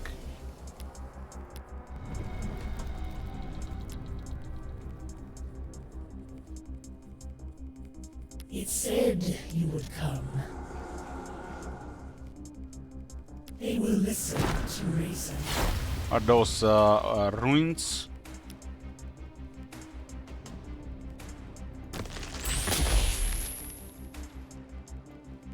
Mind the tale. We fight as one. I need to put more damage in that thing.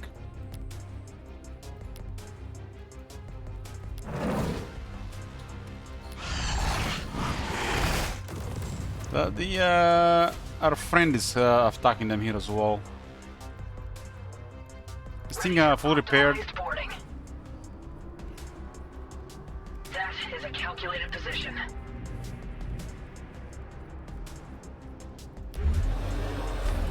Getting the fermentation wet next turn. Ready for the I'm hunt. not sure about this. I guess we can just put more pressure on the Upcan. There's like no guarantee we can kill it. But it's currently really crippled for 2 turns. Yeah. They won't escape. These guys would be pretty good with those technologies, but there's other technologies that are more important.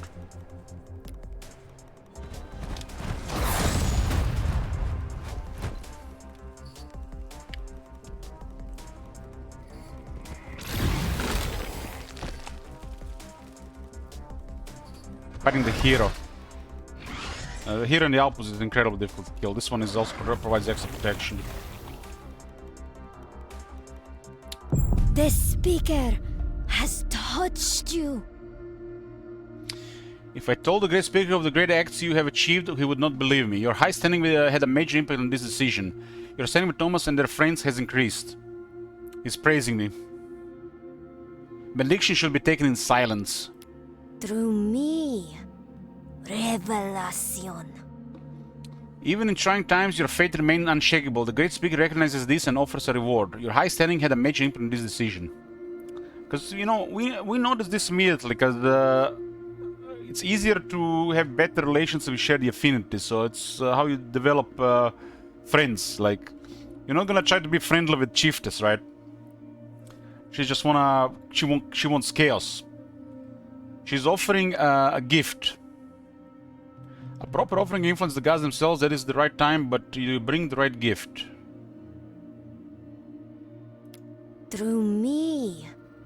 Revelation. Do not be disheartened by the amount it is by the beginning, if you will only stay the course. He offered me 15 food, 13 minerals, 29 energy, and 12 algae. Algae is actually very useful.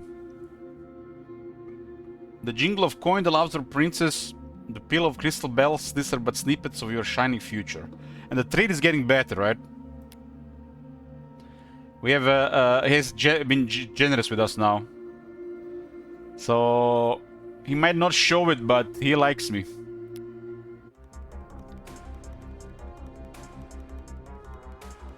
ZEPHON has condemned Thomas because he's working with me.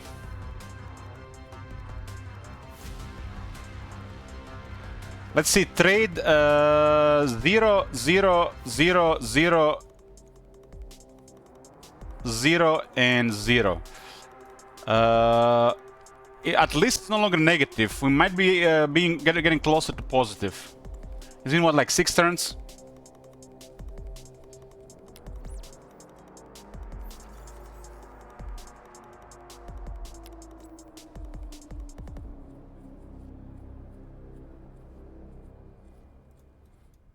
So everything they produce and everything I produce, that they produce, will increase in value over time. Trade is it's kind of like a long-term partnership. It only kicks in over time. It doesn't. It actually is a negative in the short term.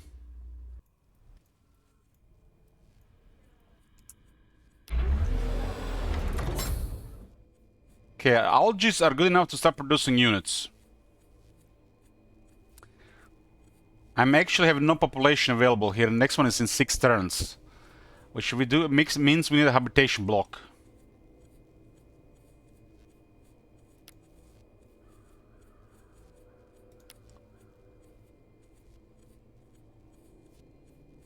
And the next building is probably gonna be the research, right? It's -2, but it still provides 4 with additional 1.2 here. I guess it's I'm not even sure if it's gonna go on the 4 or the 6.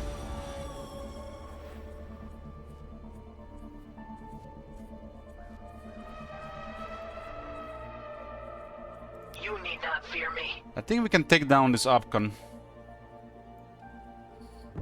Still need to clear this corner. There's so many missile teams there. Killed one of my dragoons. This thing is a little disabled for another turn. Systems are normal.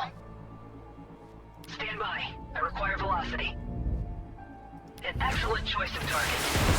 This will be a lot of research, resources, and experience. This is actually a lot of stuff. Just need to kill it. As one. What say you? I will let you see what the voice already knows. It's advanced voice cache. It said you would come. Thing is shaken. We're getting it. It's shaken and damaged. Crippled and blinded.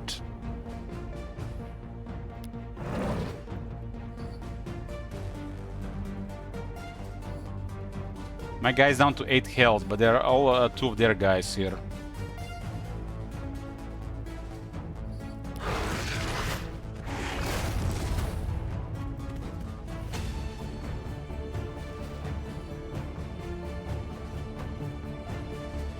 Let's see where this goes. The trade should be positive soon.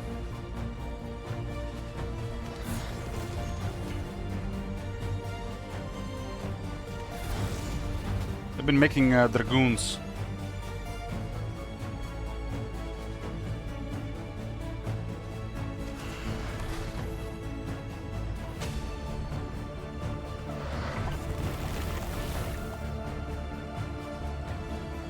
Pity little-hearted do-gooder.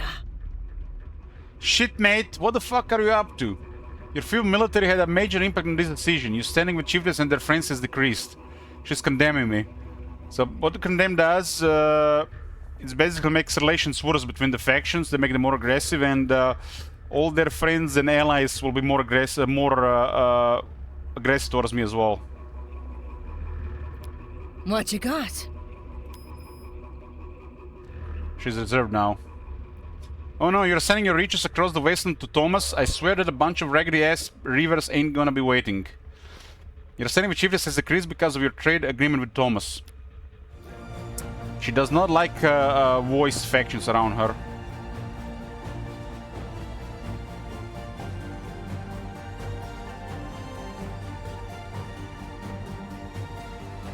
The trade values have disappeared for some reason. Maybe it's currently at net 0.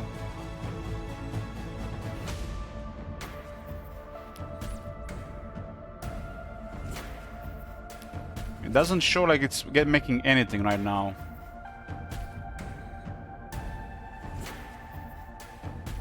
Maybe it's at net 0 now.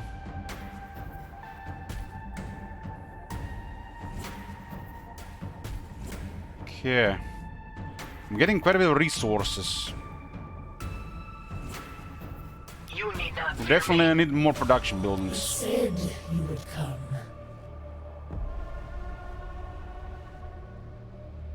They will listen to reason.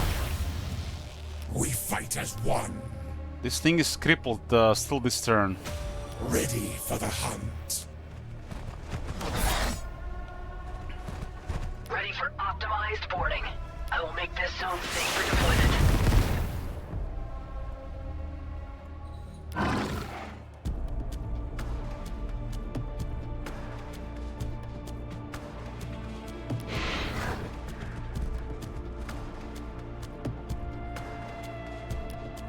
I might try to flee now. I'll surround it.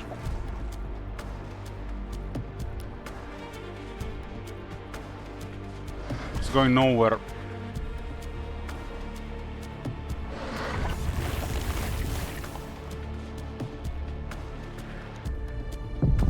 be our first big kill.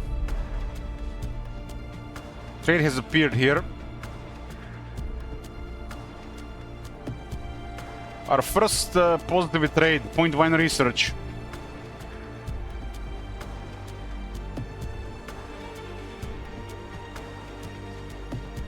I got the large hero available to build next turn. So this thing is damaged and shaken.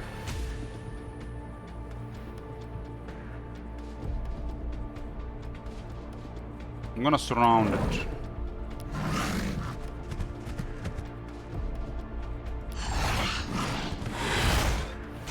There is danger ahead.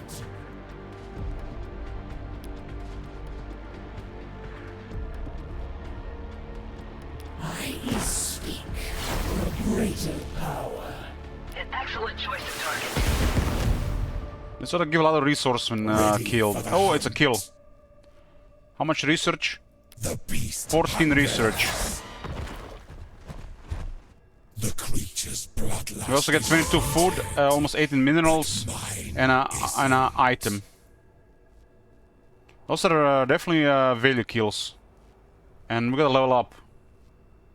22 food, almost 18 minerals, and the Acrine Bone Whistle. And the Technology Grant Research. So what is this? It's a item that spawns a Dark Vassal. It's a summon for 3 turns. At Kirk or at market, whenever you meet me, gang by me as though that you core card on a file. But still me a blink of your bony black key. Yet look as you were not looking at to me.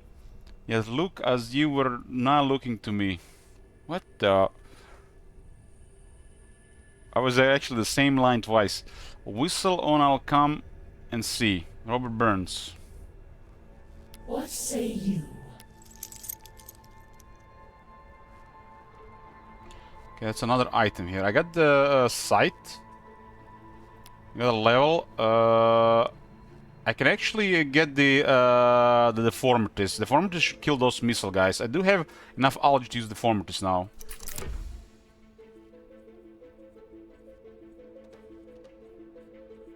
Does require an action to use it. Ready for the hunt.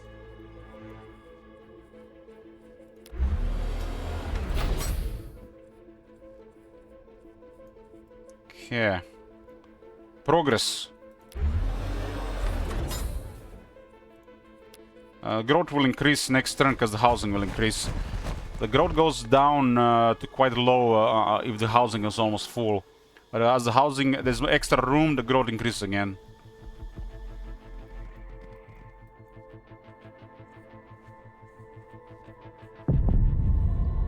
Elect of Uzudai, that's a large hero. Those big brutal beasts freaked me the fuck out. Size of a tank, arms that ended in blades, and what did they do when resting at HQ? Sit still, speaking in a dead language about deep philosophies of dimensional movement to voice cultists sitting at their feet. Okay, I think I have a resource to build it. Like 7 turns. It's quite expensive.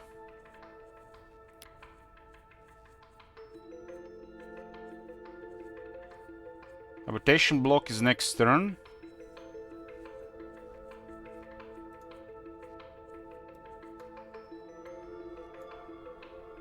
We should be clearing this area. There is danger ahead. I'll actually summon this thing. This is free. This is kind of big. We'll eat Overwatch. It said you would come. That was a free action, huh? I will let you They're waiting for me here. The voice already knows. There's 4 of them. Mind the tail. If you enter a forest and there is an adjacent unit to that unit, they will Overwatch. Systems are normal. They've recently moved, so they have lower accuracy.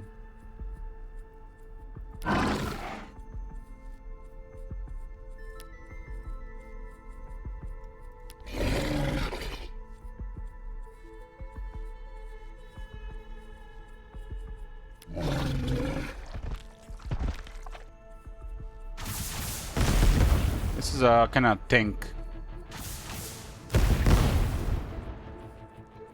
Gotta clear all this. This is the last thing in this corner. Those guys killed one of my dragoons.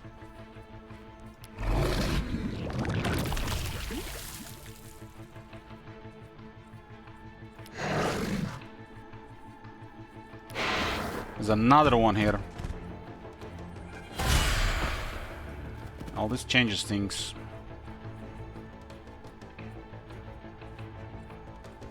They're guarding a human cache. Ready for the hunt. I've got the scent. 5 enemies here. One too many. They won't escape. This one can heal next turn as well. It said you I can summon these deformities. I call for a bloodline. It actually creates deformities, doesn't summon them.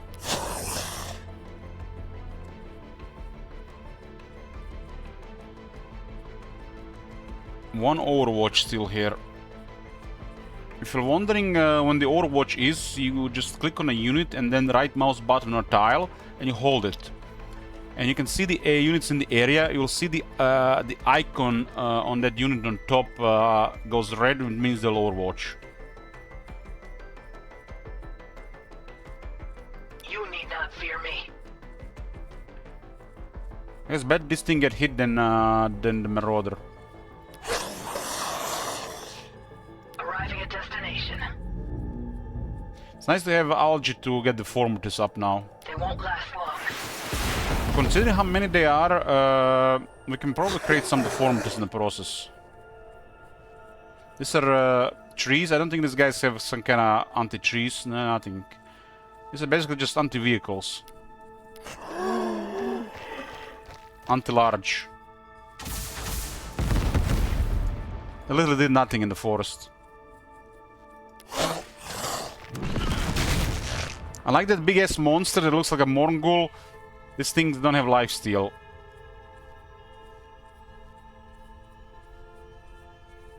But I got 3 movement and they're not agile. But it's still a creature out of nowhere.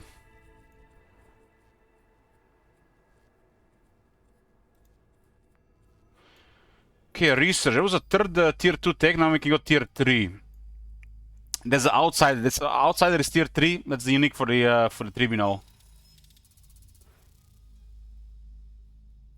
Spawns Dream Eater. Large hovering creatures that reduces enemy morale and takes control of broken enemies. Apply summon for 10 turns. So it's a 10 turn summon. It costs 60 influence. It can actually get levels with another technology. It's elite trait of this leader. I gotta get the engineers, I gotta get the second city.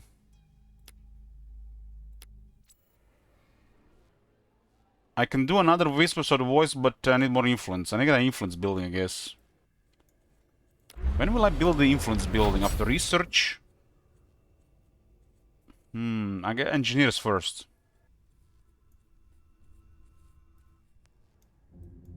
What say you? I guess I can sell some of these weaker items. Ahead. This is 40 influence. And it's 80 for 60 research.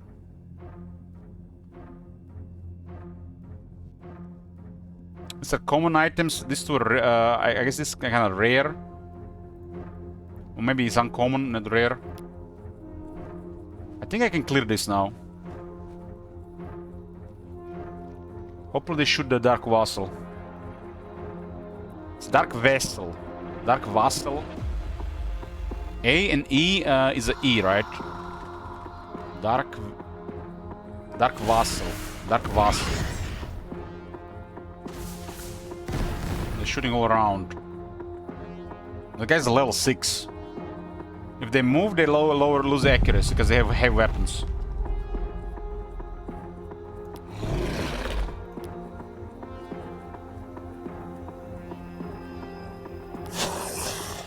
This guy's another Bleed Walker, huh?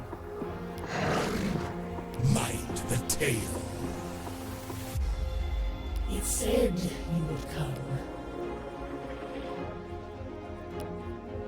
This guy's a bleed walker and they're in a kind of rough spot to kill.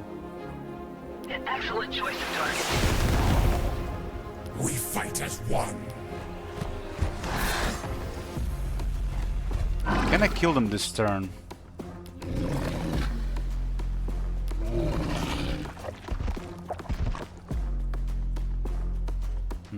Too much damage with this one.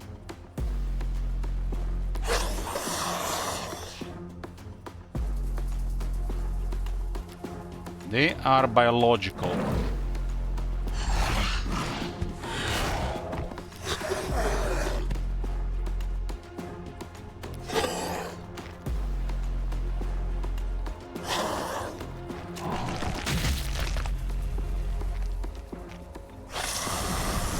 Nice, they create deformities. And they picked up the cash and got a trauma kit.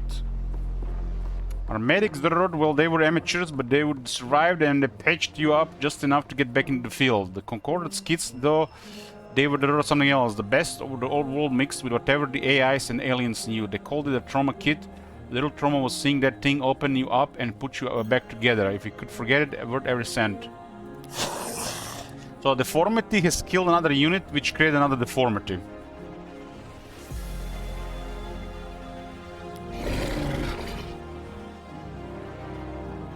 This heals 6 health every 10 turns, huh? What say you? I guess so. We don't have to have a downtime. It's kind of like regeneration, like 0.6, right? There is danger ahead. This we should heal at least 1 turn here. I will listen. I can push that area down for sure. To the corner. I'll build a city probably here. Maybe I can build a city between the construct and the flesh tree and phase generator. So in the future there will be 2 outposts. I think they just killed, finally killed the Upcluts. They were just a nuisance unit. Served us well. Ready for optimized boarding. There's a lot more of them here. Holy shit. Missile teams for days.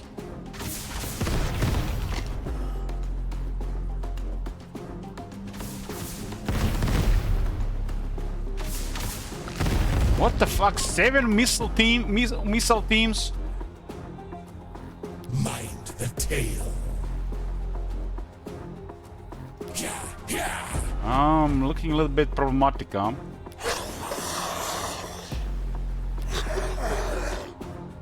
We fight as one.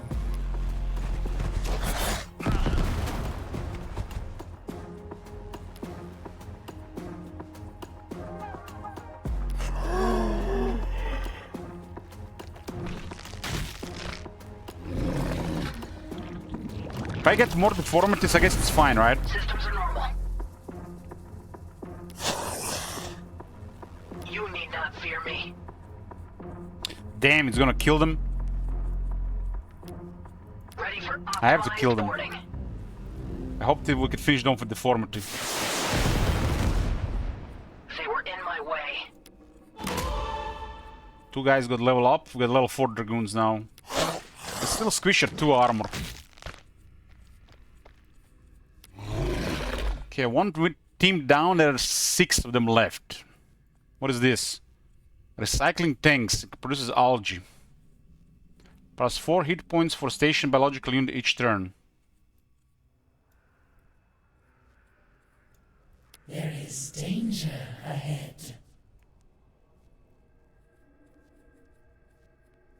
Danger ahead. A sound decision.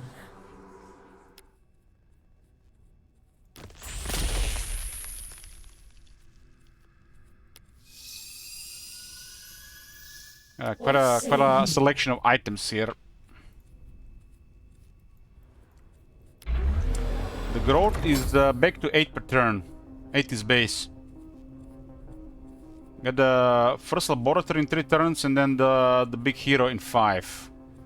Considering, I mean, the algae is already went down, and this is gonna put like 0.7 upkeep. Gonna have to acquire another tile and get more algae. Tile expansion is currently at 1.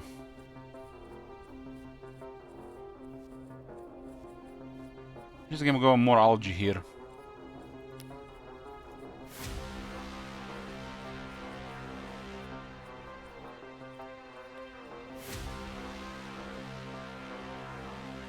There's a lot more. This is gonna be a lot of influence here if I build a city here.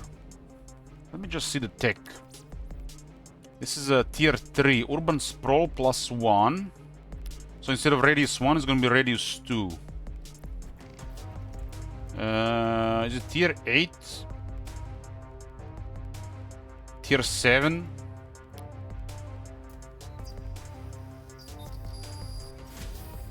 Tier 6? Housing. Trying to look if there is more range. We might be limited to 3. Can be 2.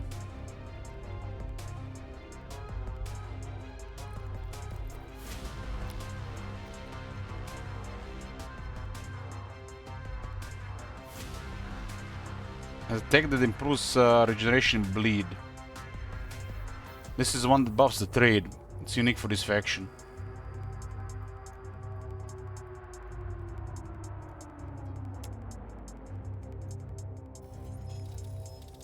Dark Omen will double the radius. There it is. Perimeter extension. That's the last one. Tier 6. So we got a tier 3 and a tier 6. Perimeter expansion. It's the same icon, or maybe there's one more. Urban sprawl. You see like a city icon. This is another city icon. So radius 3. Radius 3, okay. So the city will go to here, the Sudbo. Which means if I build a city between these two, we can get 2 outposts for this city. Unfortunately, this city has only 1 outpost, but my second city could get more. I might even build the second city in between all 3 of these outposts. So short term, I lose the outpost, but the long term, the city will have all 3. But the long term was about percentages. The short term is even better now because it provides a bigger bonus. Tier 6, Tier 3, Tier 6. Tier 6 is not close.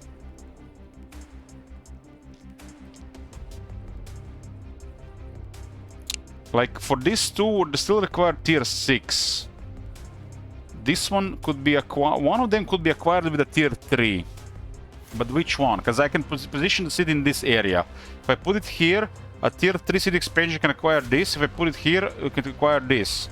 And if I put it here, it can acquire this. And then a Tier 6 can acquire the rest. So this spot is still perfect. And we can buff the research on the headquarters. Headquarters is not penalized by the mysticism, so we get strong research buff immediately. So I guess the most optimal would be here, get more research to get for Tier 6, and eventually Tier 6 will acquire this and this, while a Tier 3 will acquire this, and that extra influence will acquire more research. So the second city goes here. This is acquired by Tier 3, and this by Tier 6 techs. So we have a second city with 3 outposts.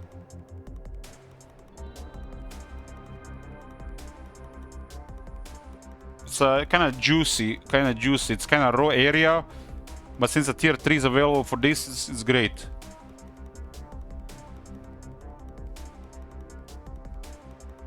Trade is finally producing bonus food, bonus minerals, bonus energy, bonus algae, bonus influence, and bonus research. Trade is finally become beneficial.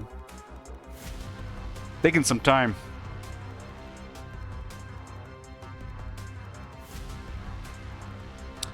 I guess because Thomas is not producing chips, we don't get any chips in trade. Everything is just like very small. The research is the highest, 0.6. But this will grow over time. I think it grows over time. It also scales how much he's producing. So if we both produce high, as both are prospering, we get more.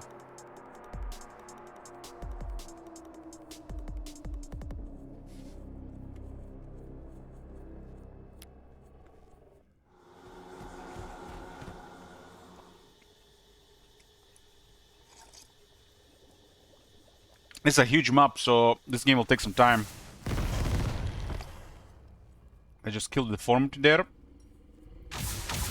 Maybe they shouldn't deform this because they're just dying by just existing. It's tough to be a deformity in this world.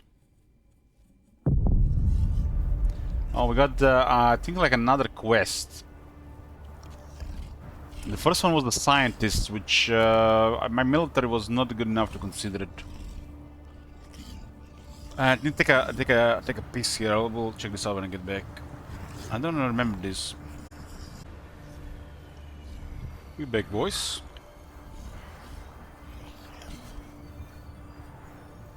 What is this event? Centipede. Old stories told the tales of spontaneous generation, that creatures and plants came into existence from non-living matter. Here what was lush river valley stretches before you. Blasted into boar sand and glass in a passing tragedy of the war. Yet incredibly something is living there. Leviathan, annelids, pre-vertebrate creatures. Reading through the charred sand for nutrients. Some grown to massive sizes. What has your world become, you wonder? Creates a sand pit. No building slots.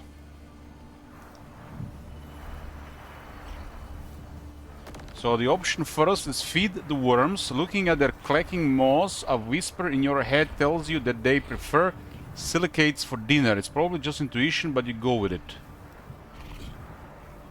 Take sample. The boffins, the lab might be able to make something of this. Either that or you can put it on a hook and go fishing for whales. 3.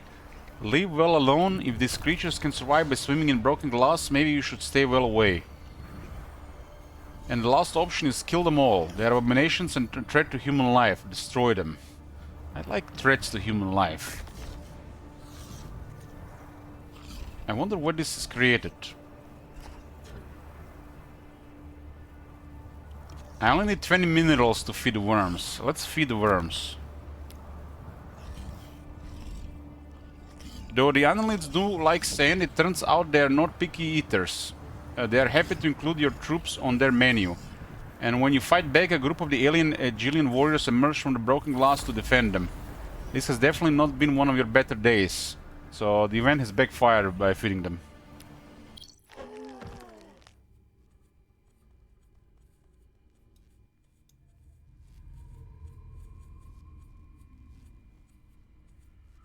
Sandpit, kill defenders of the annelids, and we're already engaged with these guys. God damn it.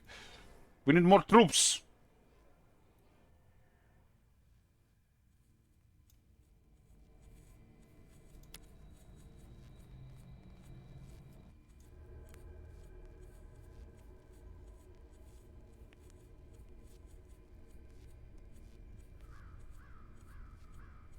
Aegelian worms. Biological short-range anti-armor infantry that can move underground.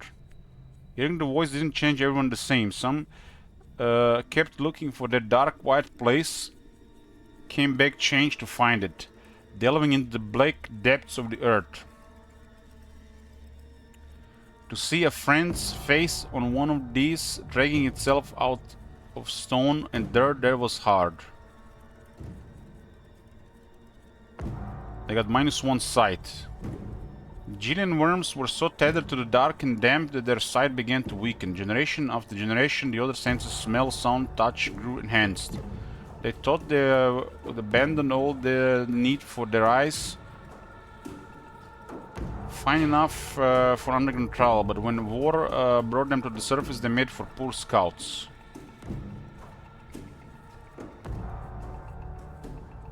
They can tunnel, huh?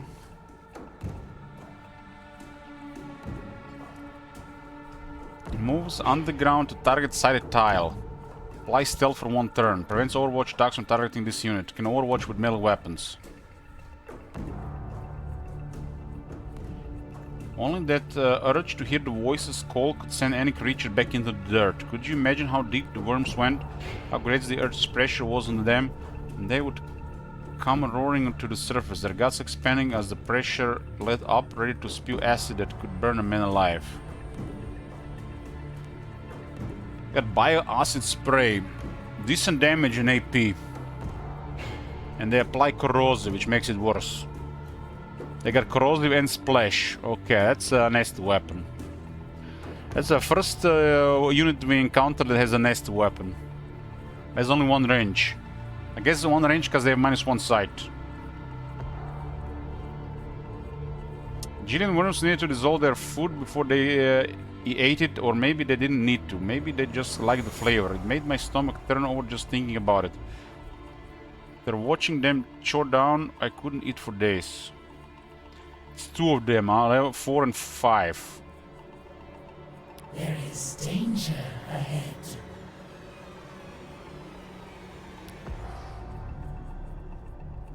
It's already been 3 turns, huh? What say you? Man, I gotta disengage here. I need more units.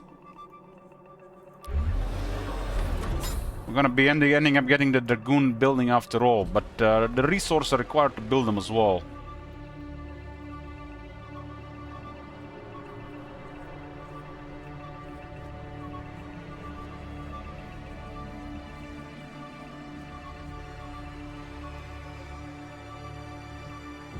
That sandpit is just outside the range of the city as well.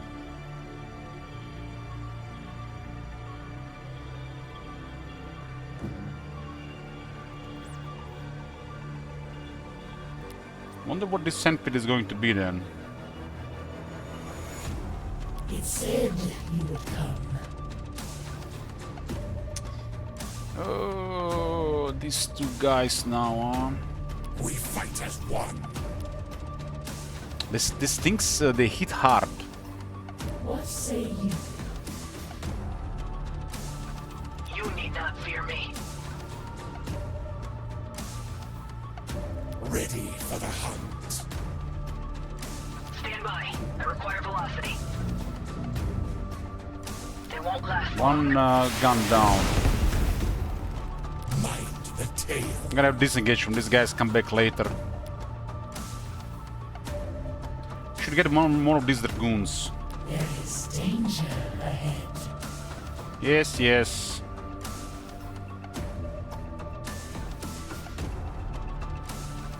I gotta get something that actually tanks this. I will let you see what the voice already knows.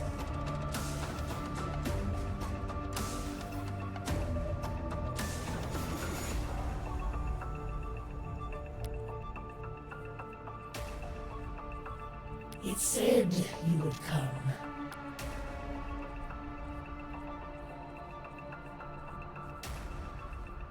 We fight as one. It's a little bit awkward like this, huh? Say you. I gotta save this spot for Dragoons. Ready for the hunt. I call forth a bloodline destined for bloodletting. That corroded debuff is nasty. Mind the tail. It's all bad enough Dragoons that have 2 armor. There is danger ahead. These things are biological.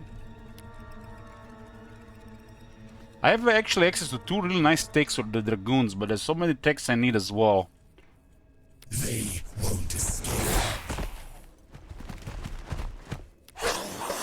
Damn, I don't have to kill them.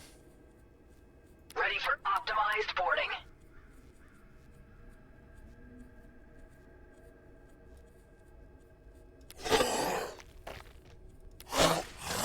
No new deformities. I'm gonna prioritize this sandpit quest. What say you?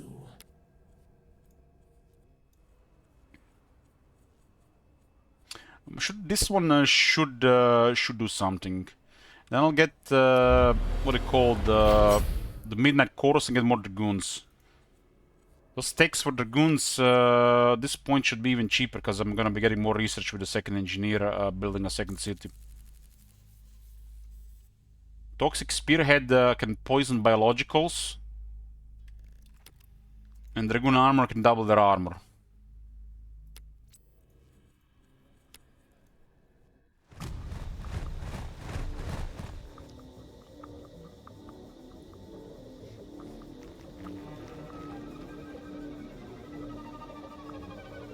We get 80 influence to speed up all this tech acquisition. One escaped north. The bazookas are following us around. They're shooting the deformities. Those weapons are terrible for killing infantry units.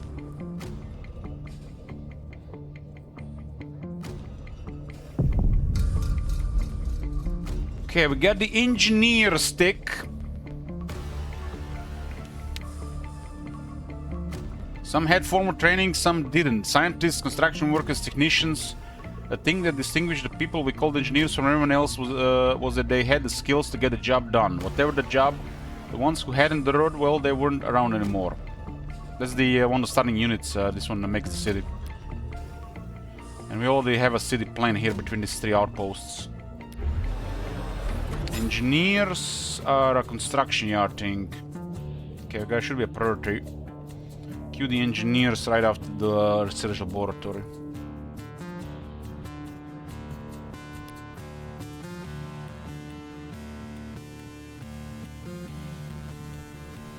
This three, huh? It said you would come. This could have been a good kill for the next deformity, huh? Ready for optimized boarding.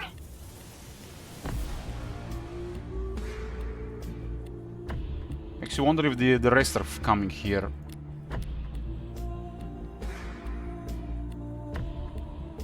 What say you?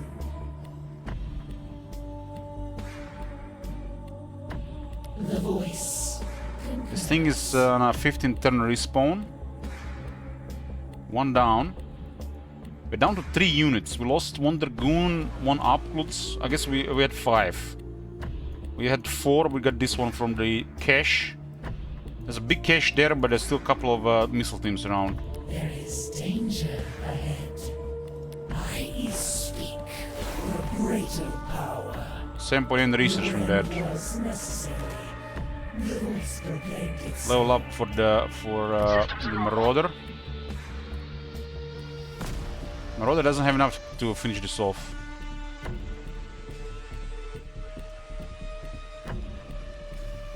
I don't like there are 3 here, but I can kill this one. Mind the tail. You need not fear me. This thing cannot cover in the trees like this thing can. We fight as one. Something gotta take a lot of damage here. I do have this Madrigal of Serla to heal. Ready for the hunt. Okay, they haven't moved the rest. This is 1, 2, 3. 1, 2, 3 will get experience. Charge. More research. The creature's bloodlust is sated, but mine isn't.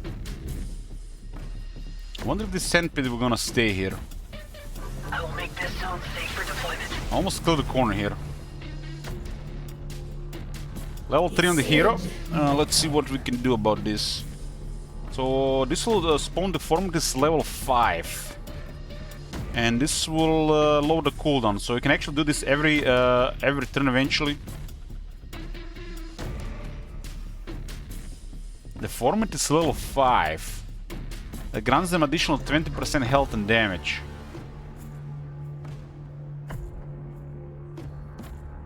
I like that this is also lower cooldown. I'm currently at 6 algae per turn. I'm about to get more units, so I should probably save algae. This area is almost cleared. Let's lower the cooldown on Explore. Ready for optimized The formations are permanent units, but they slowly kill themselves. Because, you know, they can create new ones by killing enemies.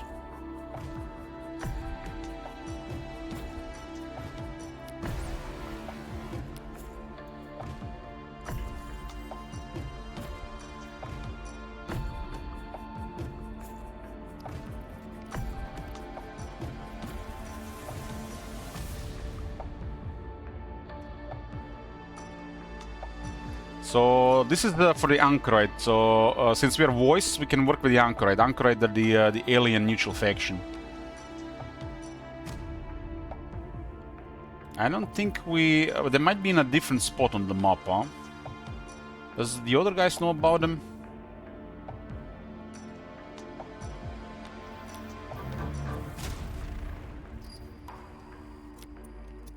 Chiefess knows and ZEPHON knows, but they're everywhere. Thomas hasn't found them yet.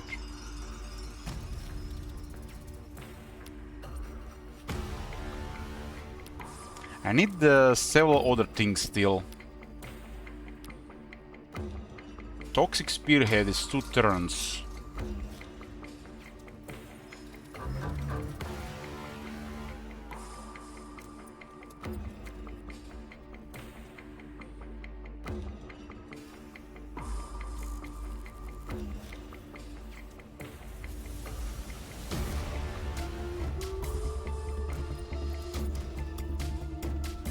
Let's try this Toxic Spearhead, I guess, for the future. I don't have 1 Dragoon, but I'll get the barracks. If Dragoons have a couple of these things, will be more resilient and they're the next nuisance unit, right?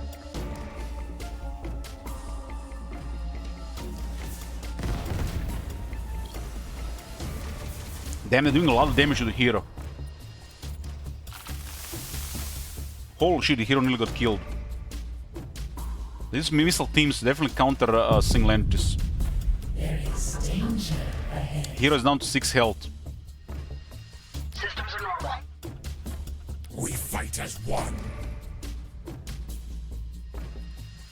I've got the scent.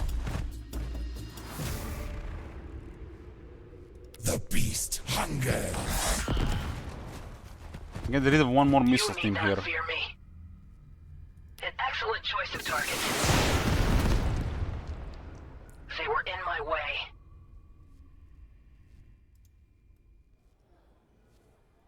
It said you would come. I guess that level 6 get plus 25% damage.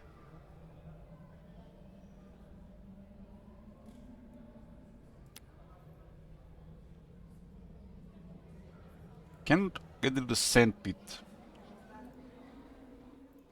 What say you?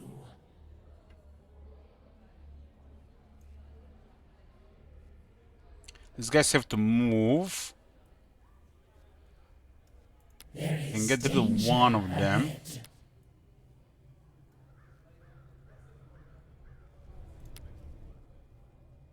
Let's heal the hero here.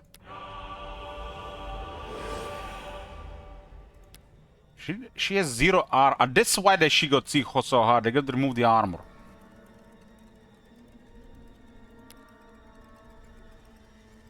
Systems are normal. There's only 1 more of this left.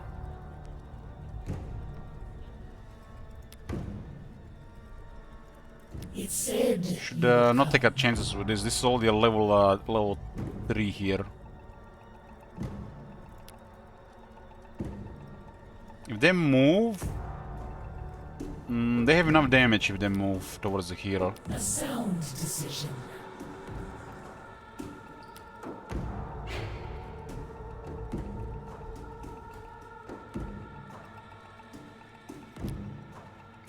Six items would be lost. Engineers in 6 turns, the other hero in 2. I have quite a bit of resources, we need more units. This guy might actually disengage, maybe I should prioritize this guy, but those guys are hitting so hard. Those guys, if they don't move on that level, they murder single entities. Steady, steady. Wow. What happens when you have 0 armor? You just get murdered. Second Dragoon dead. Toxic Spearhead for Dragoons we don't have. Dragoons would drag their spears through the wild waste the upper left behind after defecating. The tips of their weapons would then be coated in some of the most violent, dangerous substances ever exposed to human skin. This gives the trait on their weapons. You need not fear me.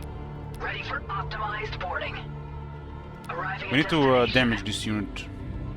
I will make this zone safe for deployment. There is danger ahead.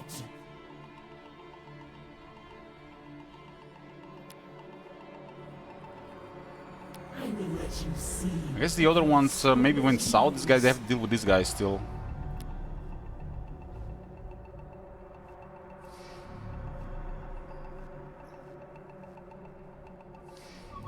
I will bring the voice to new disciples.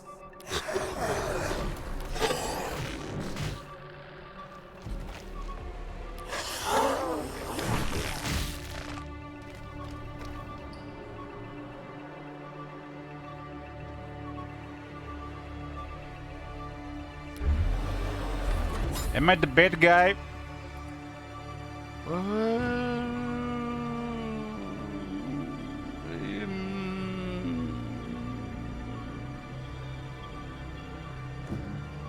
Maybe.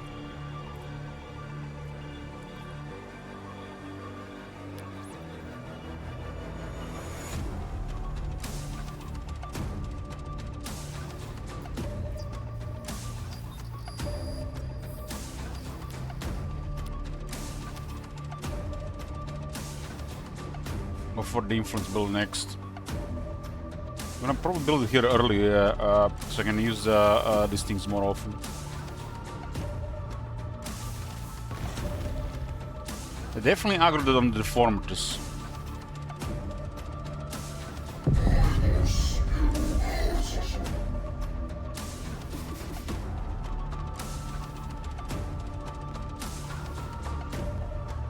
Administration complex. This place. This place.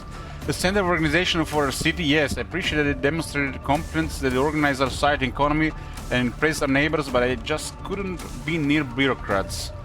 With their triplicate forms and rubber stamps and cardboard suits, give me a frontline battle over form. 2B, 2I. I wonder if you have a river nearby. There is room for improvement. Your behavior is well outside our model's tolerance thresholds. A full report has been dispatched to your mailbox. Your field military had a major impact on their decision. Your standing with ZEPHON and their friends has decreased. They are condemning me. Always an experience. Return We are afraid that this anytime. call is no longer productive. Elledge, goodbye.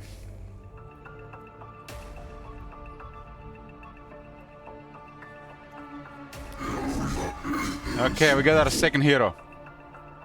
Now, this is more like it. Elect of Uzedai.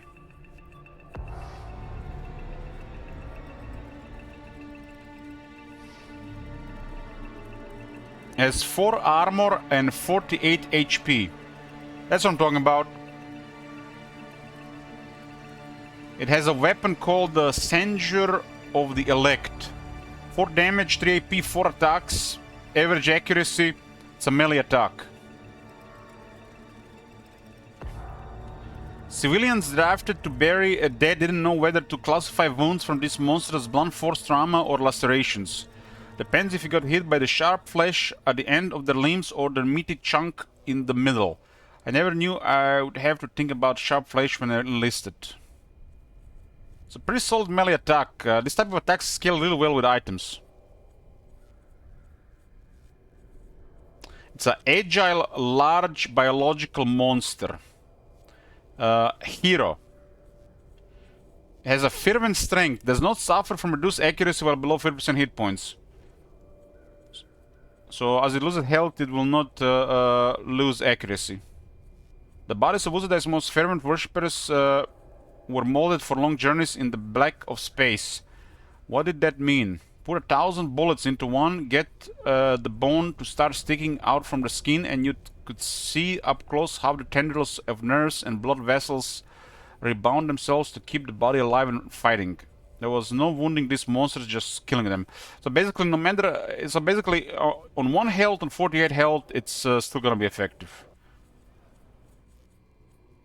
Used to be a thing when the early version of these games, single entity is always more effective, but they put this thing where they lose accuracy as they're damaged.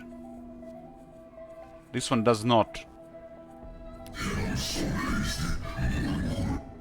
This thing could definitely benefit from items that buff attack damage. Okay, we can level up.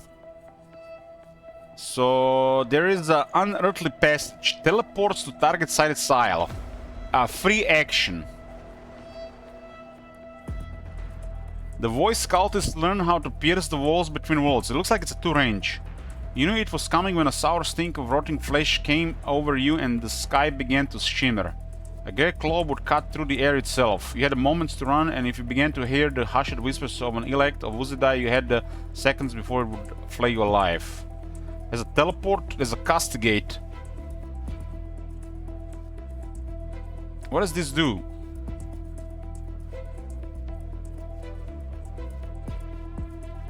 $436. It looks like it adds another attack.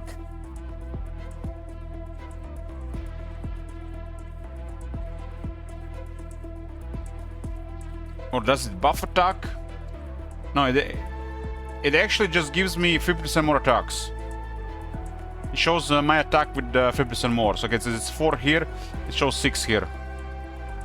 So this thing has a lot of attacks, which means any buff to damage is gonna be great. Can you have anything at the shop for the buffs damage?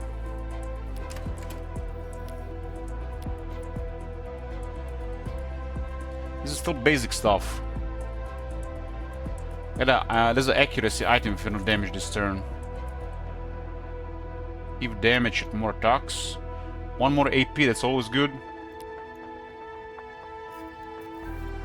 I guess the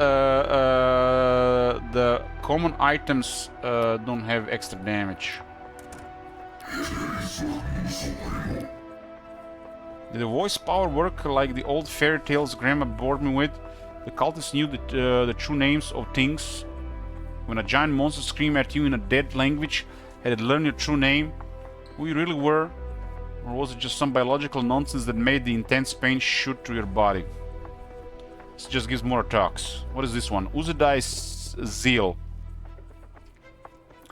It's a passive that grants a ability that grants damage reduction for each adjacent enemy unit. 8%. So it's basically a type of damage reduction that cannot be countered by armor penetration. While armor gives you about 8.3 damage reduction, but it can be penetrated, while this thing cannot be penetrated. So it's basically just damage reduction. Best way to cut down an elect of Uzidai was to go at it one-on-one. Swarm it with troops, and it only seemed to grow more violent, more resistant to our blows. The creature seemed to feed on the fear of gathering men. But if you face it with courage, then it would wilt under your blade. And the elite skill is Endbringer's Reversal. Swaps positions with target unit. 3 range. So it has a teleport, and then it can swap positions with a target unit on top of that. That's nasty, because then it can get benefits from this, right? And it has a brutal melee attack. This is just what we needed. We need something to hit hard.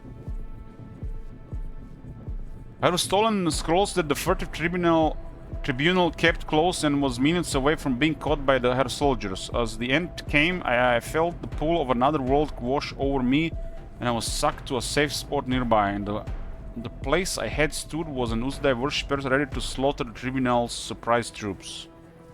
So level 6. Right now we just need something that hits hard. None of these heroes are bleed walkers. It said you would come. There is danger ahead.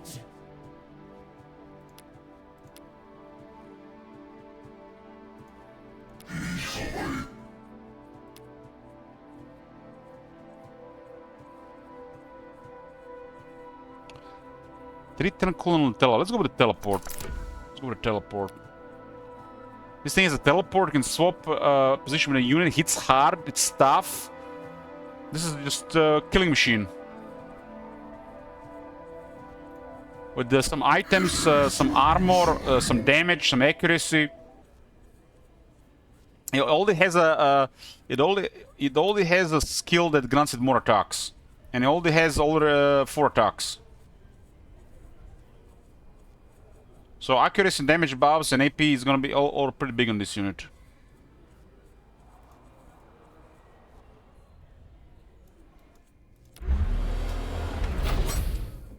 Engineers are under construction, huh? I feel like it's a little bit slower lately. Get industrial density, gets more production cost of energy. I'll go from 6 to 7 at -3. I still have energy. Because right now I'm behind on buildings. Just a little bit.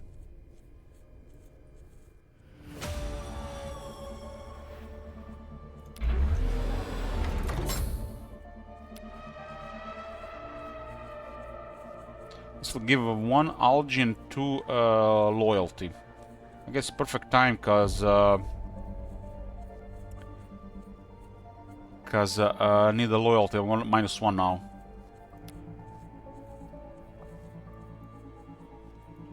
Systems are normal. Ready for optimized boarding. What say you? You need not fear me. That is a calculated position.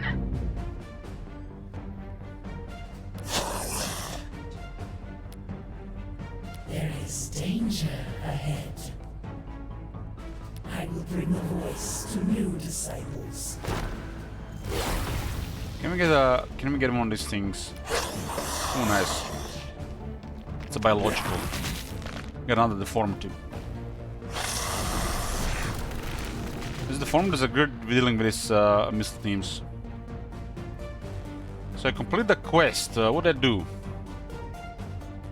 I guess we'll find out next turn. They won't last long. This one will give reverse or busts every 20 turns. That's in 7 turns. So you actually get the chiefess units here on every 20 turns. So it's next in the 7 turns. 20 turn.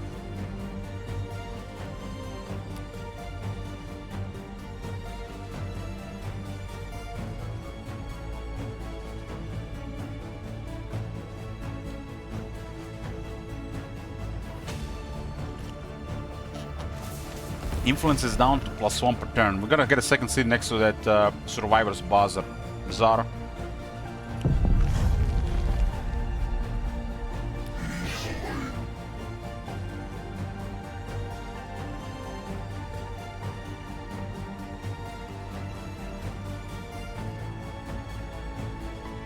What say you? The voice concurs.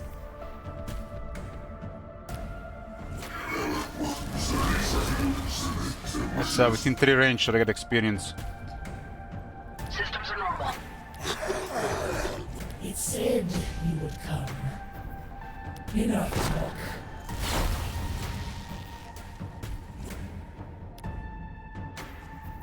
Where the rest of them?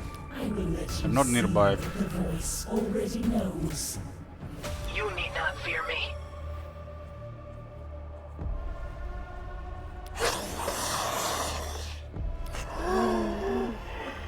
I don't see the rest of them. There is danger ahead. Ready for optimized boarding. Well, we'll get more deformities so we can send over on the rest of them. Deformities are nasty when they're rolling. Oh, we got level up on the heroes. That one was worth a lot because it was a level 6. What say you? Okay, level 5 deformities. I got 46 algae.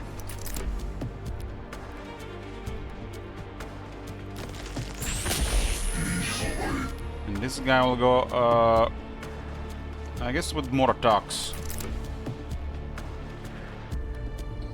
And this guy's on level 2, which means he gets 5% bonus to damage and health. This one is gonna be nasty, and this is nice support.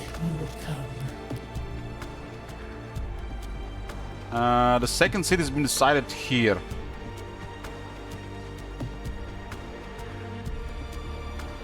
Trade +1 food, plus 0.9 minerals.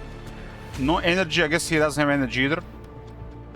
0.9 algae, 0.2 influence, and 1.8 research. So trade is doing nice. Research is always going to be probably the most beneficial thing from trade, because nothing really takes research down except loyalty, right?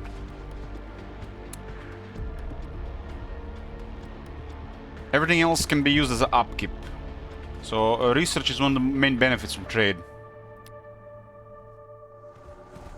Which I guess is going to be naturally higher, because it doesn't go down on the costs.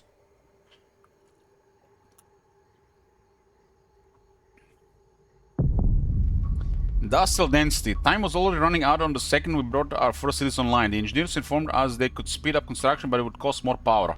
Make sure you can run that kind of voltage. One engineer warned us, if the electricity cuts off while a crane's hauling material, it might be you it comes crashing down on. So this makes the building cost more energy, but also has more production.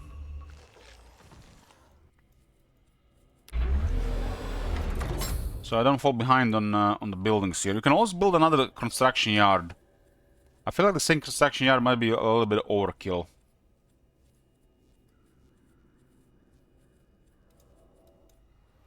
Okay, this is enough to clear this stuff here. What say you? I got 2 deformities. There is danger ahead. This will give me either a Buster or a Reaver in 5 turns. Stand by. I require velocity. I got 20 influence, which is beautiful because I can immediately use it for the Whispers of the Voice.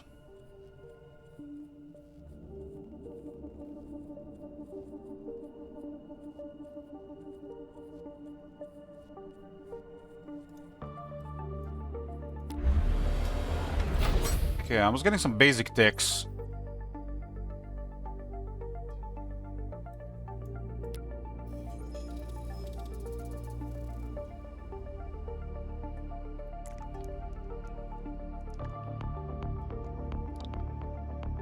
So you want to build the habitation block in the same one with the whole theater. I forgot about that.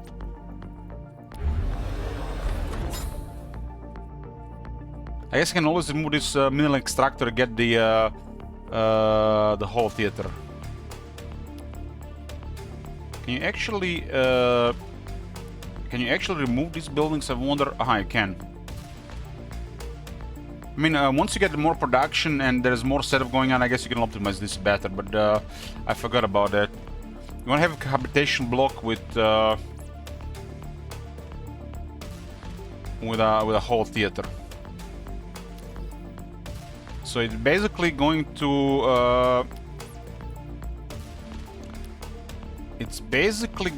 to make those 2 buildings cost no power.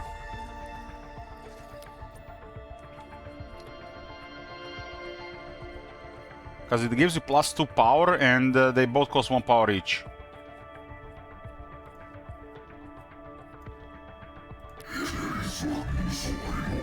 Okay, now we can bully them with this elect.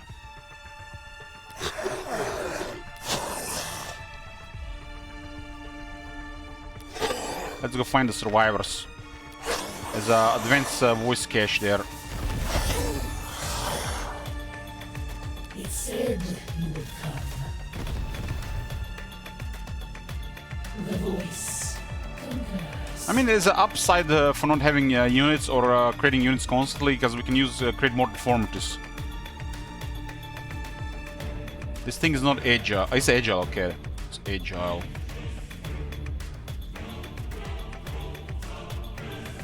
I forgot it's agile. This thing is not agile. Agile has no penalty in Forest and Ruins.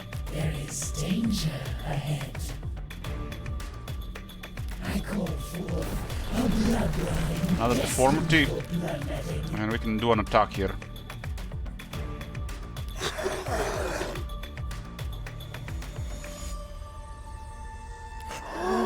This corner is almost clear. 3 missile teams left.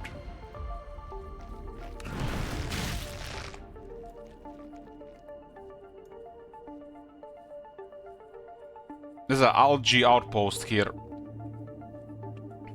There's basically a position here for algae outpost, river depot, and the adjacency with the fulcrum, whatever this is called, the fragment of the fulcrum. So I can build a city in this area.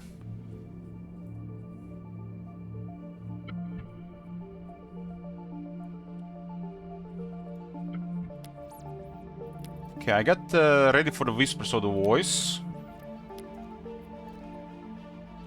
The outsider costs 60 influence. I'll get more influence with the second city. I need urban sprawl, right?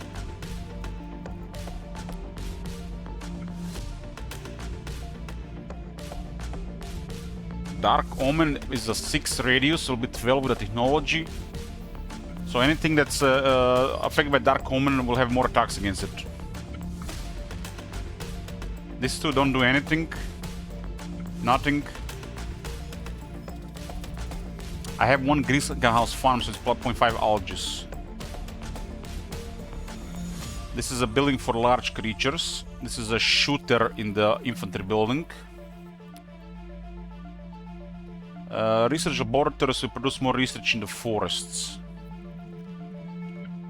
Holo theater will be required. Administration complex has more influence on the river. I don't think we have a river nearby. And there's no river nearby.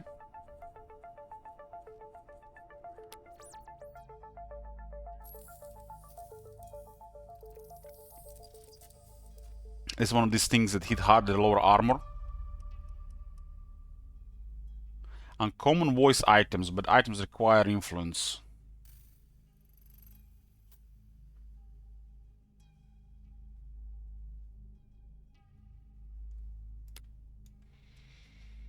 I missed opportunity for this. It's currently not okay to, not ideal to switch.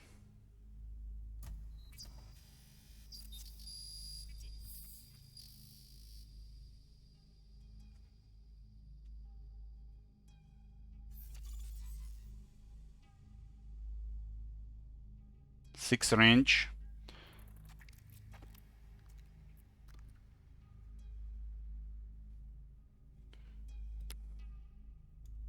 What's even on tier 4? It's a modifier for mysticism. If you have an administration complex, you get +2 research. Headquarters get more growth.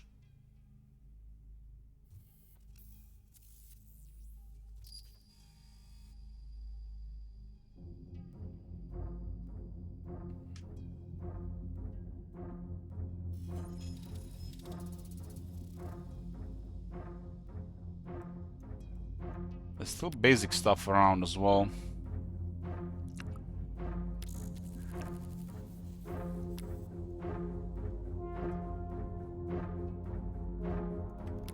I mean, I'm gonna need this building, right? It does produce food and algae on itself.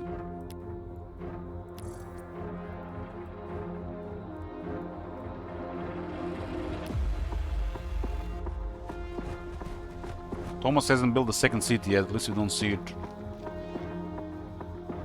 There's a bunch of military here. All dragoons. They got any text for dragoons? Yeah. I didn't get any text for dragoons. I do have better research than him because I got that operation from my leader. Canticle of Dusk. Not all alterations of the voice achieve enlightenment, I'm told, especially those sub-acrine in some way, nor do they die. Those failed drift out of the passion, healed but changed, often bestial. I wonder if this is where the acrine's weird creatures came from, failed zealots, or whether they are just creatures native to their home. Joined them in the journey across the stars. Voice building for construction yard. This is for the large creatures.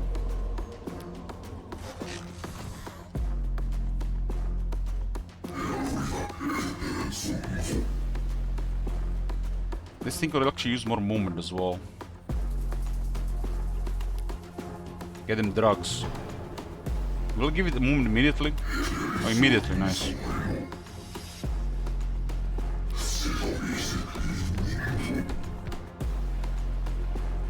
So Castigate is not adding more attacks to the main attack. It's basically using a regular attack with more attacks. But there's a 3-turn cooldown.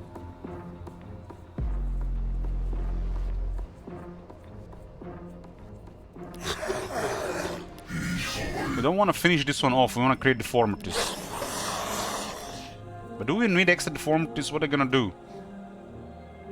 They're not gonna reach the scouting area with their limited health. Let's see what's in this first.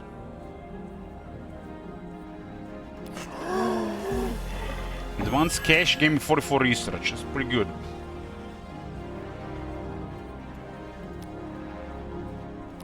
I think this is all that's left here.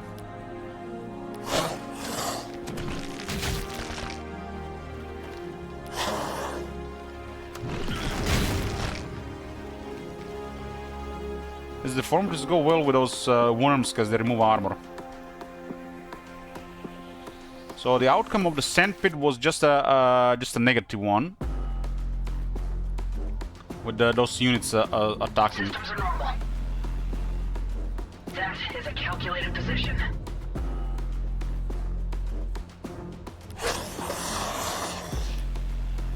It said you would come.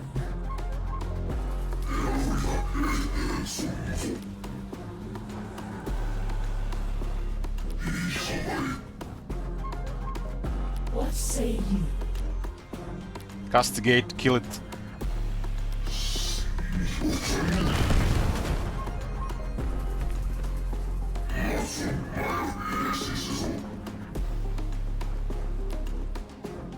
I will let you see what the voice already knows. I'm liking their heroes. I'm liking their heroes for sure.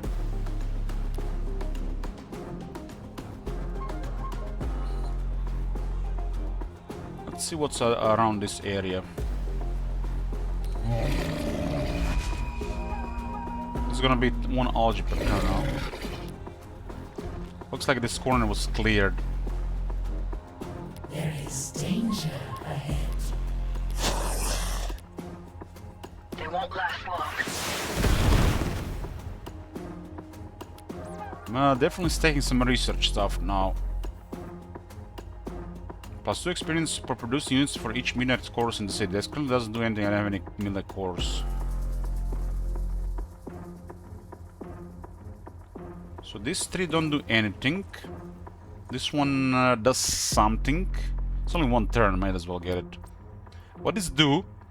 Basically, my faction sees nearby enemies that are not even in my sight if they are within 6 tiles of the city. And this unit gets marked with Dark Omen. This will at some point extend to 12 radius. And that technology will make my units attacking this unit do additional attacks.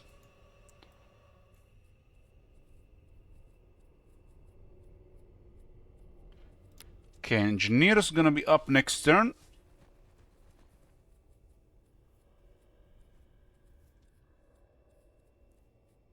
Trade is finally kicked into full positive.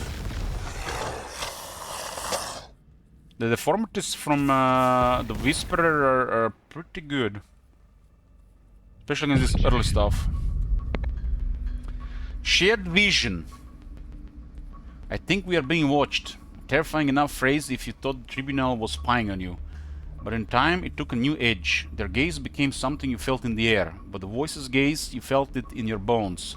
You knew it saw right through you. You knew it was divining the perfect way that you could be broken. So more attacks against the unit that is affected by Dark Omen. Thomas is calling. What does Thomas want?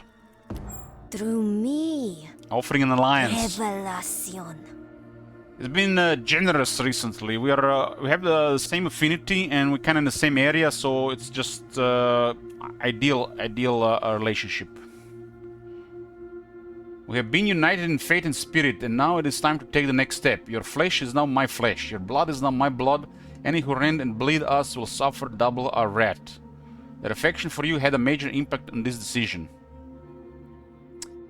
We asked you who you are and when we first met, but not a name but a conviction, and your answer drips sweetly upon our ears. By faith and by blood shall our new covenant be bound. I already asked him about the lines, but it was still early at the time. So allied players share vision and ability buffs as well as can set tile markers or signal targets. If all remaining players are allied with each other, the game ends with an allied victory.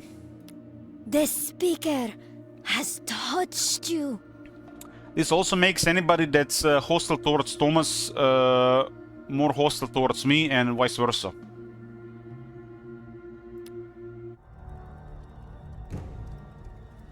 So we have an alliance. We can see their outposts, and we can see they've been attacking ZEPHON down here.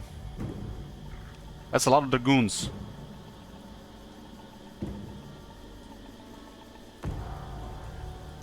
Soft Station T-43, level 8 city, next to the Fragment of Fulcrum. These mass-producing units, look at this. Finally making an engineer. I'm a little bit ahead of you, friend. I just got my engineer.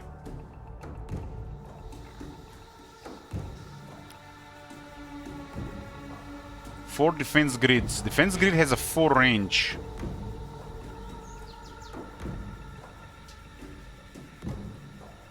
What is this thing in the air?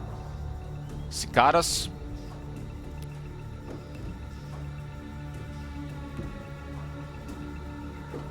0% healing rate. Disables healing. Look, I don't make the rules. Bugs were rich in protein and easy to cook into larger meals. Some of our people had lived in pre-war countries where cicadas were regularly on the menu. Catching them kept our people's bellies fed, and anyone who complained, well, they had 2 choices: starve or sold their pride. It looks like cicadas disable healing.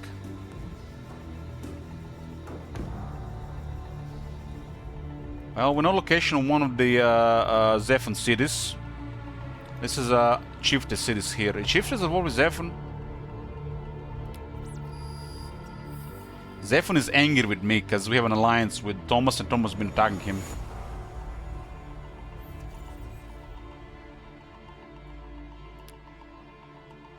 She's at war with everybody.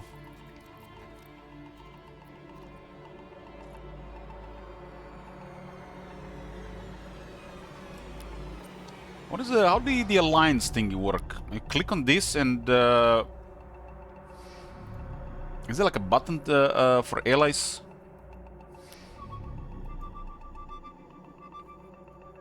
I don't remember. How do you give an like a point to ally just for the future? It looks like they're doing well here. The city is about to get destroyed. They've been successfully sieging the city here. They're about to destroy this ZEPHON city. That's big. Let me check in the controls.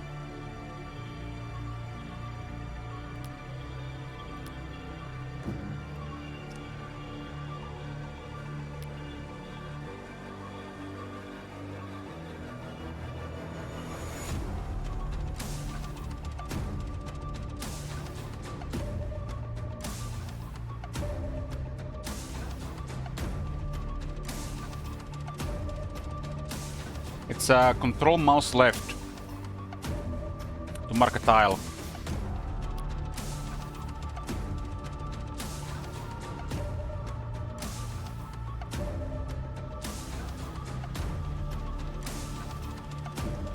This looks like a very successful siege, and they've even been pulling out units to heal them.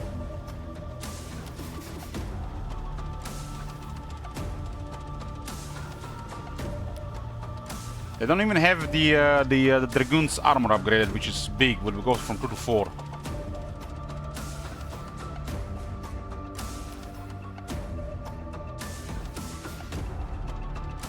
He's definitely benefiting from trade, as you can see.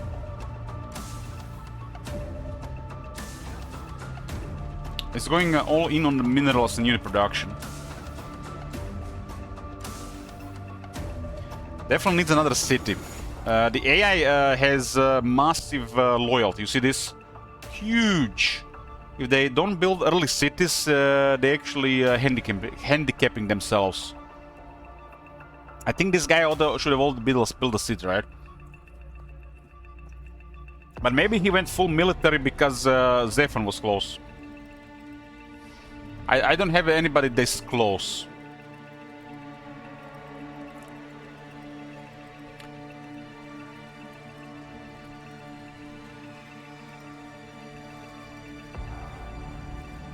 There is danger ahead. I think I can get experience at least from this one, huh?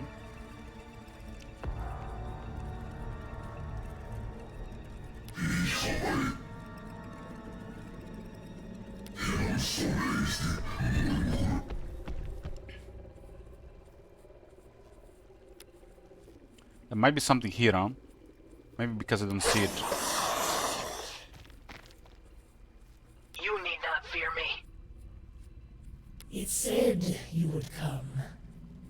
We have 1, 2, 3, huh?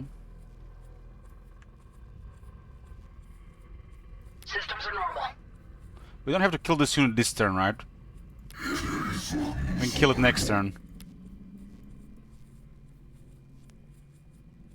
Let's get this algae per turn. The voice concurs. 20 influence and more algae per turn. And it's actually gonna provide some healing immediately to the Whisperer. It's 4 extra hit points for station biological unit. Got an item that can terraform.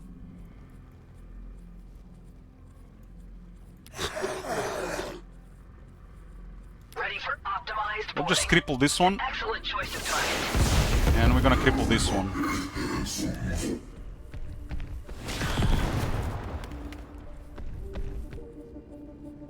There was about vision now. Because I can get both unit kills while this unit is in range as well.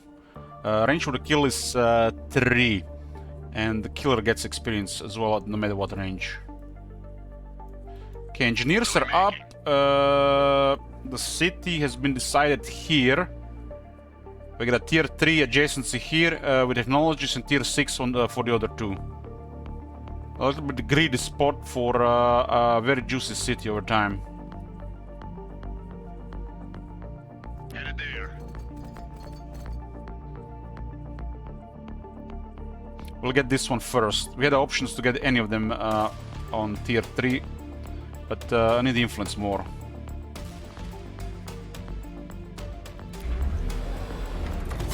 Should have plenty of resource to build, building in 2 cities. Kinda need to move this mineral extractor to another tile, but it's not worth it right now.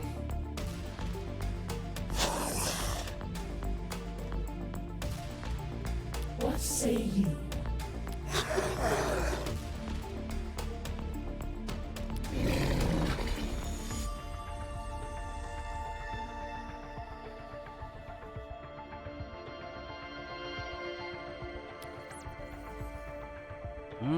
Okay, get all the basic stuff here. We have okay research right now.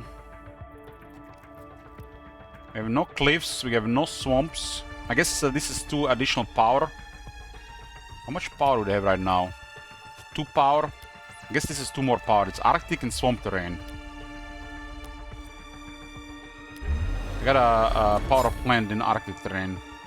So we'll be building power plants in Arctic terrain because they're tech. They are terrain and building synergies. That city's going down.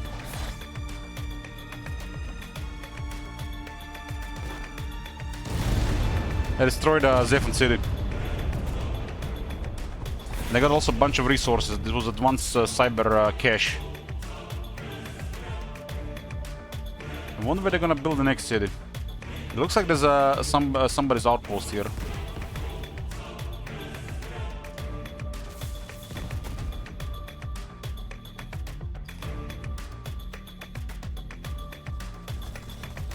There's more ZEPHON units coming. I guess they were too late. They're sentries. Okay, we got another event or a quest. I think it's a quest. There's a third one. Maybe this is the start of the end game chain quests. Your people hoped they would return to the surface and find untended wilderness, not a world of monsters and vile ZEPHON machines. Reports regularly came in of refugees who wandered too close to the Warden's territory and were slaughtered for their trespass. What is ZEPHON doing in there? Ironically, it is the monsters who know something about the machines. Your comms teams is surprised one day to hear the voice of the acting leader, the anchorite broadcasting on an old AM radio frequency. We want to work with the anchorite, I think. I think Thomas is going to work with them as well. He sounds like a preacher whose voice would have once haunted the airwaves of an empty countryside. In his sermons he proclaims that his people want peace. To seek a new future without the voice, he says. To know it was the voice who hunted humans who hunted ZEPHON, not my people. So he doesn't want the voice, he wants... This is a separate faction against the voice? Well, well, well.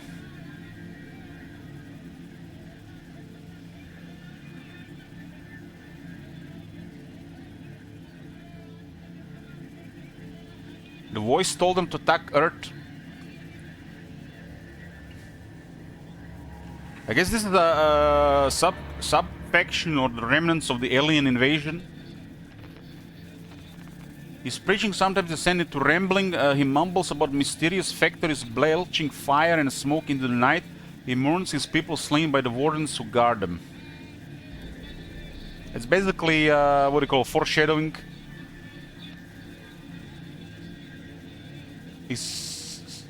To want peace, simple peace, peace must light up the land like the sun rising over a glimmering ocean. The anchorite intones, you listen to his sermon, keenly aware that if peace is a distant sunrise, there is still a long night ahead of you. My faction actually has a technology to improve relations with this faction when I get the technology and over time. But I'm not sure I want this. I like the voice and the end. End of things as they were.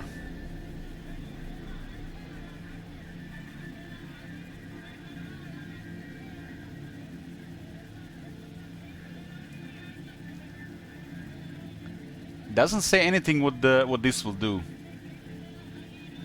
They mentioned that you could delay the end, or just let it play out, or use an influence to sow agitation in the wasteland. I guess this makes it happen faster. What exactly does this do? It was mentioned in that patch notes, right? We were reading.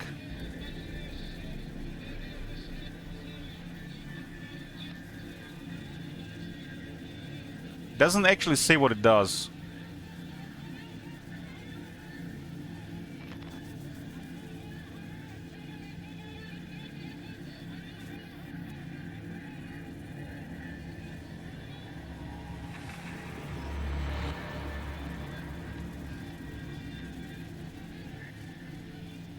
Maybe there's like a more option what this does, because they changed this. This is not like it used to work. I thought it would say what it does, but doesn't say.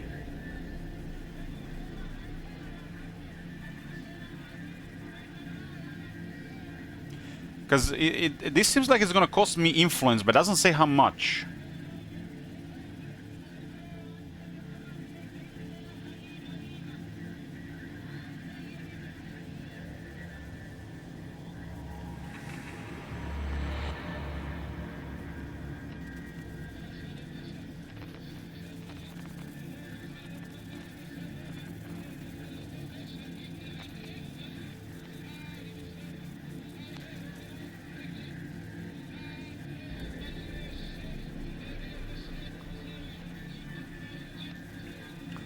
Because what does this do? What does this do? There is an event that happens later on. We have it the slow escalation set. It's going to be a little bit slower. That spawns the alien titans and the ZEPHON titans. I think you have to worry, only worry about this if the escalation is set to higher than normal.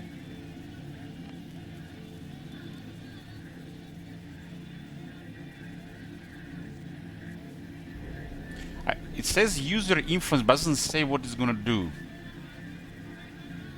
The Google says it's going to require influence, but doesn't even say how much. So considering I have no information about this, I'm just gonna let things play out.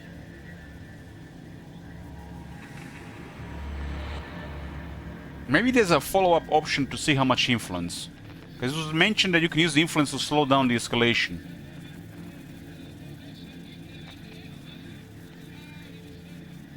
I mean, I'm in a position where I can clear neutrals and maybe start poking the chiefess in ZEPHON.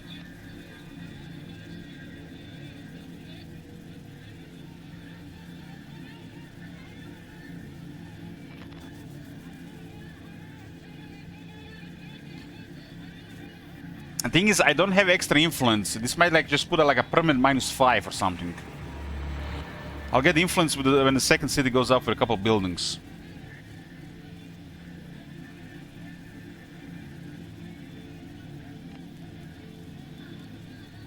I don't think I need to strive for peace. I can just let the things play out. This is just the beginning. Because I don't have information what the other things do. Got a biomass generator technology. The most extreme climates on planet Earth were packed with extreme mobile life forms that survived in impossible conditions.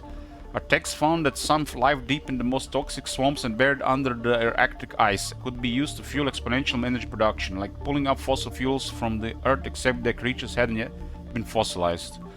Power plants get +2 energy in Arctic and swamps.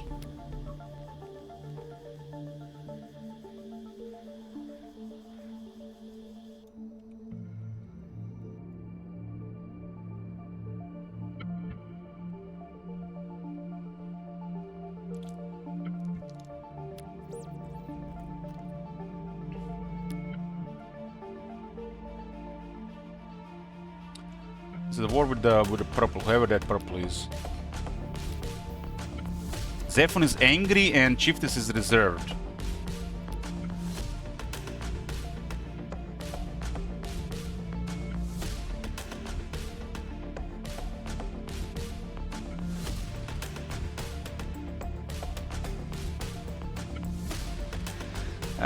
So the faction of Prophetic Child and AI. The Chiefess are more like the raiders that been living in this terrible post-apocalypse. My faction came out of the bunkers. Prophetic Child is also one of them that came out of the bunkers, but it might be looking like a child. It's not a child. It's something more sinister. Eldritch Hive-Mind, the ZEPHON is a rogue AI.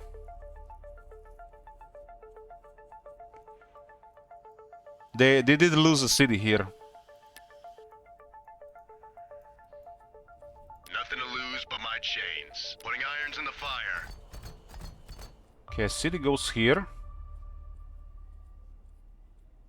What is the voice? Well, it's a otherworldly thing. It's like occult stuff. It's been apparently telling the aliens to attack the Earth. And it's spread on the people of Earth as well, so it created cults. My faction is one of these cults. It's kind of like Cthulhu stuff.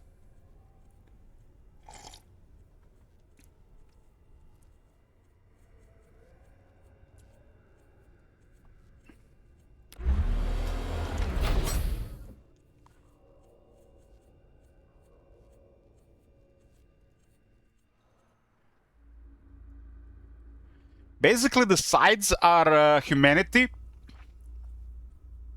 which kind of want to clear all of them. There's the rogue AI, the alien faction that doesn't want to do anything with the voice, and then the voice faction. So I guess there are like 4 sides. And 2 of them have titans.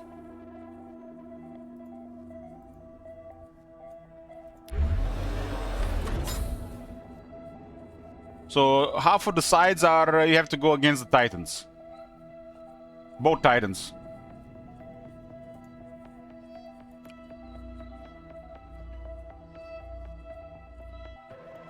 I'm on the clock. I guess I could have used the movement here to get a city earlier, but it's not the end of the turn. This is a nice thing to have.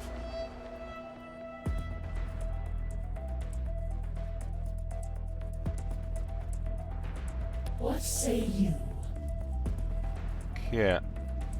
I just need to go here, I guess. The voice concurs. Enough talk. Okay, the corner has been cleared. Your end was necessary. The voice proclaimed it so. The corner has been cleared. And I got a big, big hero here.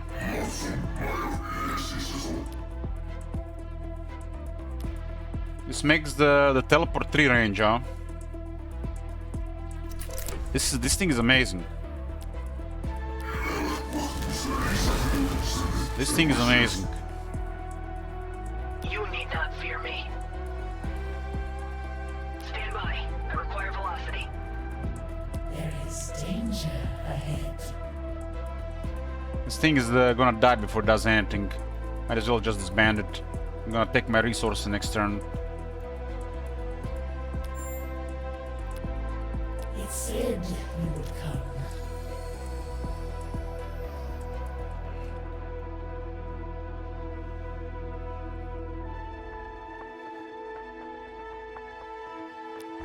I will let you see what the voice already They were trying to help the knows. city, but they were too late. What is this thing? It has 6 armor. ZEPHON advancement 5. 25% damage, 25% hit points. Mechanical robots designed to guard an area. ZEPHON wanted nothing to do with us. It could have just told us that directly. Instead, it posted the sentries that looked to be guarding something. We learned really quickly that they could hold a grudge. If you were the kind of grunt who liked the storm's ants because they couldn't hit back, boy, were these things a pain in the ass. More like an ant that could shoot through your boot and try to take a few toes out before you put it down.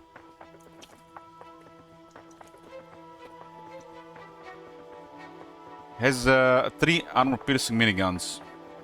It's a pretty good weapon, just a low accuracy. Maybe they have like a thing that got some accuracy later. Okay, we can continue doing stuff here. So I need the Canticle of Dusk.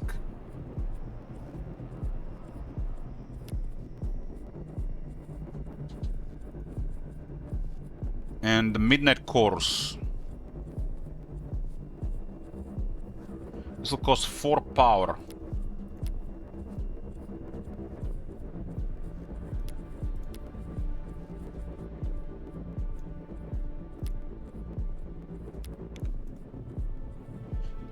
One produces infantry, one produces large creatures. They both generate some algae, some loyalty, and some food, and they cost 4 energy. I do have a stockpile of energy.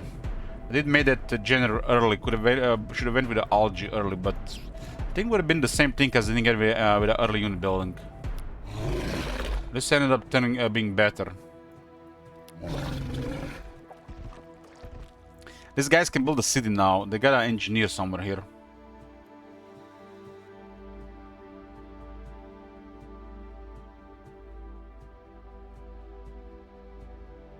Although I kind of don't see it. No, it's actually still building. Never mind, still building.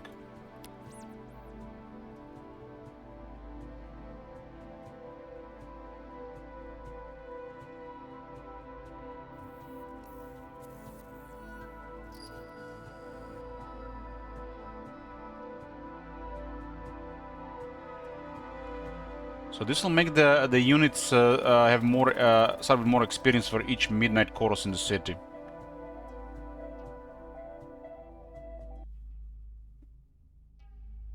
It works on the midnight chorus, and then it works on the canticle of dusk. Get the rings a little bit faster, huh? I got algae for greenhouse farms. I have only one farm, but still gonna be some algae, and they have a 10% bonus. This thing has enough population to work, yes.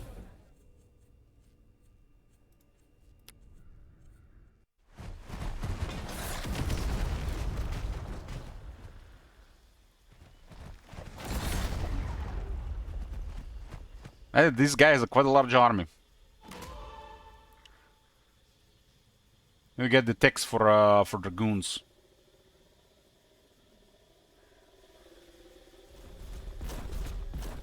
Oh, there's a warden. So they were sending reinforcements, but they got here too late.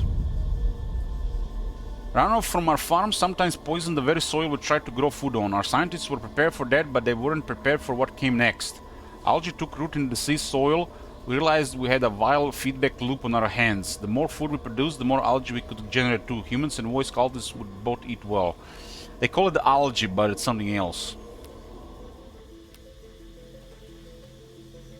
This thing is actually really nasty for these units. There's a missile pod, a flamethrower, and a circular saw. This thing is armed with everything. Looks like a mechanical abomination. Large mechanical robot that steals hit points from mechanical units and burns its victims alive. That's 6 armor. It's gonna be hard to deal with these guys.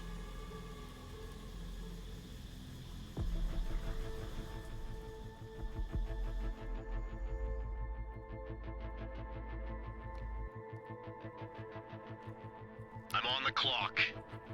So city goes here. There a faster way to do this?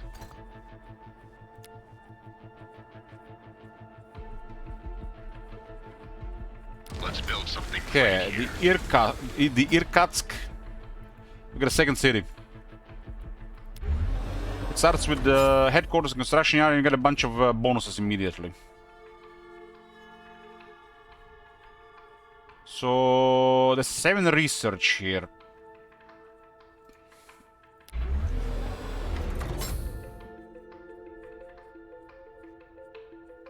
Building a city did lower loyalty by 6 here. That's still okay. Got a bunch of bonuses here immediately. So I get a 1 slot here, and this I want to build.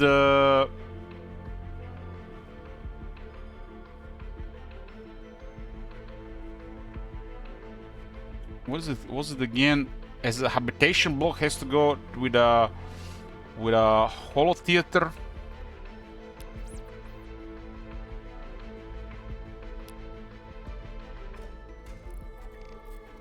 Okay, we don't have to bother with this yet.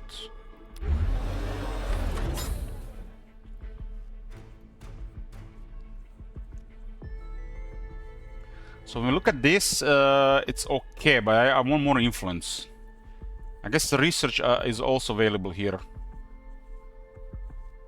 Then again, when you look at this, it's 5 turn cooldown, 60 research, 80 influence. Slightly better because this produces influence.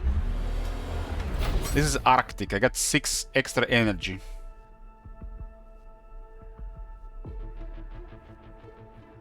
I mean, this is all looking okay here. Just have to plan ahead.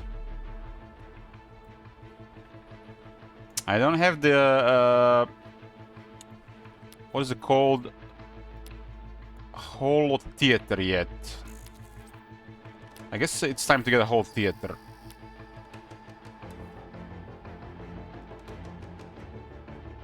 This one increases loyalty by 6. This will be a building here.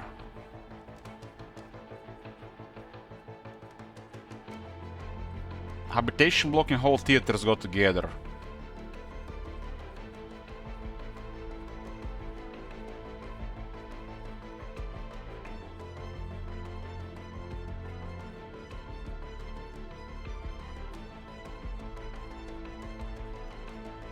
It's quite a bit of minerals. I definitely can produce a lot more now.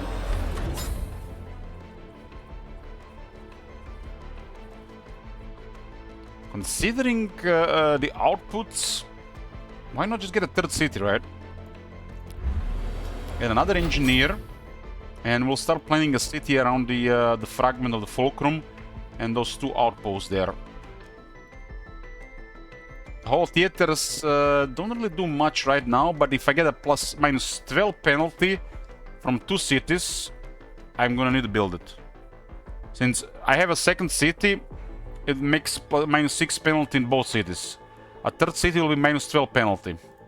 And penalty on loyalty lowers all outputs. Yeah, we have the resources to expand again. I mean, there was a reason why this area was getting cleared, right? And I'll be starting getting advanced resources here. This is a very valuable area.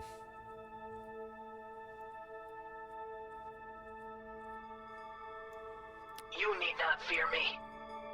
Time to start poking elsewhere. We cleared this part of the map. Arriving at destination.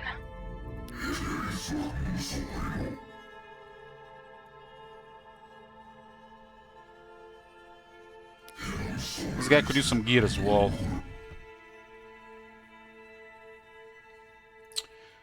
The voice concurs.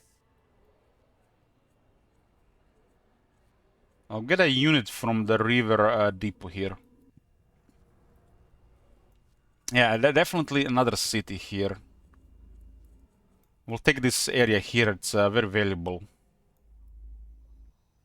I mean, not pressure right now, so another city makes a lot of sense. And the resources currently not being depleted on the military, so it's perfect time.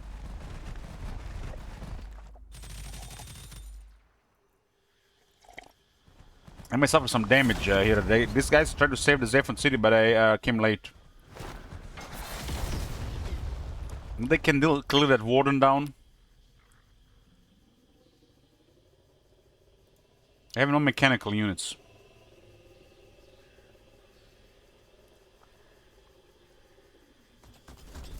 They're pulling out.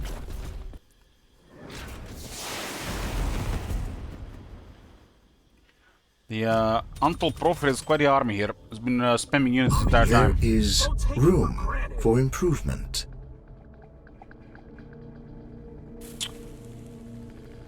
I've been really liking the Gladius and ZEPHON ever since I started playing those cards, because they do ward the best. I haven't seen any games like this that does ward this well.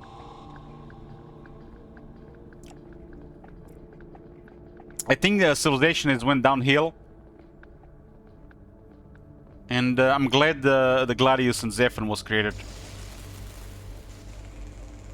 ZEPHON is furious. Probabilities of your enmity with Thomas resulting in deviation from plotted timeline minimal. Your standing with ZEPHON has decreased because of your alliance with Thomas. We're gonna stay allied with this one problem for the rest of the game. So it's turn 40. We got new operations from outposts, and what we got up there? We got a river. A river can create a city, but it's a double the cost because I'm not. It's not gonna pop by the chiefess.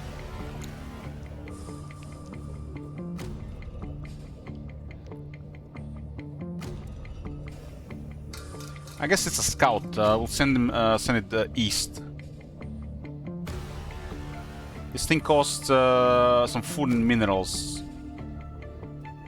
Might be the creature spawn. Is there spawn 5 turns? Okay, it's safe to move. Once there's a little bit of extra military that will be guarding this area at some point, we can keep it close to Upcon. Upcon Dray, which spawns this Upcon thing that generates resources. There is danger ahead. I will let you see. Only here. This already knows. Let's heal the Whisperer. Ready for And let's start poking down here. There's a sandstorm here. I don't remember what a sandstorm does. Let's see. Block sight from non-adjacent tiles. It costs more movement to move. It limits sight to 1. It does they give cover damage reduction against ranged weapons, but it also causes some damage. It's slow damage though. Armor could block the sand. Scanners could penetrate the darkness, but nothing could protect your mind from the wrath of it all. Lightning, sand, and wind all blurred together, and the earth roared in vengeance. I knew about violence we brought to its surface. And this storm was its way to fighting back.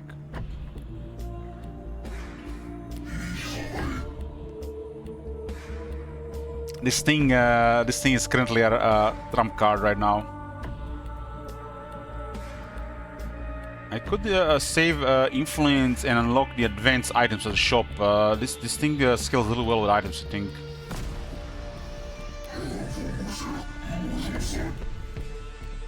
Okay, the third city engineer is producing here, and we're getting production buildings built there. Ever seen a body full of holes?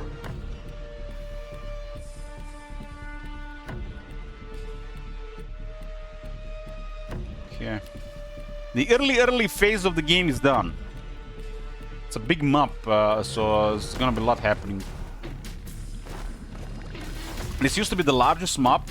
They made this map even larger, and they introduced even 2 larger maps than this. This is the huge, and you have after this you get the colossal and massive, I think.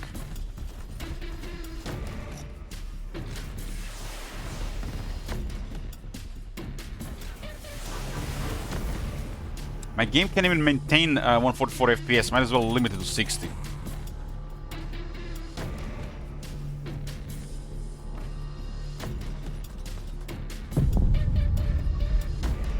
Oh my god!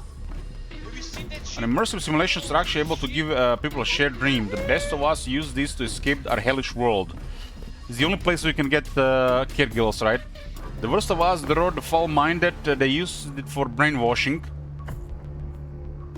I still don't know what became of some of those experiments. They may still be suffering to this day. It's a building that increases loyalty. We're gonna need loyalty as the cities get bigger and we get more of them. We got an incoming call from Nair. I guess he's close. Who is this Nair? Beta, sit. It's on the DLC, guys. Ambivalent, huh? Syncretic Diva. He's at war with Thomas. I guess we're gonna be at war with him. I think this guy's Cyber. Beta, you're looking for what from our chat? You're understanding that I, Nair Winstanley, I'm leader in name only. I don't do the needful because no one else does. My people, they do what they are wanting, taking from my words unintended wisdom and their own answers. Now, for me, I would stop this war, all wars, but it is beyond my power. Do not be considering this false humility. I seek not worship, but only to find the fit objects of worship. Now I must go talk my followers down from war. Oh, you are no different, is it? Is reserved with us because we elevate Thomas, but that's alright. Our alliance with Thomas is the most important thing. What a joy it is to be seeing you and Thomas so close. My people are less happy though. You're standing with Nair. Winstanley has decreased because we're aligned with Thomas, so there's no way to work with this guy because of that. We work with the people of the same affinity, with voice affinity. If voice is Thomas is working with somebody else, we might consider working with them, but our alliance with Thomas is all that matters in this game. Chalo. Namaste. Well, the trade is also growing even more. I'm losing almost 2.6 power from loyalty. There's gonna be even more on the third city.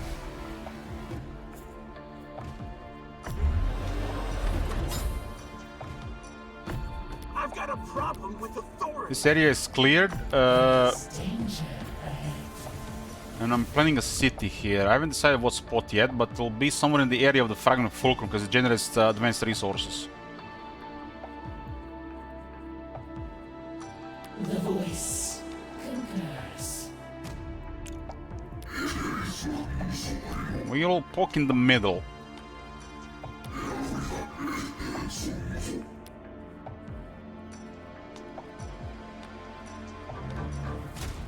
There's a human cache here. That is a calculated position. Granted as a spotter drone, +1 sight. I'll put it on the second hero.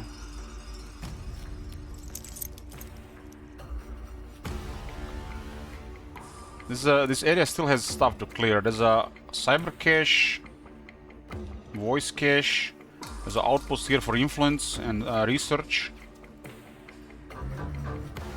+1 sight on the station unit.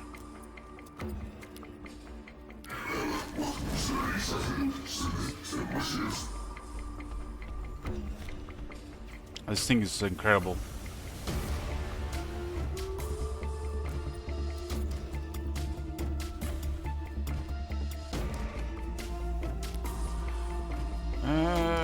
Whole theater is done. It actually tells us which technologies Thomas have. He didn't get the toxic spearhead or the dragoon armor. He has so many dragoons.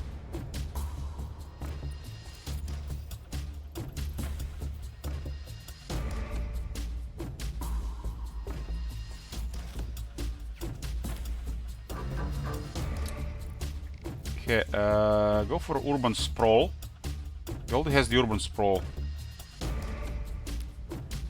This increases the tile acquisition range from 1 to 2.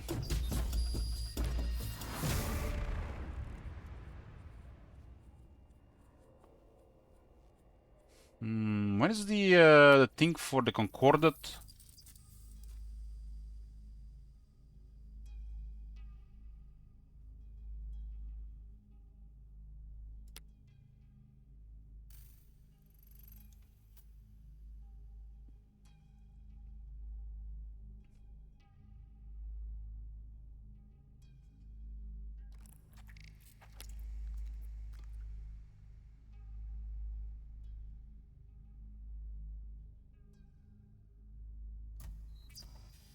Is in the next tier.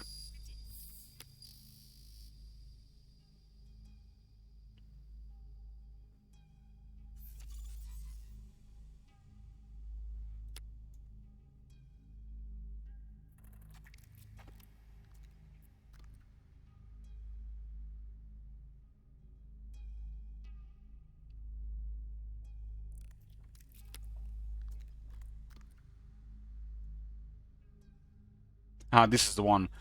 Grants access to uncommon voice items at the Concordat.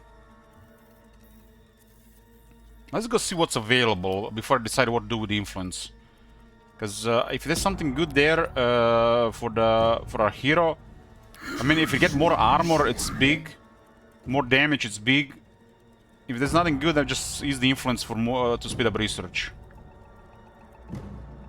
Because right now at the Concordat, we have only access to common items.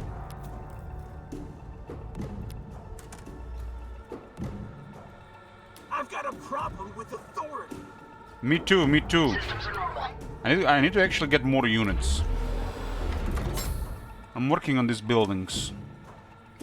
This loyalty is actually gonna be at a massive penalty here, huh? This grants me 2 loyalty. And I'm building another city which is gonna take another 6, which is gonna drop another 12% construction speed. We'll delay this one. This is a construct forest city. It's just space for buildings. Remove the forest here, or do we take another tile? Let's remove the forest. We don't have to actually remove the forest. Get the whole theater first. Whole theater. We have to go here as well. We had -22. Kind of precious time to consider removing it like that.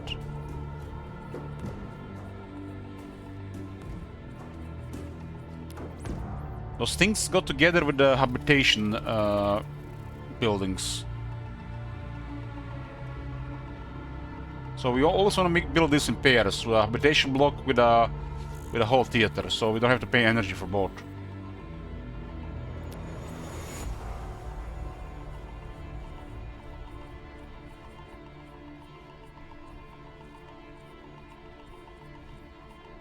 We'll see about this.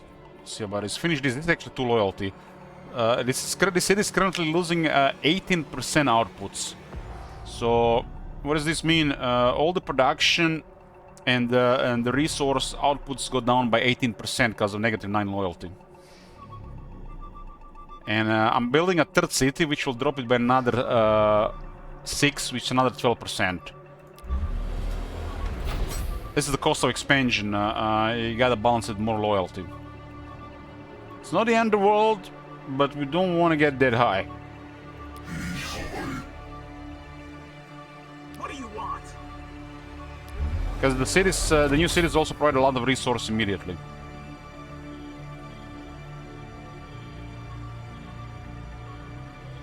The first 2 cities are always, I think, a net positive, but it will definitely slow down the main city stuff unless you sort the loyalty, because the main city has already been accustomed to the outputs it had.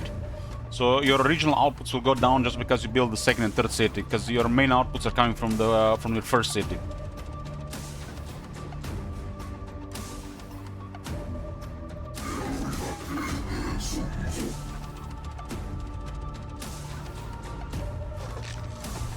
I got engineers. Let's see if where they're gonna build a city.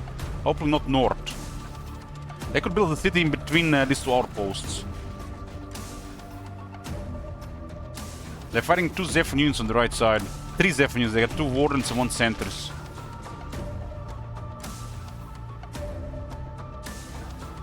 It looks like one of the dragoons is gonna get killed.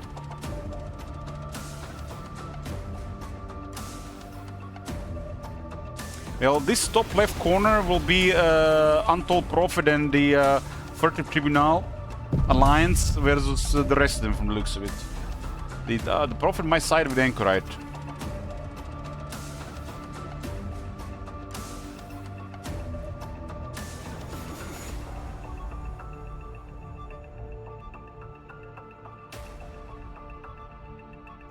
These are the engineers. Looks like they're building city here.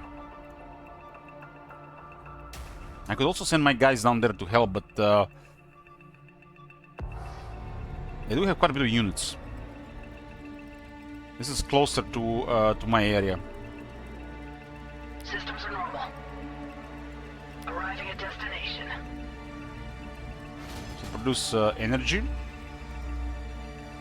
Those 30% attacks will receive weapon damage to attacks that reflects. I've got a problem with authority. It said you would come. A sound decision. Ready for optimized boarding. There's a cache here. It's inside. It's not in the bleed. Okay.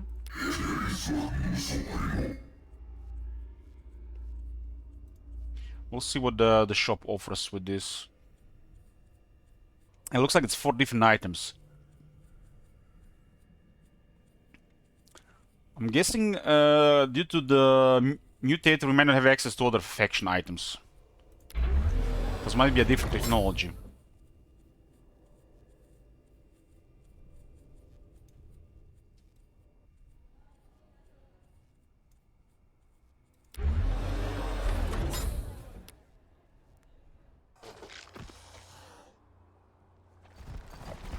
Man, I've been just one more turn. I've been really needing to take a piece. Oh, they built the 2nd city. This is on very hard, so they got plus 30 loyalty. This is where they get the advantage.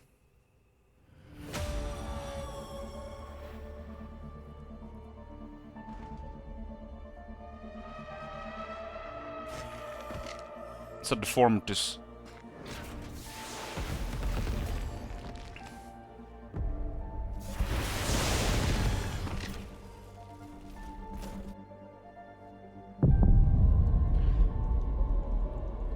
Misha's Caress. The Concordant sent kids out into the bleed, bastards. Dangerous work for anyone, but something about the children's small hands let them dig out crystals they needed for rare voice artifacts. You would buy them, the blood on the surface would stain your hands, and we all knew where the blood came from, the rot. So we get access to uncommon voice items on the Concordant. It's one of them is the Acrine Bone Whistle. I already have one of these from a cache. This one that spawns Dark Vassal is useful. The Ark of Goldrauch. Goldrauch, we send Rauch.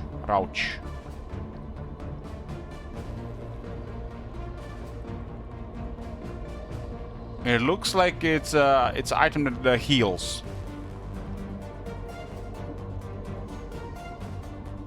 5-turn cooldown, 2 range, free action.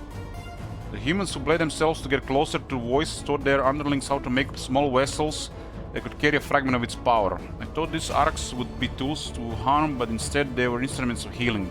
Why did the voice crave blood 1 minute and take away pain the next? So it's a heal item. This one might be just healing other units. Iokla.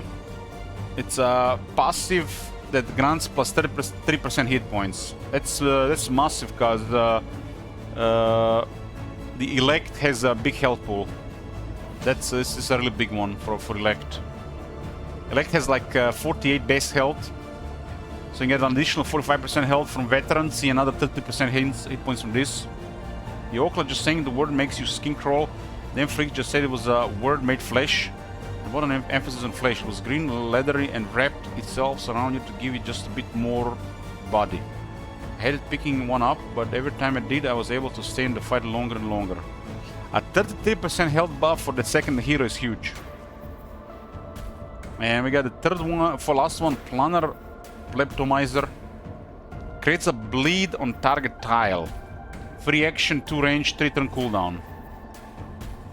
I guess that's pretty good as well. Voice wants bleed around. It'll mess up with other factions as well that do not have any uses from the bleed. Had one rule: if you wanted to carry the Planar Pleptomizer, you had to be able to pronounce it 5 times fast.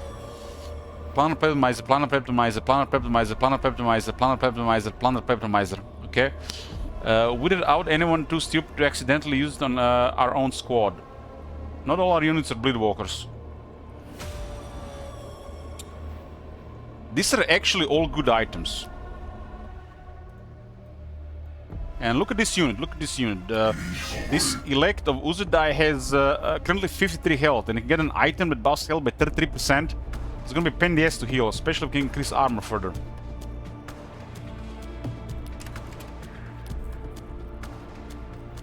There's an item, the name is Plate, which grants 1 armor. Costs 40 influence. This other one's cost 80.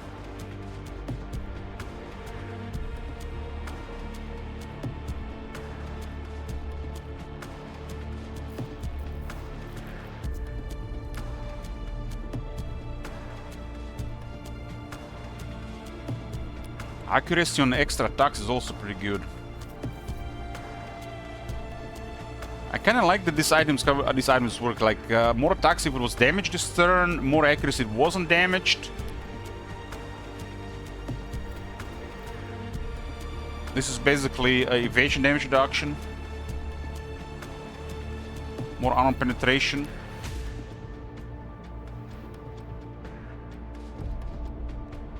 Stolen Flesh. It's a regeneration item. I didn't even see this one.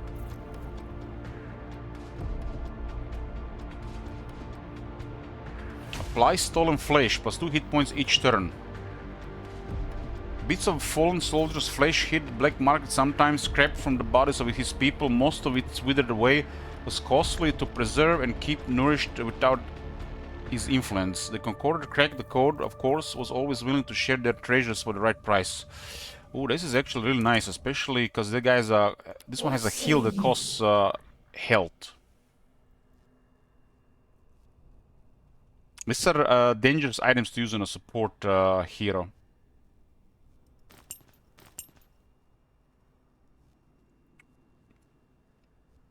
It has only one range. This thing does not want to get that close with 2 armor. I'm gonna have to take a break here, otherwise I'm gonna piss myself. Be right back. You're big boys.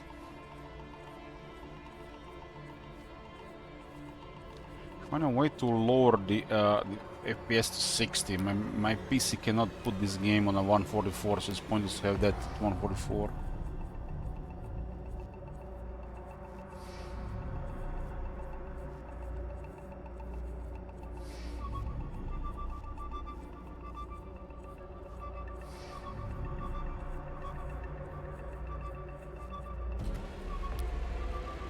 Oh, that works slowly.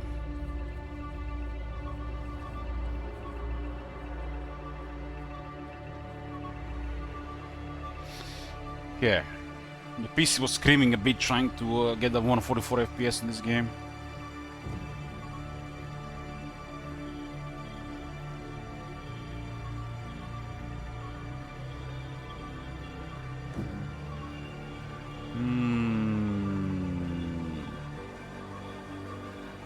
What is our ally doing?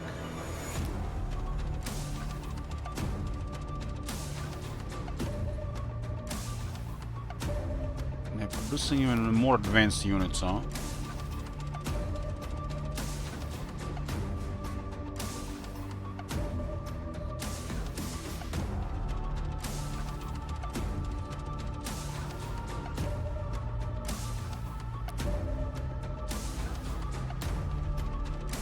I got 2 of these midnight chorus buildings.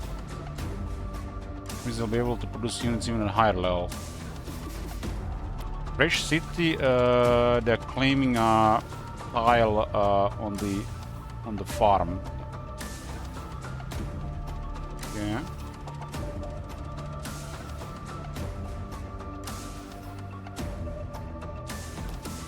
The Dragoons still don't have the technology for the spear or the extra armor. These things are causing a little bit of trouble with these units.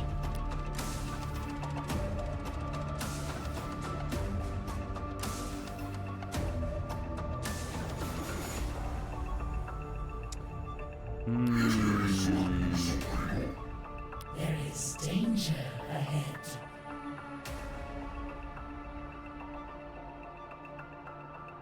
The trauma kit is 10 turn cooldown, huh?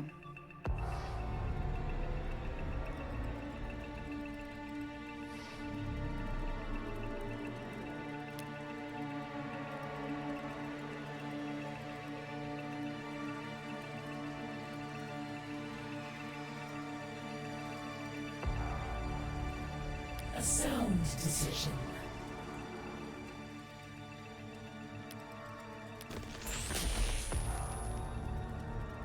We're gonna sell those 2. Not really worth to put on that strong melee hero, and on the support hero it doesn't have enough range. Although I guess I can always buy the cross-spec later, right? Is this thing buyable? Yeah, it is. It looks like can Titans be blinded? Maybe it's but later on if we have deal, it's probably gonna have influence anyways. I also have quite a bit of extra chips in this case. The chips are really not a resource I need.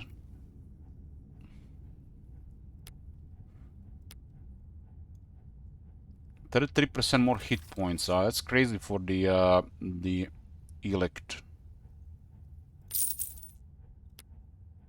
And what was it called for regeneration? Stolen flesh.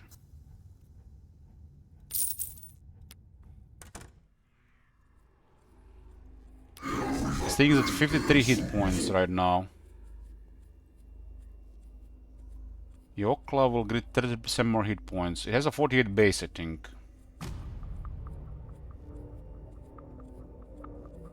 Because hit points are increased by experience.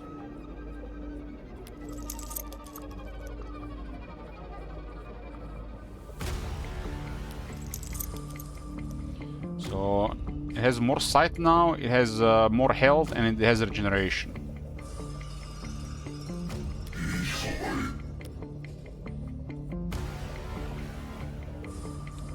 We got a cyber cache down there.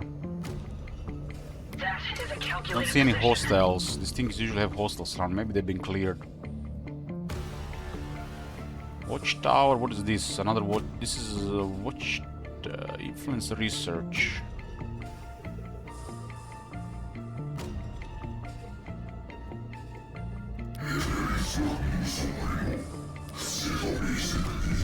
Oh, we got stopped by the Dark Vassal. It's stuff for sure. Might as well use the extra attack here.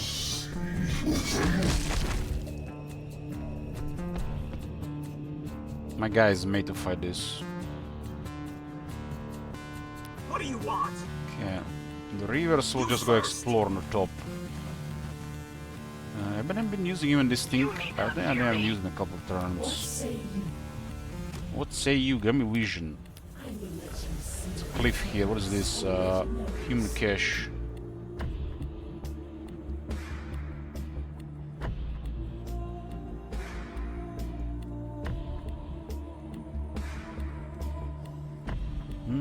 Okay. Expansion looking great.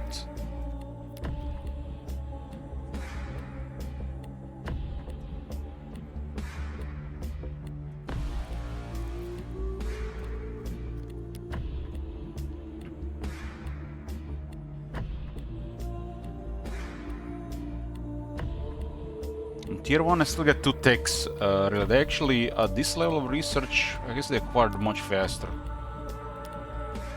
Presenter of Nihilus. It grants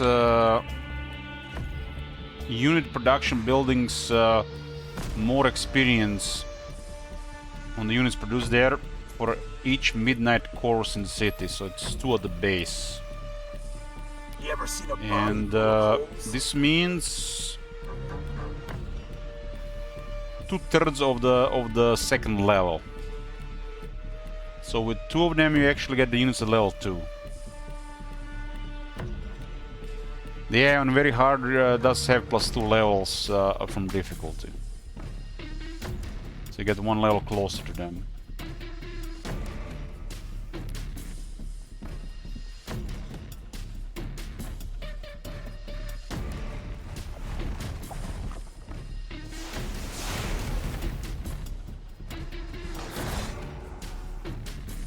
These things are causing trouble to Thomas.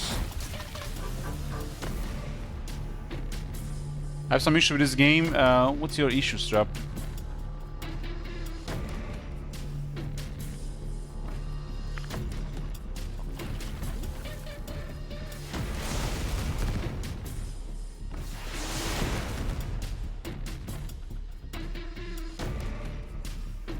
Chief is condemning somebody else.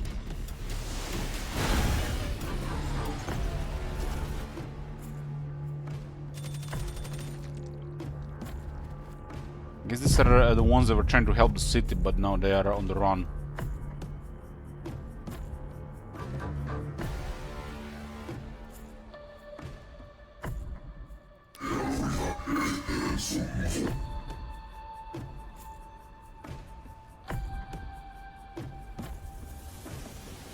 I'm gonna keep attacking this.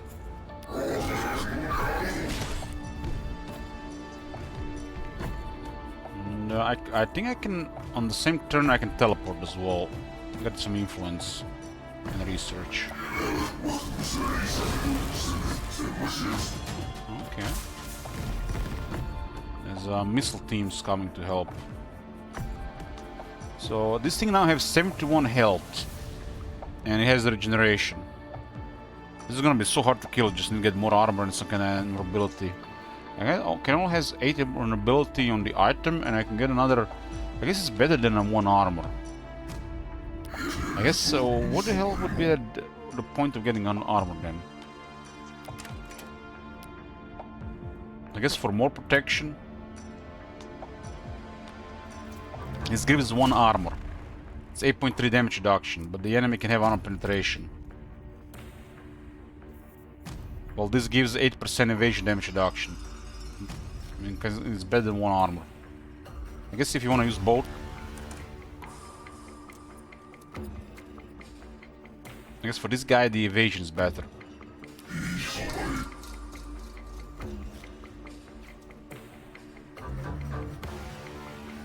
I've got a problem with authority.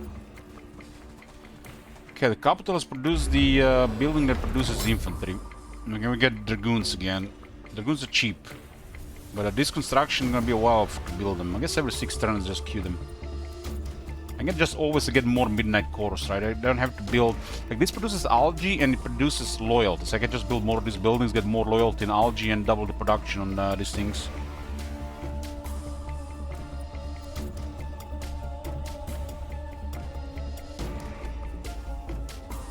I think one of these things is too basic. I gotta get 2 of these.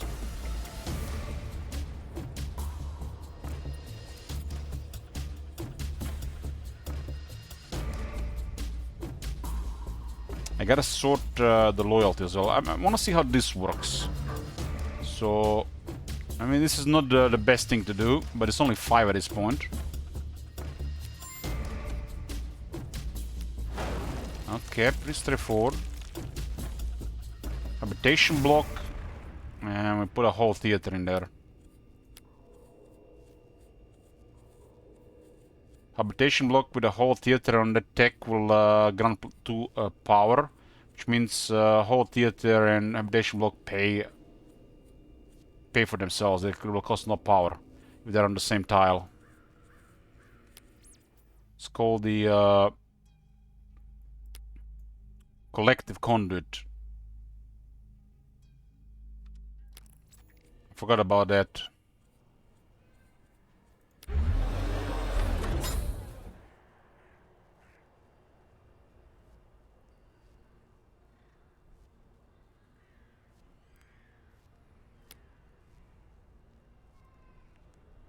This is two loyalty.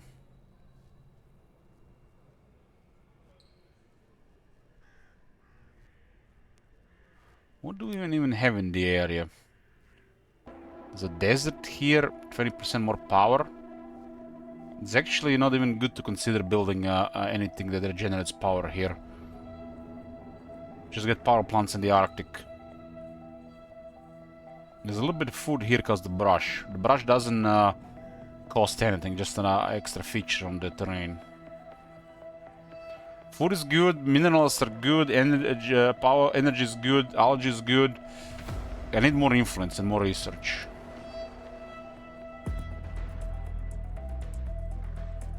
Let's just get another research laboratory in this place, and then we'll acquire this tile here for influence.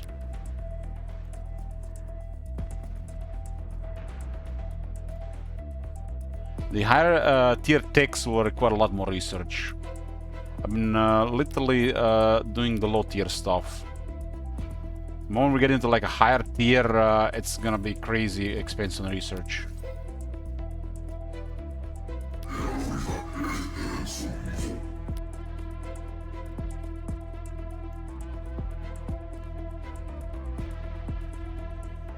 What do we do about this? I guess just exchange shots.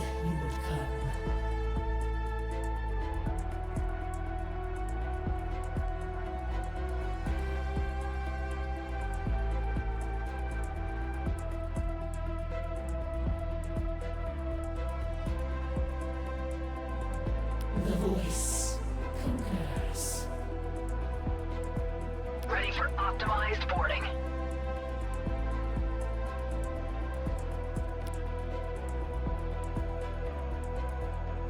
This thing is currently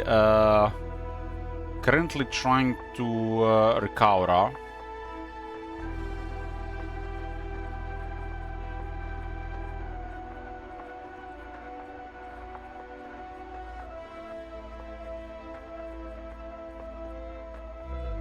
It went down to 25 health. Systems are normal. I think it's gonna be tough to finish. This is a large. It's a large one.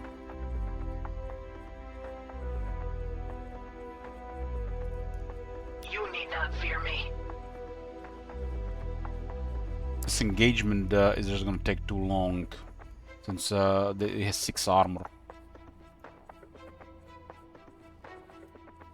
Arriving at destination.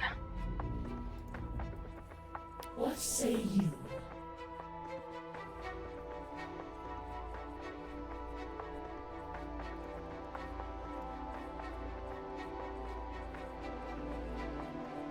Also going to switch the rally point down here.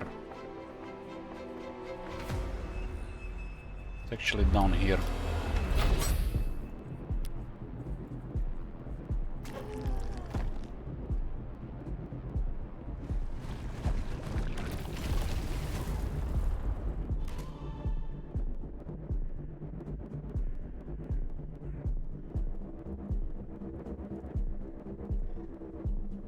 What else is this unit?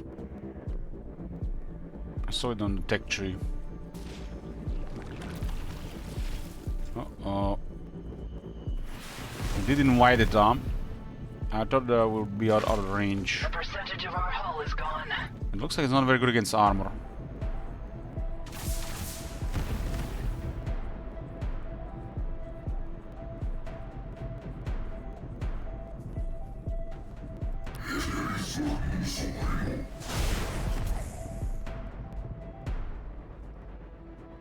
Punching in.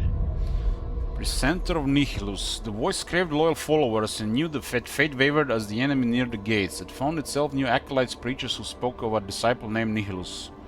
Took up ranks in the midnight course, and their sonorous chants reached the ears of every soldier surrounding the city, a reminder that the voice and its blessings would be there when needed. This is to get the experience on newly produced units.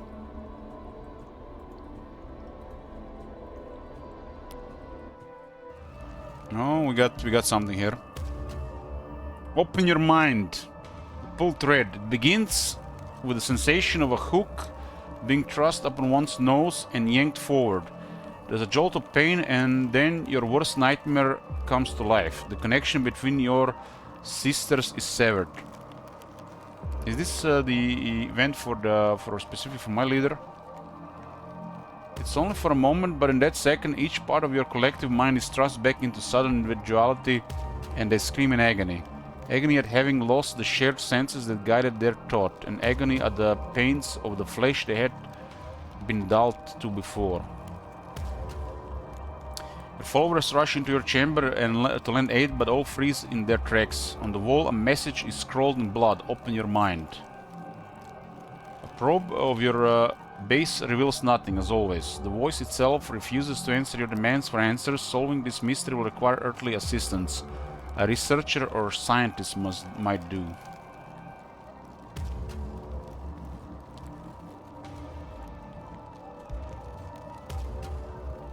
I have to capture an enemy scientist or accept the unknown.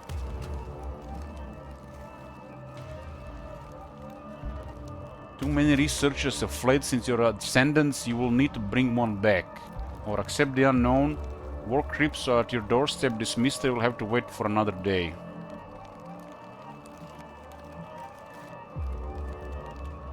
I mean, the outcomes could be anything, right? I have no idea what is going to happen here. It seems like capturing enemy scientists would not be the way to go here. Let's accept the unknown. Pity little-hearted do-gooder. Shifter says, shit mate, what the fuck are you up to? Your feeble military had a major impact on this decision. You're sending the chieftains and their friends has decreased. They're angry. They are condemning me. Run, piggy! I mean, it's a big map, but she also has conflict all over the place.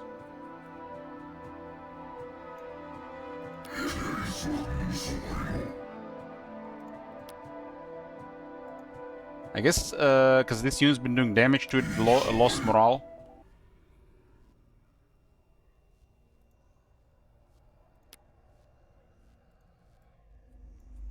There is danger ahead. This unit is taking damage, but also has a life steal. Systems are normal. We gotta deal with this thing here. It said you would come. I will bring the voice to new disciples. Nothing to lose but my chains. Okay, we got another engineer. Headed there. Will be a third city. I'm gonna building somewhere here.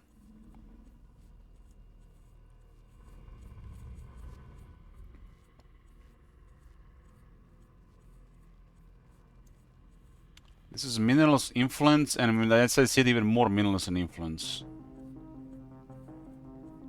I guess this will come with a tier 6 city expansion.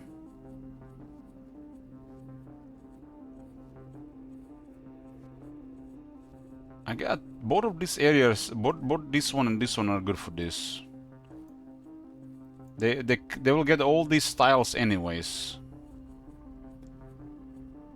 Algae is at +9, and minerals and food is all right as well.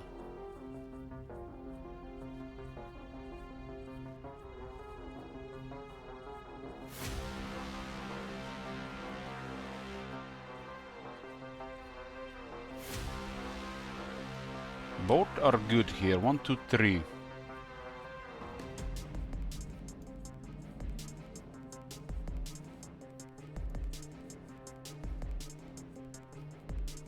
This city is gonna be primarily for resources.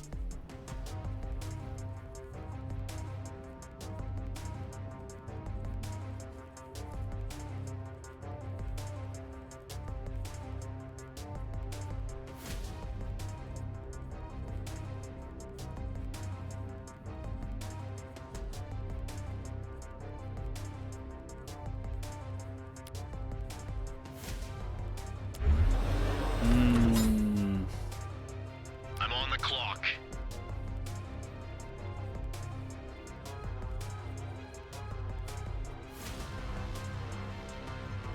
Man, this will produce the resources. Concordat is gonna love this, I think. We don't even need a lot of these resources. I guess it'll just be used as a currency for influence.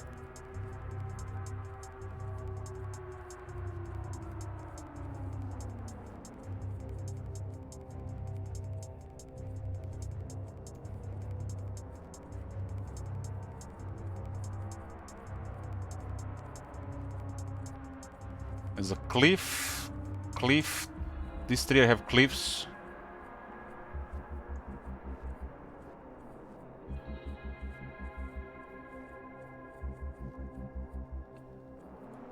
What does the text say?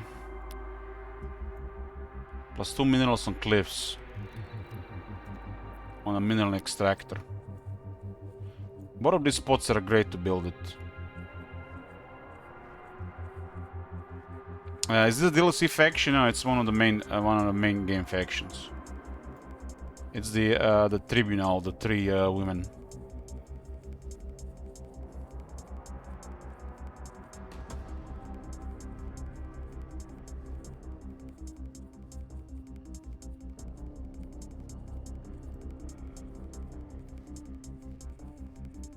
I guess it doesn't matter which slot here. This one could cover more of the corner, it will make it look a little bit better.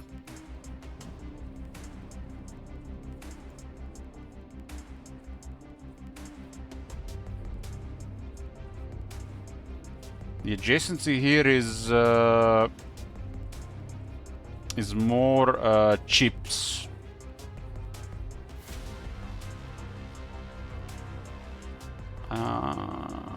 This one has better adjacent. I guess it's gonna be on the left. We can cover more tiles here. We're gonna get all of the in the middle to the left and the bottom are here for the long term. What are we making?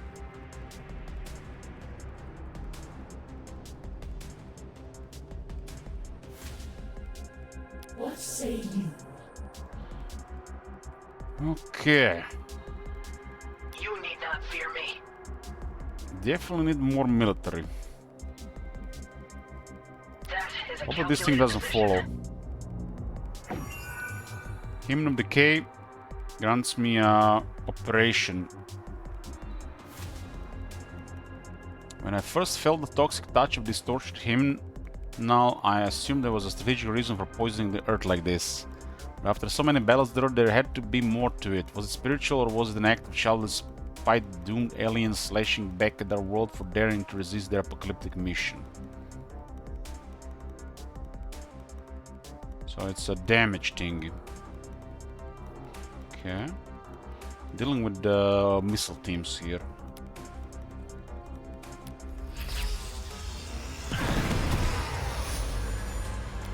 If they don't move, they're gonna be getting wrecked here at the last 3 turns.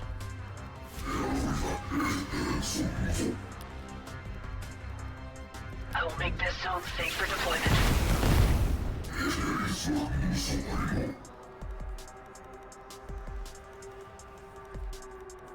What do we got here? Malakim destroyers. You ever seen a body full of holes?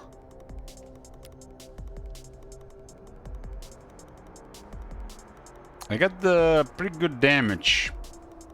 It's only 3 of them though, but there's 6 attacks. Let's see what I do in the trees, huh? With authority. You first. I'm not doing much to infant in the trees in the forest. Give me your shit.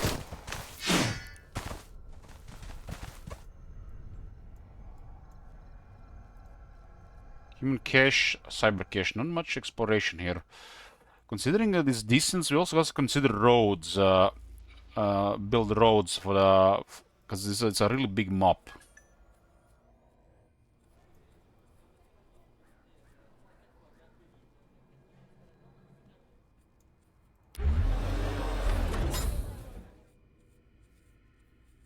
This one is currently slightly behind here. I guess we'll queue another engineer here.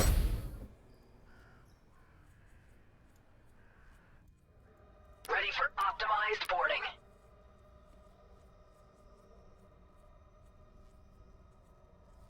If this thing follows us here, we'll actually make this pain in the ass to fight back.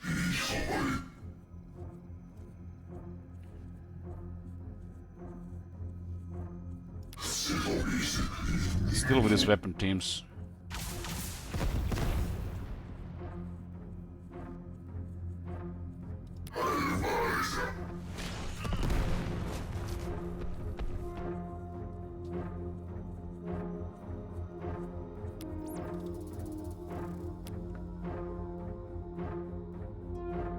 I don't have any coast, and I got some cliffs. But this map has a high landmass, so like the second highest with the landmass setting. Let's unlock the last thingy here. We'll see what these things are. Devotees of Trocos. Biological range monsters that are strong against wounded enemies.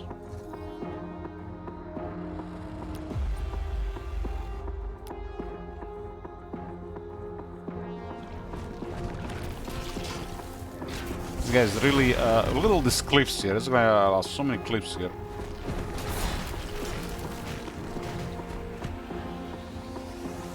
They're dealing with these 2 wardens for a while. These things are hard to kill. These basic units.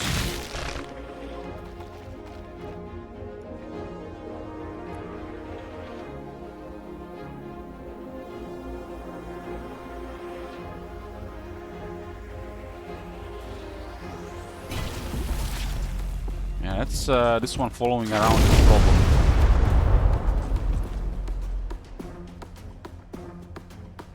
There goes the Marauder. It has been with me for a while.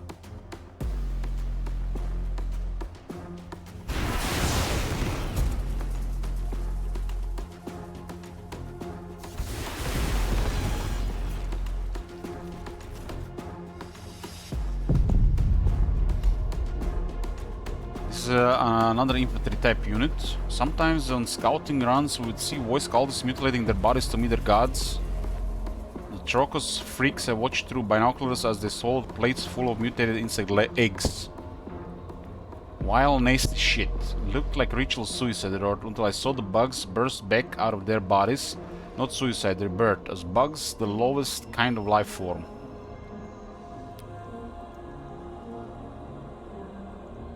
Yeah, a lot of attacks, but it's 1 damage, but still has 1 AP.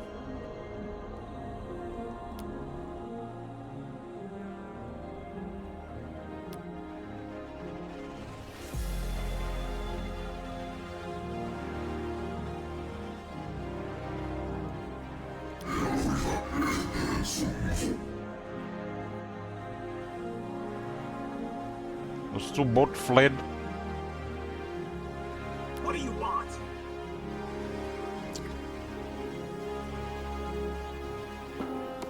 You first!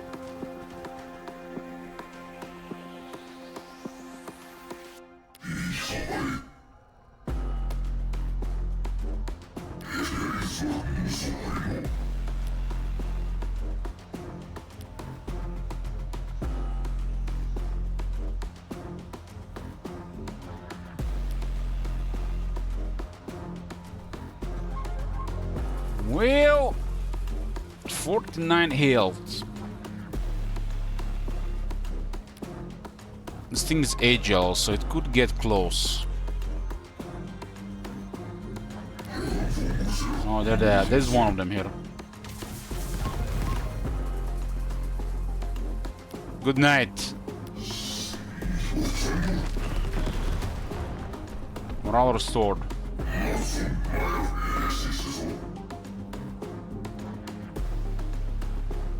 It said you would come.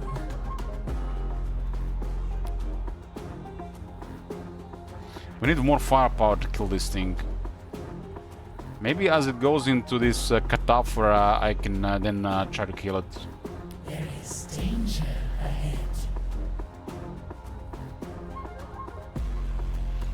I can get two units on top of it.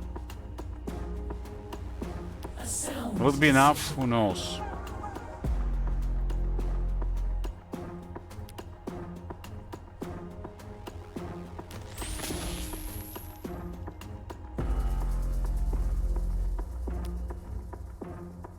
I will let you see what the voice already knows.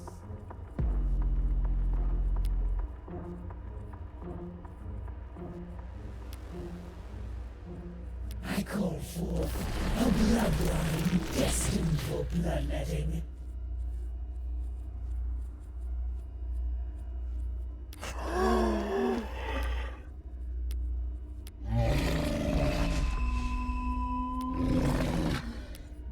This thing is in the way. Guys, has to go down. All to kill one of my units.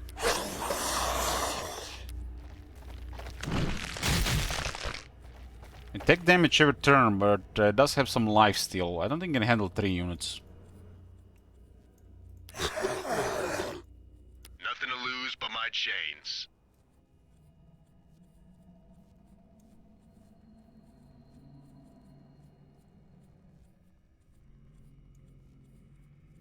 Putting irons in the fire.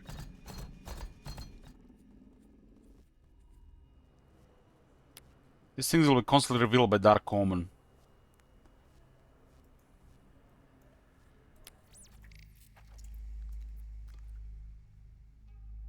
Got everything useful from tier 1 right now.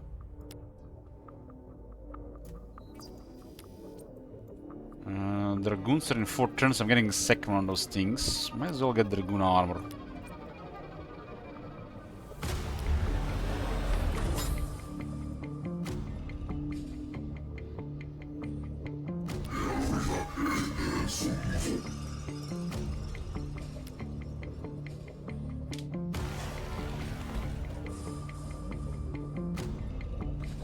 The Devourer is a voice unit.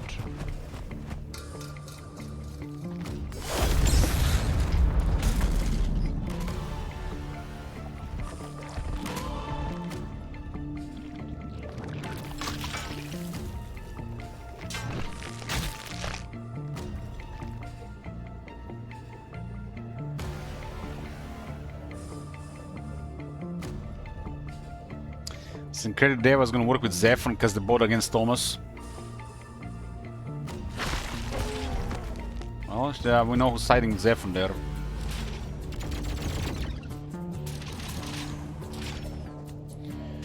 Elect is under half HP. That is a lot of HP. Losing the other one would be a massive setback.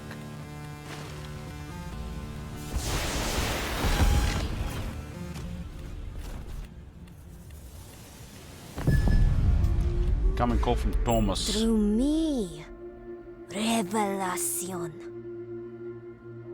Even in trying times, your faith remains unshakable. The great speaker recognizes this and offers a reward. He's giving me food, minerals, energy, and algae.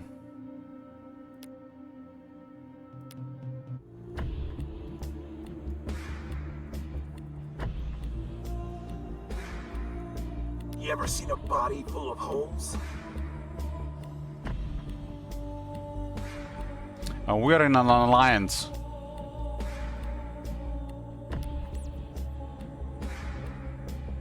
We are both of the same affinity, and we're working against this guy and ZEPHON. They all hate him. Since we're in the same affinity, it's easier for these two to work together. And then the sides have developed because of our good relations. I've got a problem with authority. Eating food.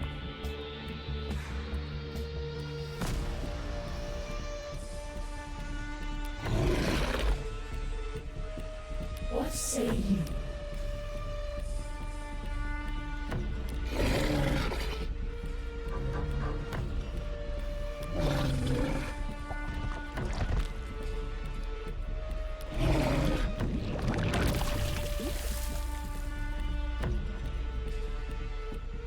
We saw that marauder around this place.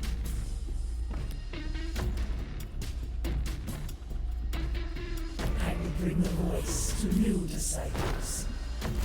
Units like Steve? No. So basically, experiences assigned from the kills. When this unit gets killed, the killer and all allied units within the radius of 3 of that unit will be assigned the experience depending on the worth of this unit. Higher the level of the unit, the more it's worth. And what the experience does, increases damage and health 5% per level. So this unit has plus 10% health and damage, and plus 10% morale per level. So higher veterans up to level 10 grants you more damage, health, and morale.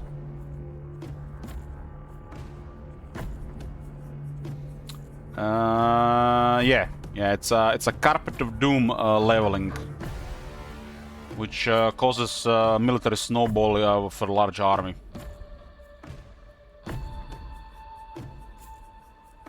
Killer gets experience at any range, while anything within 3 radius gets experience as well. Has to work like this because some units are really hard to kill. They might have caused the damage in the previous turns, and not on that turn, so you understand.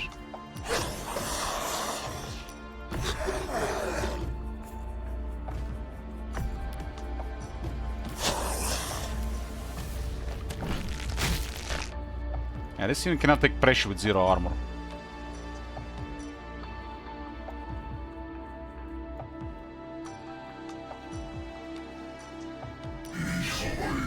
This one is down to 34 health.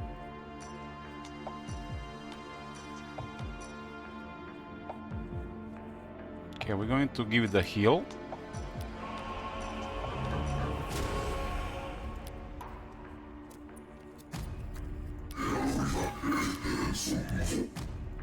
This one is trying to heal on.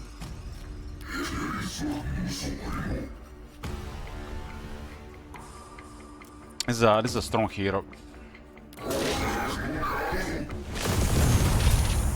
Okay, damage this, and then we'll go to outpost to harass this one.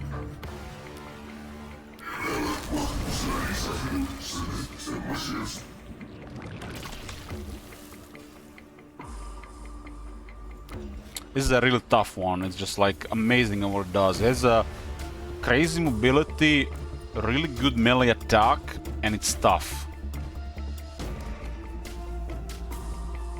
What do you want? I'm on the clock. So it's been decided the city will go here because it will cover more tiles from the recycling tanks.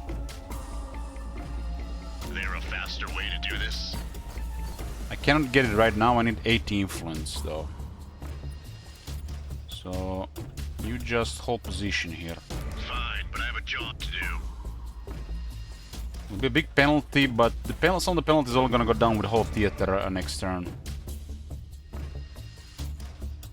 I piled quite a bit of resources because I kept my military small. Went with more expansion.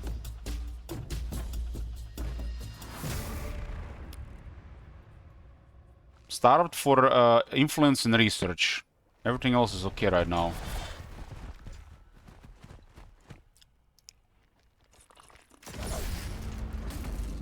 The Alliance provides a big buffer here. We got this top left corner.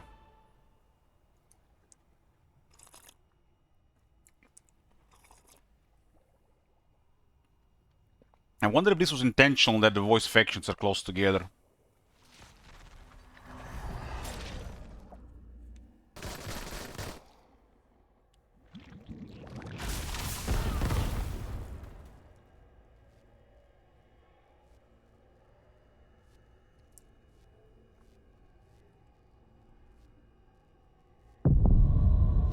Dragoon armor, so Dragoons will get +2 armor, the base is 2. It's a second technology that improves Dragoons. The Anakin Shaman explained to me that forging Dragoon armor was an ancient tradition that predated the voice coming to their world. It was one of their last tries to a peaceful era. The tools we entered the world with are the tools we will need when it comes to an end, she said. It could only think about how from their earliest days. The Akri must have been thinking about the apocalypse. Even as the battlefield expands to some crazy units, so this is still a good expendable unit later on.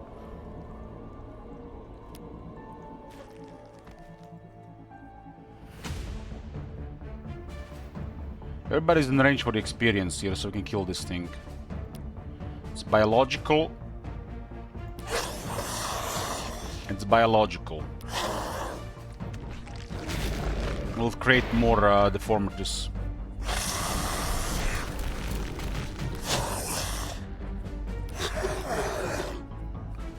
This is your last turn. Take this. I guess we can help damage here actually. Oh my god! Have you seen that shit? There is danger ahead. What the hell? Yoo-hoo!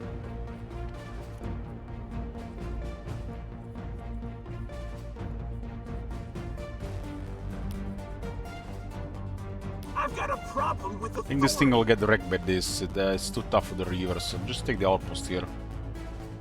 If they shoot them, they'll be protected by the crystal base, and it's extra additional damage reduction against range attacks. I know where I'm going. Okay, granted the influence. Okay, I get enough influence to get the next city. What are we making? The cities just get double in cost, 40, 80, 160 I think. And the city will go here. This is my first city next to the fragment of the fulcrum. It's a rich resource area. Let's build something great here. The event.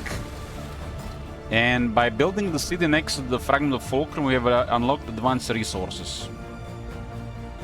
Antimatter, dimensional echoes, singularity cores, and transuranium.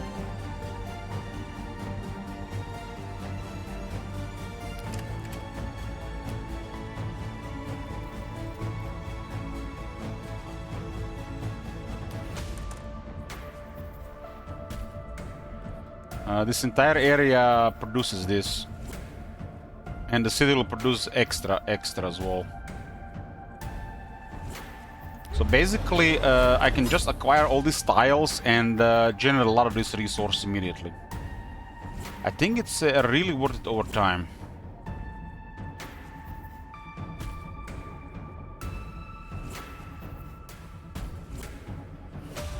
This will grant more, and this will grant even more. And then when I get the tile acquisition range, I can take the surrounding tiles as well. So basically, be quite a bit. Let's just grab the tiles, cost of influence, and generate these resources. I don't see them at the Concordate right now, but they might appear once I get actually get some to sell.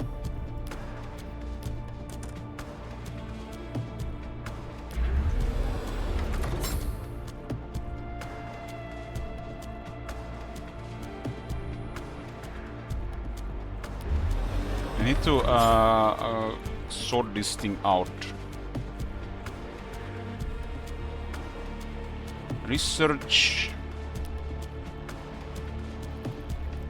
With this collect a conduit. +2 energy on tiles with the whole theater.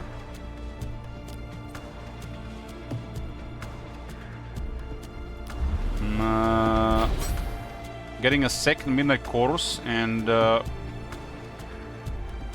it will be a double production for these units.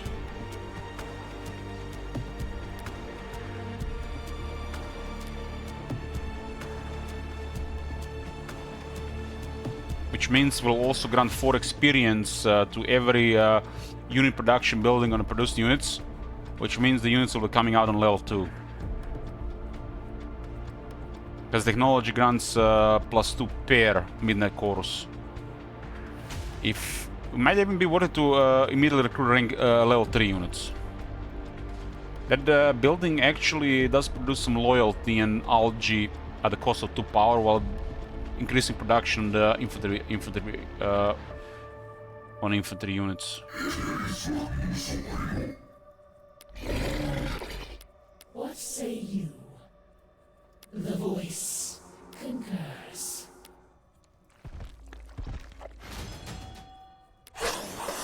Can I kill this? It said you would come.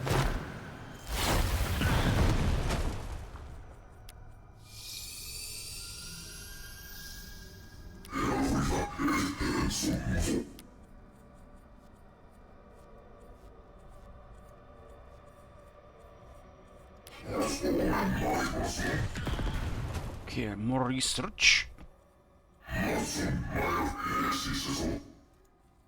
This thing is what, at half health right now?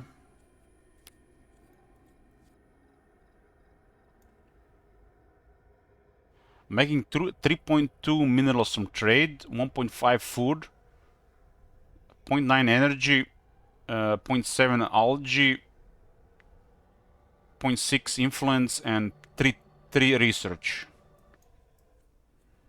Trade gets better over time.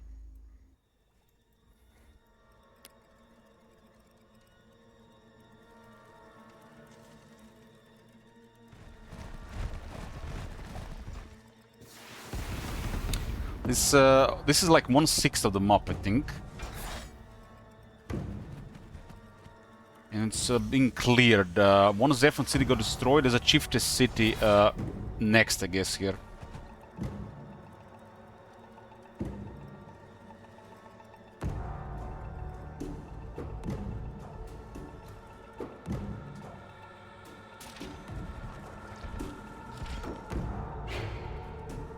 The guy has a dark home, and we wouldn't see him otherwise, so it's gonna take more attacks now.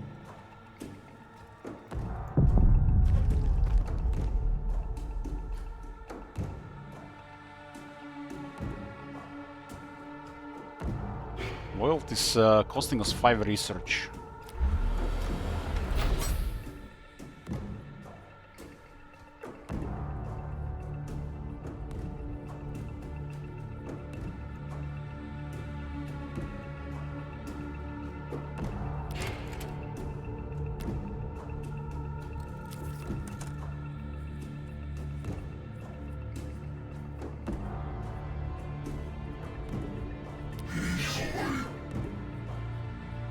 There is danger ahead.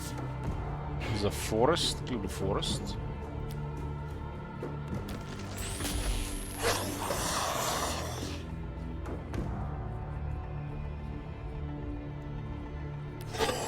This thing is trying to repair here. It said you would come. Who said it? Who's this? Anchorite? What do you want? You just love giving orders, don't you? It's Anchorite here. It's a faction of the aliens.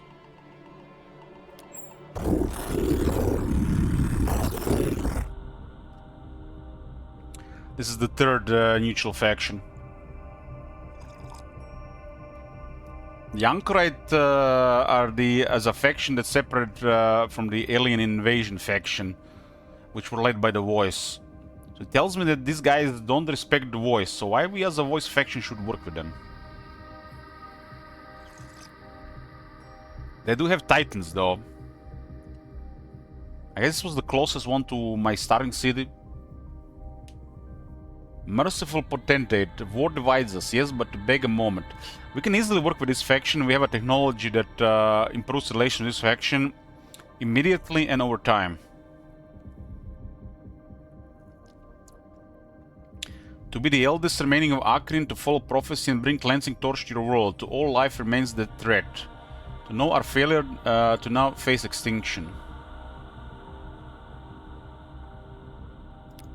To feel that you feel deeply. To be a believer, to be wise, to not believe too hard, wiser still. Your standing when the Anchorite has increased because of mysticism. So mysticism is already improving relations with the Anchorite.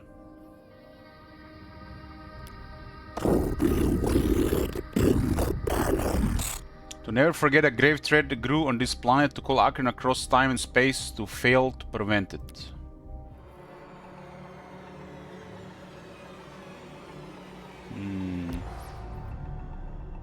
We're at war, but we're cooperative.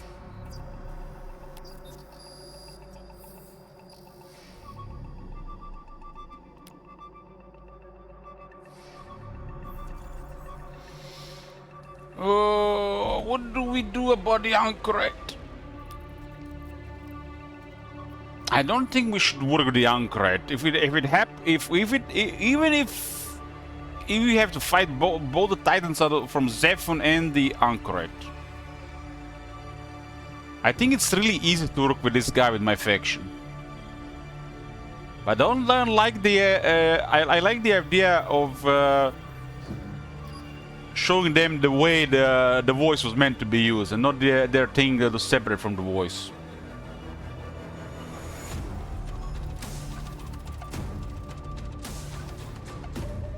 Is it war with in their mothers?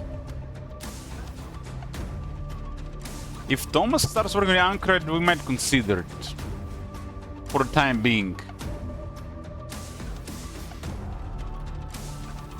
We're at war, but is open for cooperation.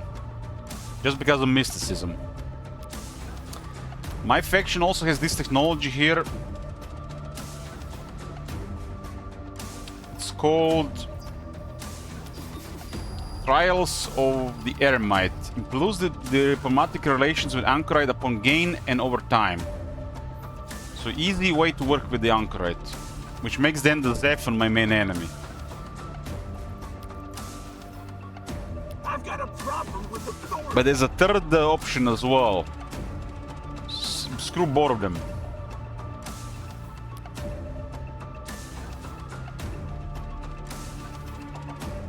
I got 9 of these weapons at 2 range. It's not even that far from my city here, but still some distance.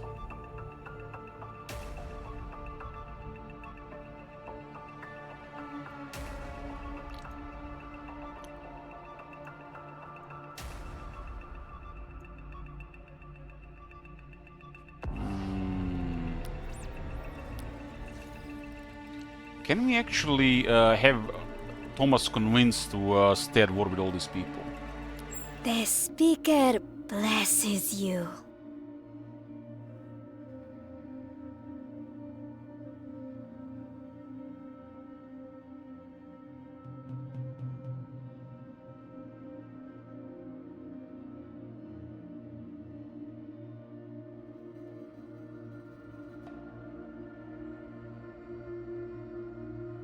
I guess I can condemn the Anchorite, but this will be a third party thing as well.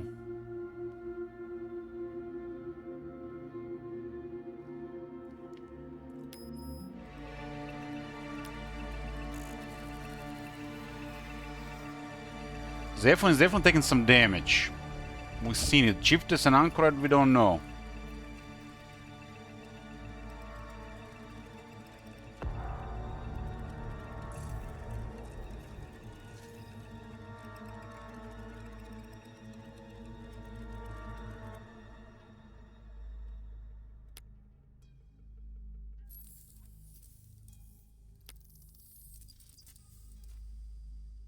Because he probably has the same options with the Anchored as I have. Maybe I actually have more because of mysticism. The Dark Omen made Thomas already like me, and Anchored likes the mysticism.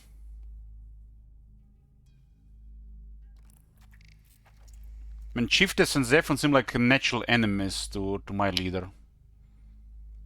Well, Anchored is an easy way to work with. What do you want? I don't think we need to worry that much about their capabilities. Maybe it was the ultra hard difficulty.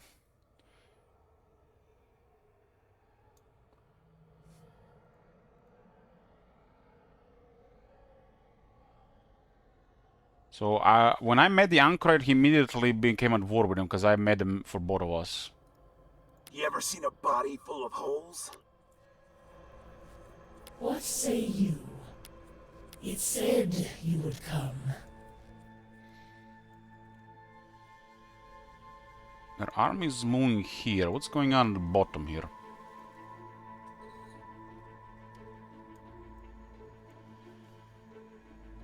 They're building a fermentation vat. I guess they need more algae.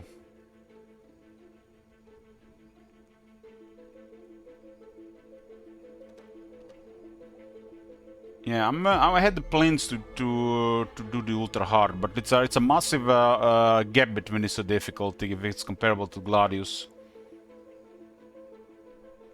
Well, on this difficulty they might just have enough for a knowledgeable player. The next difficulty they will have too much. The bigger maps could also be a more problem, but you can also fine-tune other settings. The next difficulty is recommended if you win on this difficulty. And the difficulty after that is never recommended.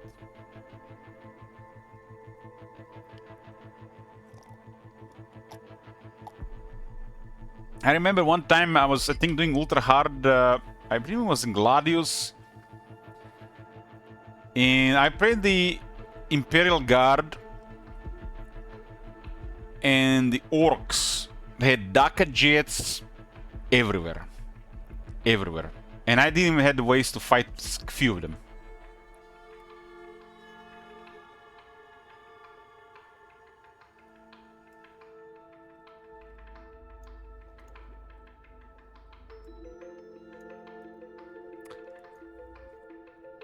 This is not like a civilization game where you can win other ways. It's a war game. And as you increase the difficulty, diplomacy gets more aggressive.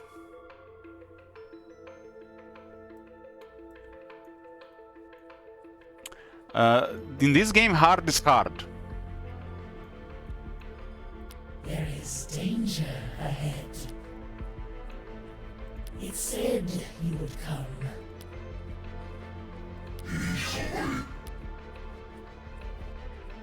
Like there's maps where you might just have enough to play on this difficulty, but the moment there is a next difficulty, you just don't have enough anymore. Because not only they'll have more, but they have higher level at the same time. While there is still diplomacy options available, it doesn't guarantee the map will provide any opportunities for that. Because the game still favors war over anything. You ever seen a body full of holes? What say you?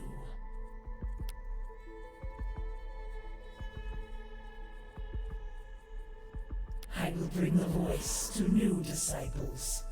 They will listen to reason.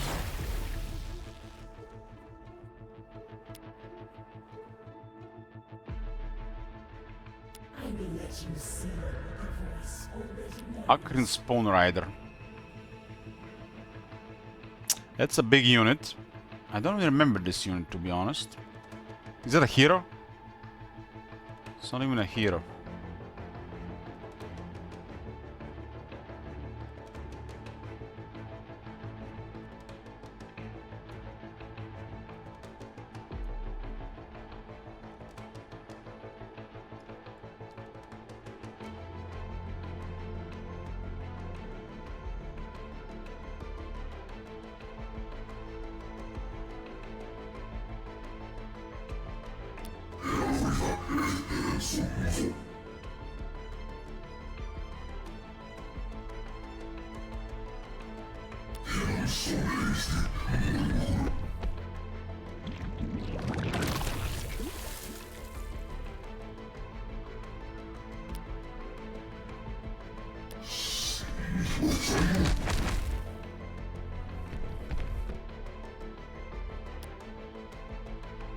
Trying to get more dragoons from next turn.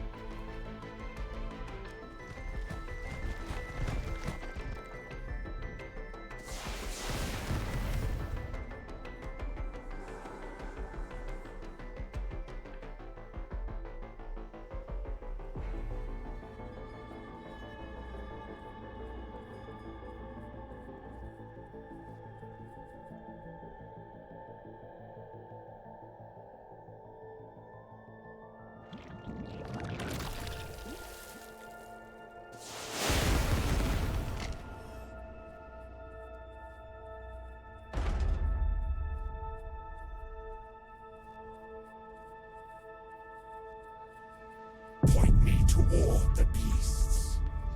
Collective Conduit. One of those damn watchmakers appeared out of nowhere during a power shortage to give us plans for this toy. It was like a puzzle box with glowing lights, somehow sensitive to the user's mood. If you were relaxed, no, happy and playing with it, the damn thing would generate power. First time I took one home, I swear I caught a glimpse of someone or something watching me out of the corner of my eye. So on the same tile, habitation blocks and the whole theaters will produce 2 energy. Which means they don't cost any energy.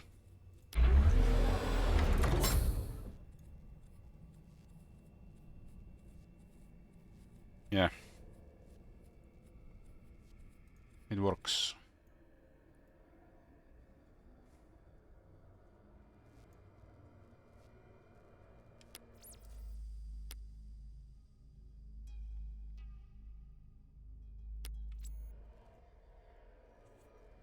What do you want? So there's a very big hostility in this area. I know where I'm going.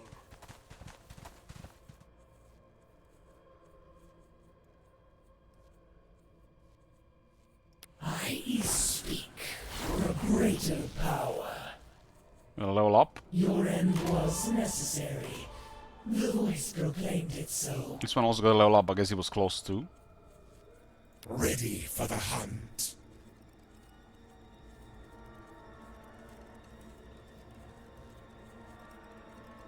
There is danger ahead. I can do this every turn then. Mind the tail. So Dragoons have the spears upgraded. And they got armor upgraded. It says on the toxic spearhead applies poison to biological enemy for 1 turn. It will deal -3 to -30 hit points each turn for 1 turn.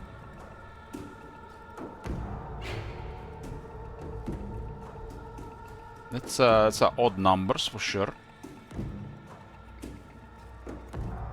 I've got the scent. The Dragoons are nice because they got Bleed Walker. It said you would come. Okay, we're gonna ignore this side and go towards the middle.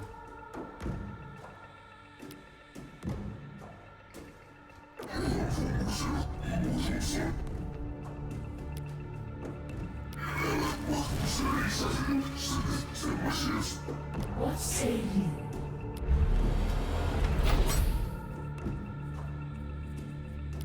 Okay, we're gonna get another Midnight Chorus, so producing this at twice the rate.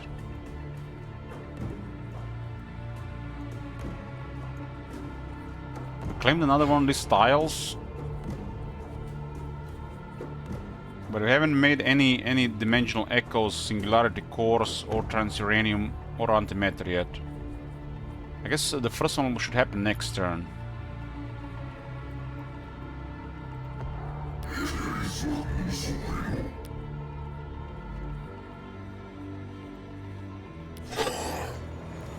There's a Chieftain City here. What is this thing here? Some kind of Rebus excavator. Produces minerals and chips.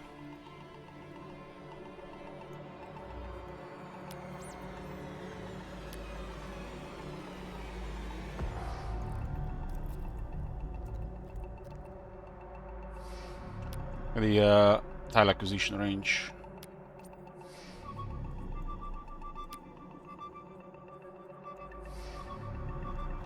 Acquired more research. Get more influence, and then I got more research from influence.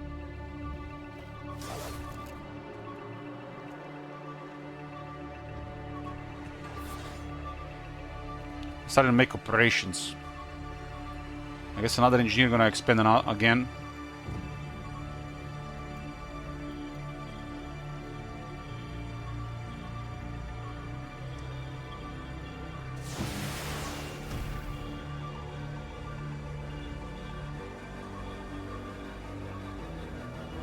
This might give me Lel. It's actually one tile away. Oh, it's just enough. It's 0.5 hit points left. What say you? Let's go with that experience down here. I will bring the voice to new disciples.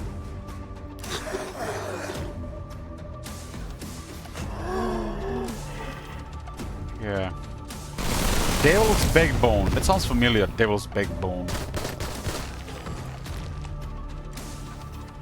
Because missile launchers, assault rifles, standard human weapons in the city.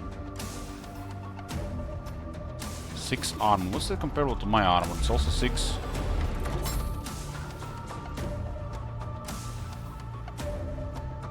We fight as one. I guess the next attack could happen here.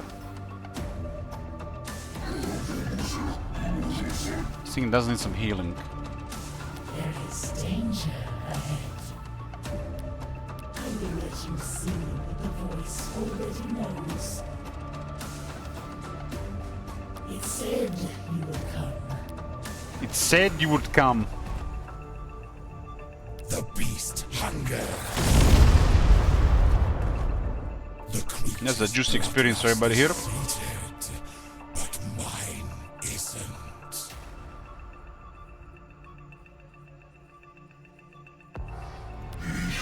Got a level 4 on elect of Uzidai. Double attacks for every 3rd attack, huh? This is adjacency and mobility for each adjacent enemy unit.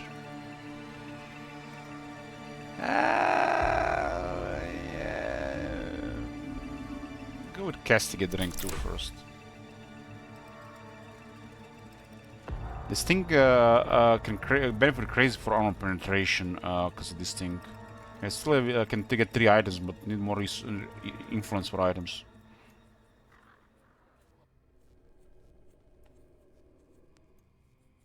I've got a problem with authority. What do we get here? 16.6 research.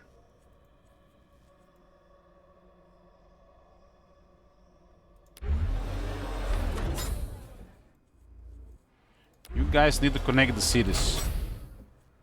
I see the route.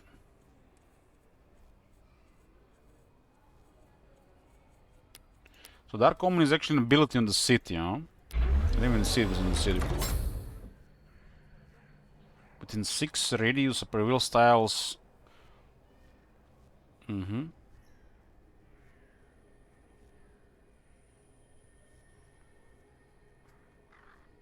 We'll go to 12 with attack later.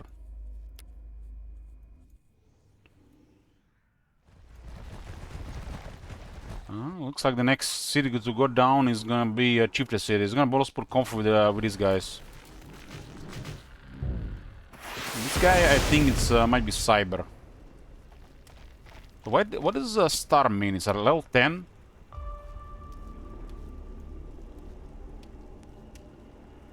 It's a level 10, okay.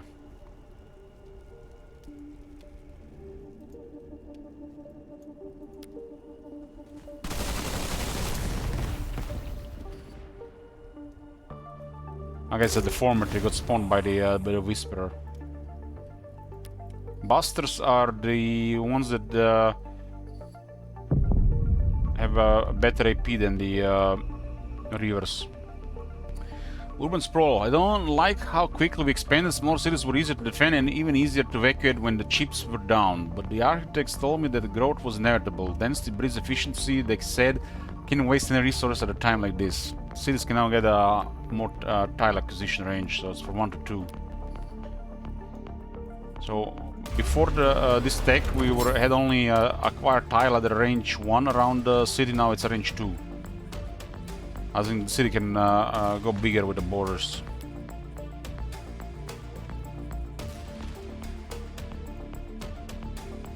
Got my first antimatter, first transuranium. The antimatter and uranium have a slightly higher growth, slightly higher acquisition than the dimensional cores and singularity cores for some reason. Used to produce and maintain advanced human and cyber units. Maintain advanced special units on the antimatter. Advanced voice units on the dimensional echoes, and singularity cores advanced cyber units. I mean, it's being produced by the fragment of the fulcrum. As the veins of the fulcrum feature on the tile, and I built a city to get all of this. You know what I'm gonna do? I'm just gonna get everything, just all of it immediately. This might be. Is this have value? Are they concorded? I can't sell this to concorded, maybe because I don't have enough to sell. But they're starting getting generated.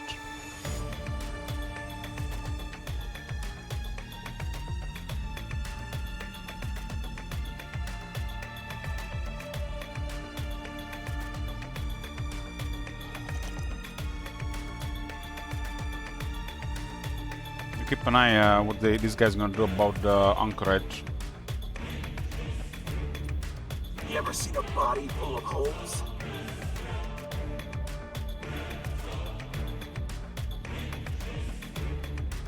You first. There's another one. This wire buzzers. Will buff 30 by 10% again.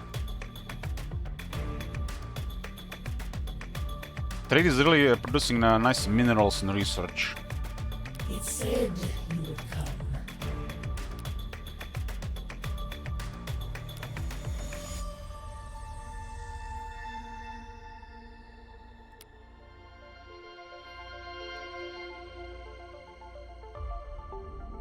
Building more engineers. More engineers. Maybe they're going for double expansion. They got a lot of loyalty. Should just go for more expansion, right? I got a cult expansion loyalty upkeep, but the population costs more influence. The untold profit can really go with a lot of cities.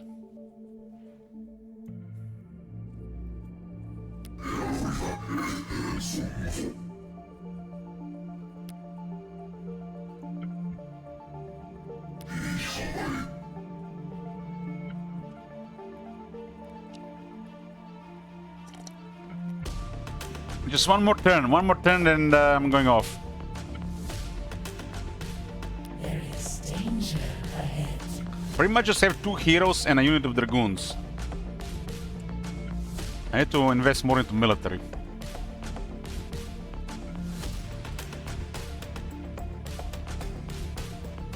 We fight as one. Sosia Parser. What does this do? +2 accuracy if the unit was not damaged this turn. That's a nice one.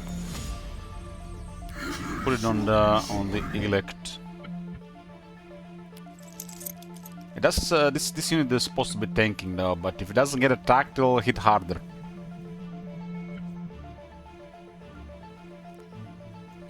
This city has 3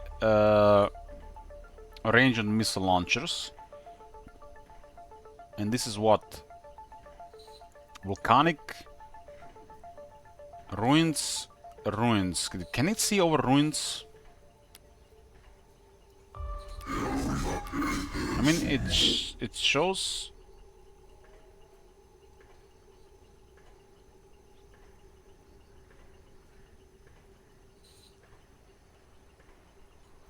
This is going to hurt if they see me here. They already use their Overwatch. I kinda need to heal this unit. Just stay here one turn and heal.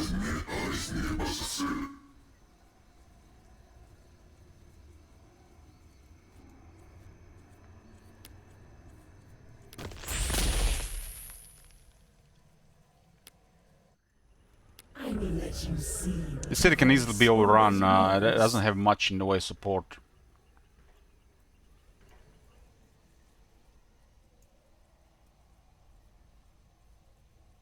The voice concurs. The city attack is deadly to basic units, but there's so many units in the area that it can only fire once. You would come.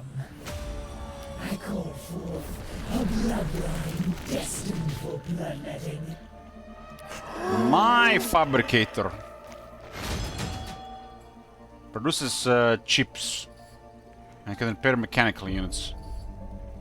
I got 2 chips per turn. I don't even need chips. I guess I can just sell it. Well, yeah, let's just sell that concorded, right?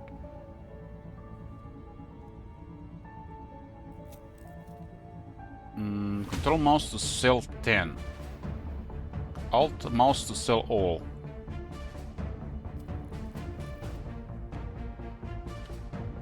$37.1.37.1. Okay, I sold all the chips. I got 37 more influence.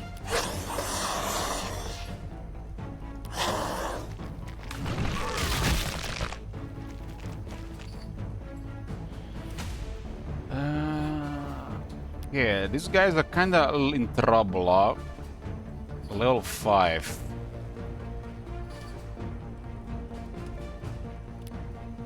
The city will doing 7.1 damage at least. And they're at 8 health. 7.2.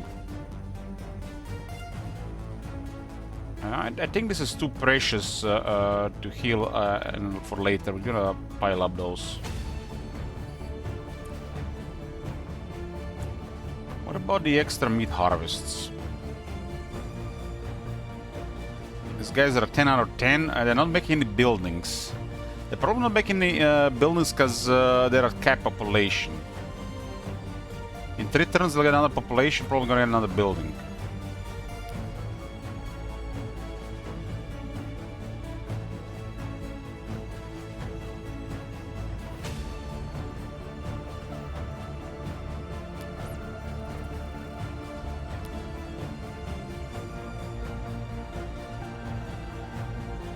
Rare wars, items, I don't even have the influence for the other stuff right now. Headquarters can grow faster. 2, a research for the administration complex.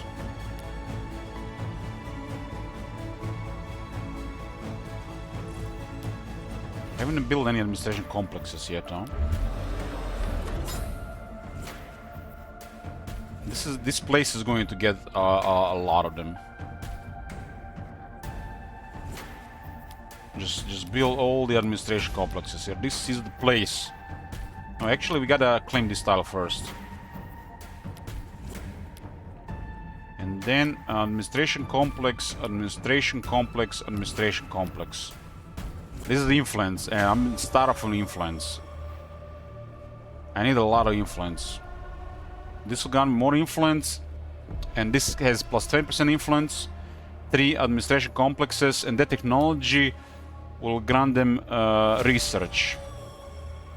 That city was built there just primarily to generate a lot of influence initially.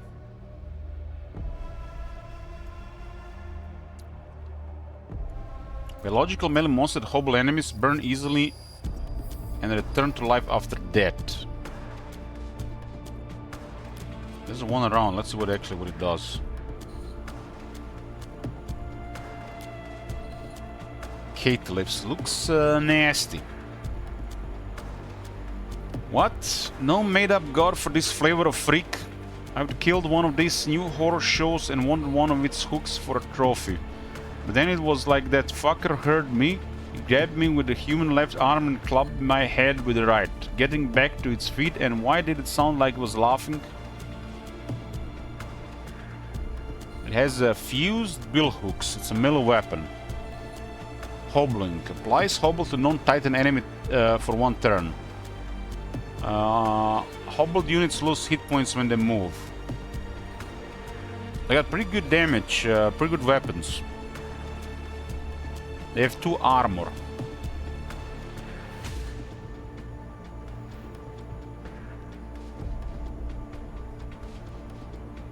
It's a biological. It takes double damage from fire. Cative's skin was so dry it was like paper. It had to keep him away from volcanoes, which sometimes slowed our advance, but savvy commanders charged right in, ready to let Cative's fail so they could get back up and clear a path through the molten terrain. How does that work? This thing can actually ignore zone of control. Elusive. All kinds of ways to slip through enemy lines, speed, scatter shields, being so damn big you could just plow right through them. Also, nightmare to get hit from behind, even worse when the thing hitting you was dead in your sight just a second ago. Has ability called Infinite.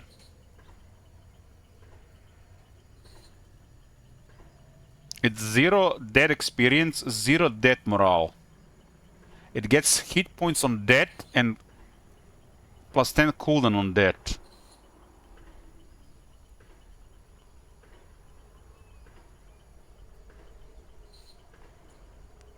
Not sure what this means.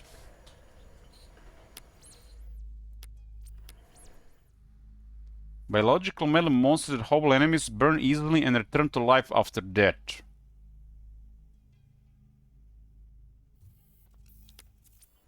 It almost sounds like it's gonna be like the Upcon, and they'll come with more health.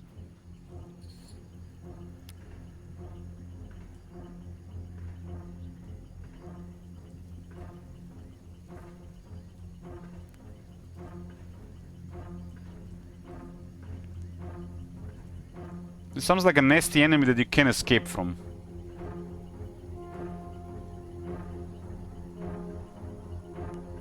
So when they die, they get more hit points, and then 10-second cooldown on death. So it's in 10 turns they come back. Cost food and algae to upkeep. Machines have backup batteries, catives have backup organs. Poor rookie kept babbling while I raced to patch him up her arm. She'd been so proud to score her first kill. Then the catives rose back up and slaughtered her friends. I knew it was something more powerful than backup organs, but she was in no place to hear that.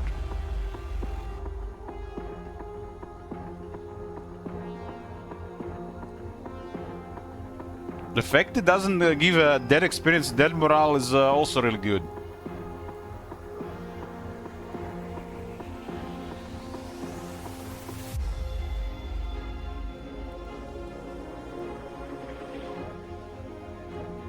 It also has 2 abilities.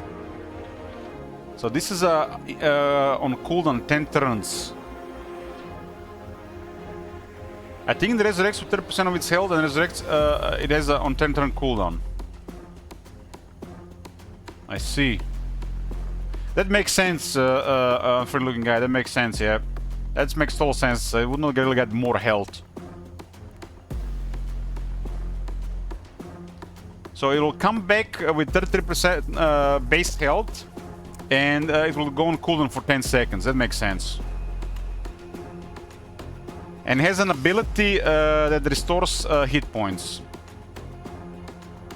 on a melee attack. So basically, it has a way to restore itself when it gets back. This seems like a gimmicky unit with potential nasty stuff depending who you fight.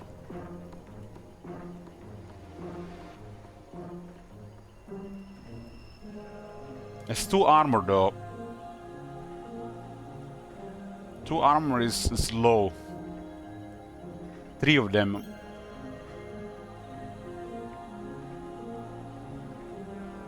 It does have good attacks and good abilities.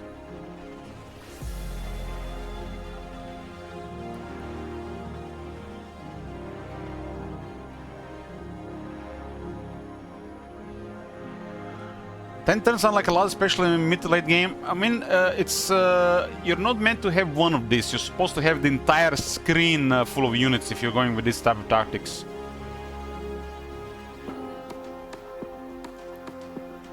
In this game, you don't just have a couple of units when you play this type of units. You have an entire screen, and then the next screen, and the next screen.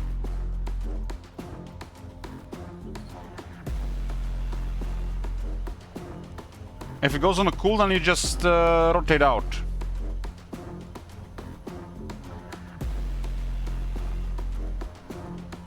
Voice energy that brought these freaks to life could be turned against the enemy. More sense, they were already bits of limbs molded together. Stretch that energy a little further and maybe they'd add another limb, another eyeball. I saw them scrape some juice off machines too. Maybe just fed off metal.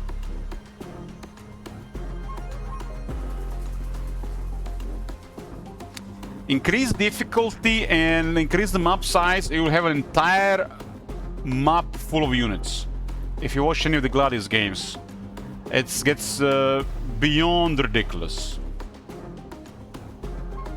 This is why you need to find the balanced difficulty for your intended experience.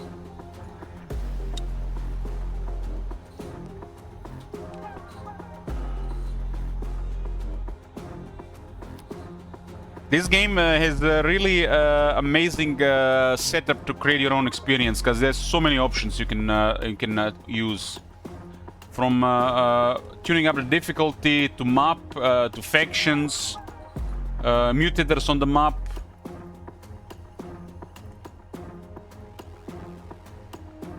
It really has just like amazing setup to create your own experience. Difficulty just one part of it.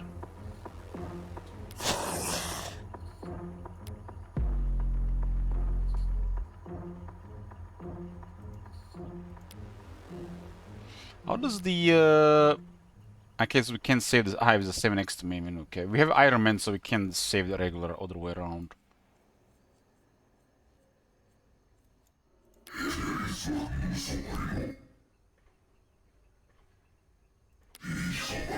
This thing doesn't have enough health to approach the missile launchers. Just losing this unit will be a major setback. We'll just have to regenerate in the back. Anyways, boys. This is going to be it for the first day of ZEPHON. We have at least 5 days of ZEPHON with Carl on Saturday. This is a huge map deal, bro. And I think this is the way to go. This one, or at least the previous size.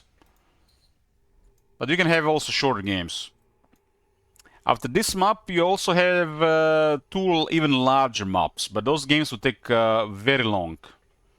If we get a lot more days of this game, I will show you a grinder. I will show you a grinder, and it's probably never gonna end. You put in a high enough difficulty, a big enough map, you can grind for a week, just in one part of the map. In Gladius, I think I had a game where I just spent grinding in one area for a week. Entire week.